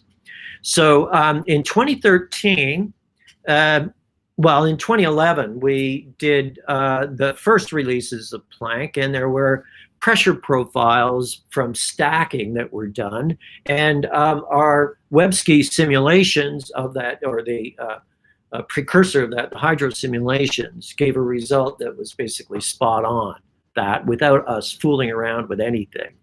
In 2013, there was a Y map from Planck, and so a power spectrum, CL, TSZ, TSZ, happened, and it agreed once again with the BBPS. Battaglia is the first B in this power spectrum profile. And so that was pretty encouraging. And what was included was not just that there were these internal bulk effects that come from the hydro, but also that there was pressure clumping within the clusters. That is to say, the concept of a cluster being this nice, simple, smooth entity that's in, you know, a really locked-in hydrostatic equilibrium is essentially a fantasy, because after all, what is a cluster? How did it build up? It built up by mergers. So there is all of this crashing stuff. With the dark matter, it takes longer to settle down than it does for the gas, but it's an issue which is fundamental to have taken into account. And it was really encouraging that the simplest of models that included feedback from AGNs, et cetera, could give agreement. Then there was a cross power spectrum of the thermal Sinyaev-Zeldovich with galaxies, and that also agreed very well. We still have a low value for the estimate of the thermal Sinyaev-Zeldovich power from ACT and from SPT, and the reason is still unclear if you extrapolate Planck it looks low. So that's a fun issue for us, but I wouldn't say fundamental physics is lurking there. I'm going to go on to the lensing in a moment. This is an example, and it's, anyway, this is an example of our comparison with the Planck collaboration results. These are the 2015 Compton Y power spectrum, that is to say the thermal Signal-Dodge effect. So those are the black lines. There are a few other estimates. You see the SPT and ACT thing. The L's there are definitely sub 8H inverse megaparsec. And so there's an issue associated with that, but you can see that the fit of the Websky results is quite excellent, giving us confidence that we are simulating the sky well and understand things, and more to the point, that within the greater context of the standard model of cosmology, this looks pretty good to me. You know, you can worry about little fluctuations here and there, but the only one to really worry about is whether there's any small issue associated with the SPT ACT estimations. Another great success has been with the cosmic infrared background, and that we have a really good simulation tool for that agrees well with the Planck power spectra. And so we can be fairly confident that we're simulating that well, but that isn't the only point here. There is an important point of, you know, how the galaxies are making the infrared, but the result is that everything is in agreement with a basic standard model of cosmology. Of course, you would like to use the data. The CIB is a magnificent tracer of the galaxy distribution, except of course that it doesn't have redshift information. And so you need something else to tease that out from the CIB. But I would say that some aspects of CIB have been kind of well understood within the context of the standard model, not requiring something drastically different in terms of new physics or anything. So it doesn't mean that there isn't a lot of work to be done, and there will be improvement in the CIB data. This is Dick, sorry to interrupt. Do you think you can conclude maybe in a few minutes? Yeah, give me some timing here. So about 5 minutes? Yep, great, thanks. Okay, so here's another example using different methods. They were using needlets to do the power spectrum. And what was interesting, and we've got much better figures and understand this much better, is that we're able to do the 3-point functions, and they agree with the Planck data as well. Okay, I'm going to skip over this cross correlation. One of the issues is whether the thermal Signal-Dodge and how contaminated they are from the CIB, because if you're trying to draw fundamental parameters from the thermal Signal-Dodge effect, then you need to take that into account, and we can fit that extremely well. Okay, I'll skip over this, which is just saying the kinetic Signal-Dodge effect is also on good ground. Okay, now I will move briefly into the lensing issue, and there are obviously lensing experts here who look forward to the glorious future of lensing. And I've already commented on S8 as the variable as opposed to sigma 8, because it turns out that it is a degeneracy combination that's better to use. So the lensing of galaxies gave tensions in the 0s and 10s, and still do, and that's why people are so concerned. It's just a few sigma, and there are wide errors on the lensing, and one of the issues is that Planck has got such an act of such high precision for the primary anisotropies. So the issue is it systematics? Are there physics effects? There are issues of intrinsic alignments, and baryonic form factors. They will lurk and do lurk in the future of the subject. But issues like, have you fully accounted for details of point spread variations? A lot of attention is on this, but the question is, has everything been scoured well enough from systematics?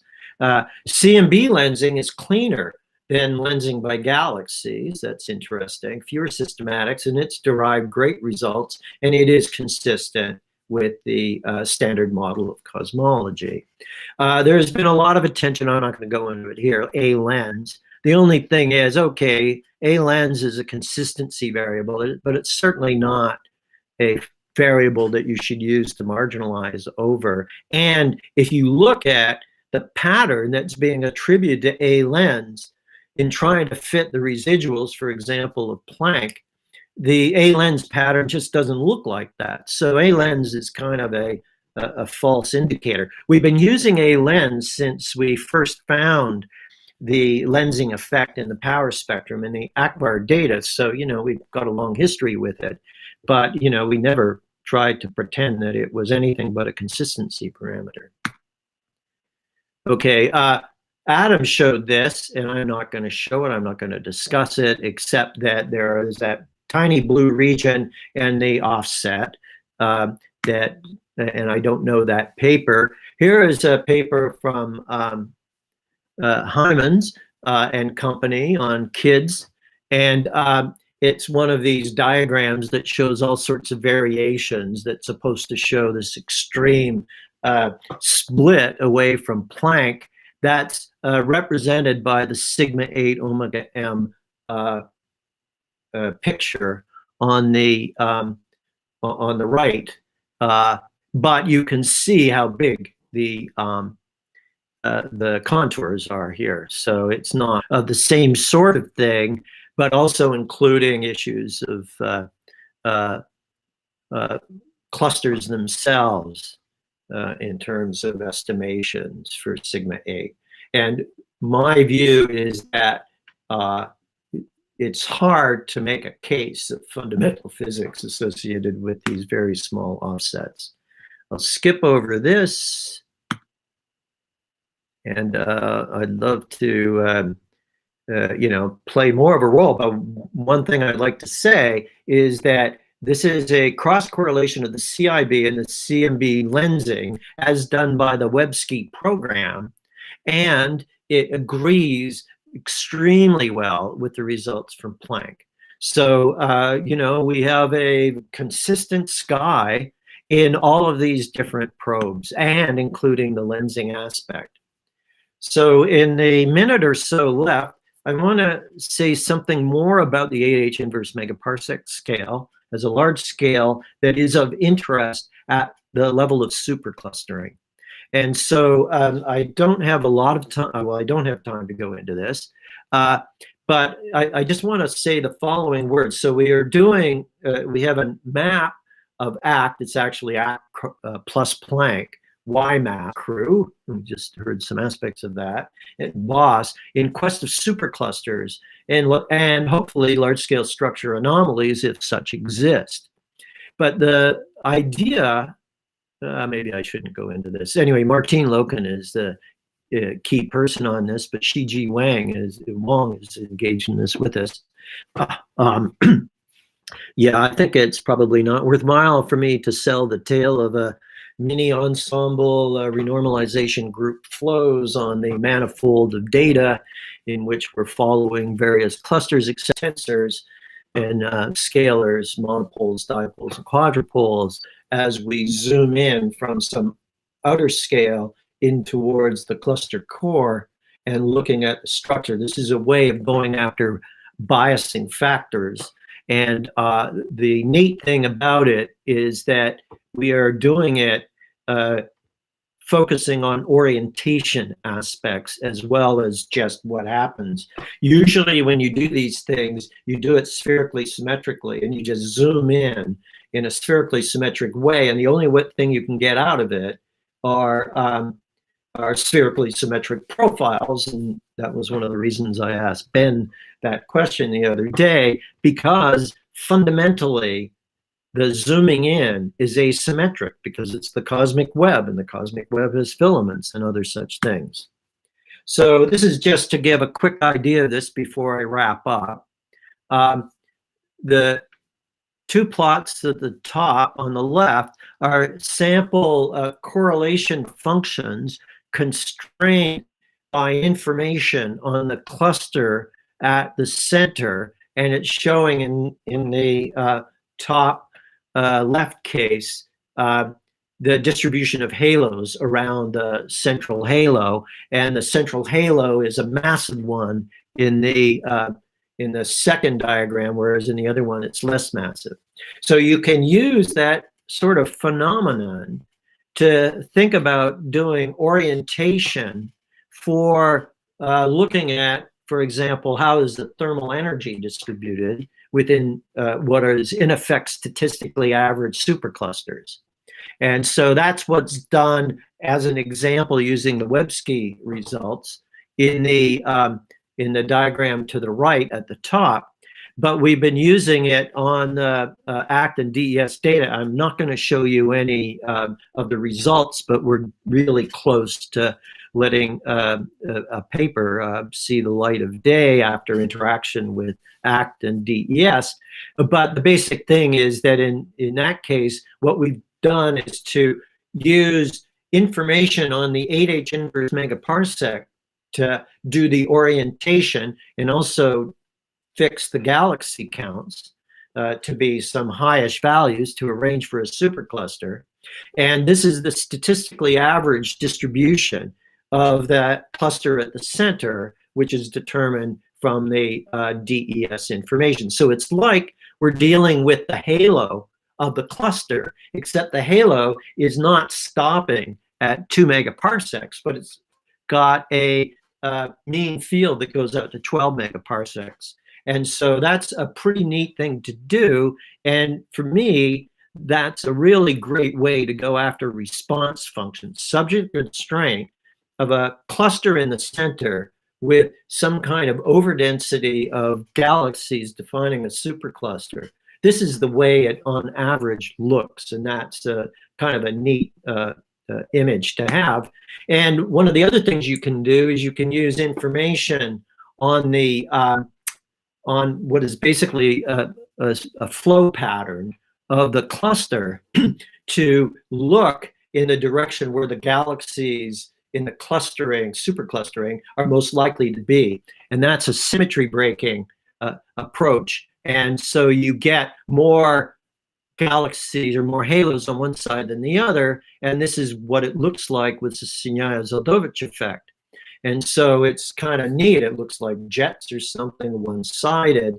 But really what it is a statistically average profile. Anyway, that was a lot of technical detail about something that we're pretty excited about, but I think it was a point that I wanted to leave with another use of the Websky program that involves looking at things relatively locally, but not too locally in data. And we're going to be doing this for all sorts of data in the coming years. So the summary is basically where I started. And the bottom line to me is this, concerning the sigma-8 anomalies.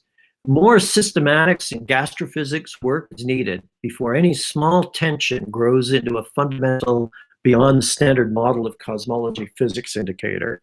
So you can say that the H0 discrepancy is sufficiently glaring that one should have fun theoretically playing around with it. And many of us have. Hard to come up with a really good theory of it, except, well, anyway, hard to come up with good theory. But here, I think that we just have a lot more work to do to understand all of the systematics and other things that are going into the determination of these sigma-8 indicators. And I'll end at that point. Talk, as always. So they're virtually clapping hands for you. You can see in the chat. Can you see the chat? Oh, there's the chat. Yeah. Okay. Well, do I see Marzia chatting? How do I do, Marzia? You just hear me. Do you want? Okay. Yeah. Okay. Okay. I was joking. No, you can see me actually. Hi. Yeah. Hi. So are there any? We're actually running out of time, but maybe we have time for a few questions. Yep, Shant, go ahead. Thank you, Dick, for great talk. Thank you very much. So I asked this question from George Eustachio. I'm not sure I'm making it in the right way or not. So you talk about this A lensing. So I'm thinking that if sigma 8 tension and the A lensing tension are in the same direction or not, are they consistent with each other? No, it was George was making the point the opposite. That is to say that a high. I think that a high A lens means that you don't have enough power in the model. Well, maybe I should be careful about that. The high A lens means that you are saying that there has been, I mean, I don't believe this is true, but you're saying that you've got to have further scrubbing of the trough to peak, further smoothing of it than is in the data. I hope I made it clear that if you look at the residuals, it's not fit by A lens. The residuals are concentrated. And so it's like anything with the microwave background. It's true you can juggle everything so it slightly fits here, slightly fits there, but there is no A lens smoking gun, which has a specific pattern associated with oscillations. And those oscillations are not there in the residual. What I would like to have asked George, which I hadn't, I mean, we played a lot in Planck with this issue, right? But what we haven't tried to do, as far as I remember, we haven't tried to make a spectrum of A lens, because you could see that the biggest deviation was actually from smaller L and not from higher L. In higher L, it was like, you know, no need for A lens very clearly. And so it looked like the pulling effect was mostly from the lower L. I mean, I had known that the template doesn't work, but the concentration of the slight attempt to do the deviation at the lower L is kind of interesting. And anyway, I just think that it's a non-issue. And at some level, I would say it's a shame that we introduced A lens so long ago. But we did, and it's like a phenomenological variable. And so the other thing that you should remember, and I know you know this, is that A lens is more or less spot on one in the ACT data. Right. And so there's no indication in the ACT data that that there is some anomaly. So it's just you know, some residuals. Residuals are inevitable. And there's just some residuals in Planck. Right. Thank you, Dick. Okay. So when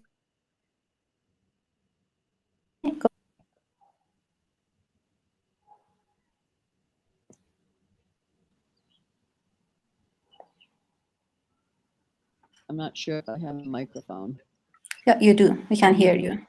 Yep. Okay. Yeah. So, Dick, you pretty much answered my question towards the end of your talk. I thought your overview of Sigma 8 in the historical context was really interesting in the sense of the opportunity to learn about clustering from an astrophysical perspective in comparison with the improving over time of the CMB measurements. And in a sense, it's been a really good synergy.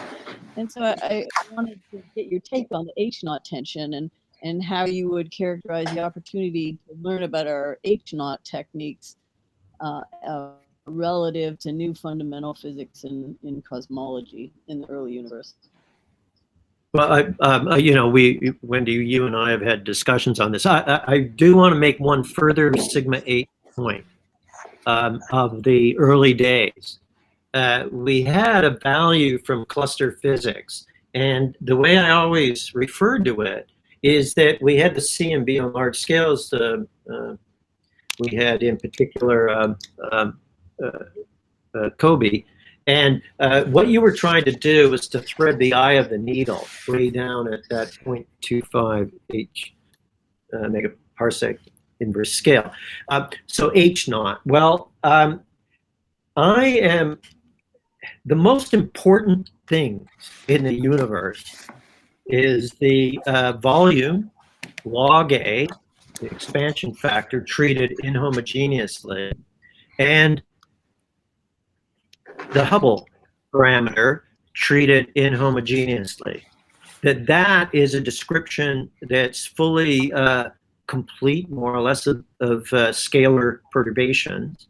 And so we use that as our way of seeing how everything is coming together and going apart in the universe. And more than that, alpha, ln A, becomes alpha ij, which is like a strain. And when you're clustering in the universe, you're breaking away from the uniform Hubble flow via these strains, which can be anisotropic. Then the other aspect of that is Hij is the shear.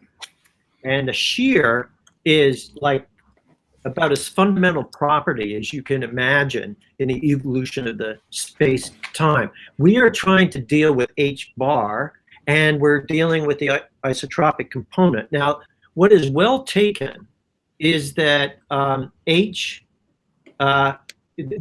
to get an anisotropic part, which is significant, or to get a perturbation, which is significant, does not follow from the standard model of cosmology. We know, what the delta H is as you go out in scale, and it isn't big enough to deal with the discrepancy that now exists. But that doesn't mean that Mother Nature hasn't figured out that I'm going to make H make a change. The naive thing to look at is that you go into supercritical acceleration, and that doesn't seem to work so well because everything has to hang together. Okay, so that's a point of me not feeling myself being, I'm happy that the tension has arisen in a way. I mean, I've been living with H0 tensions among H0 dwellers for, all of my career. There was the Sandwich Taman, but, and the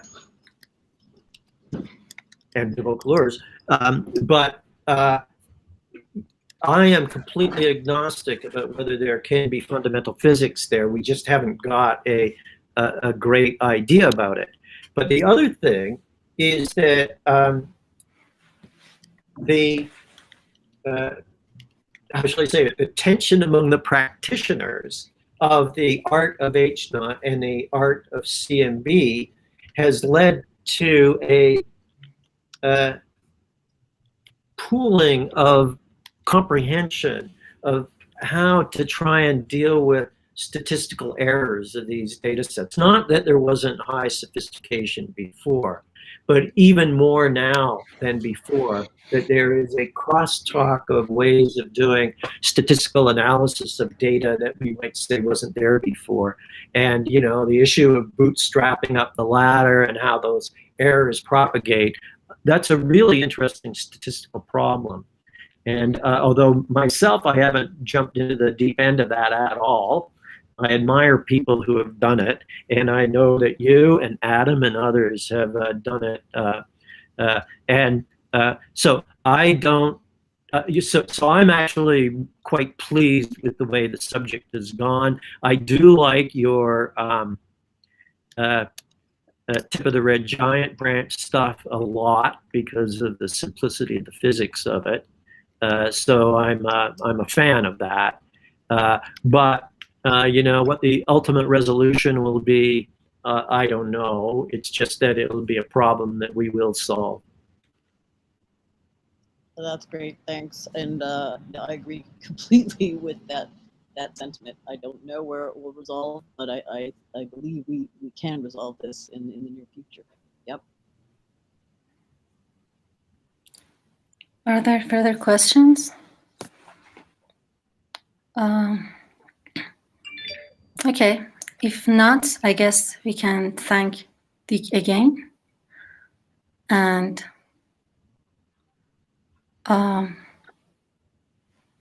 yep. And this is going to be the last talk of the day. So thank you, everyone. Thanks, Dick, again for joining us. That was great to see you, Dick. And see you. Yep. And see you all tomorrow. Or, yep. Okay, bye. So it's nighttime here. Bye-bye. Bye, everyone.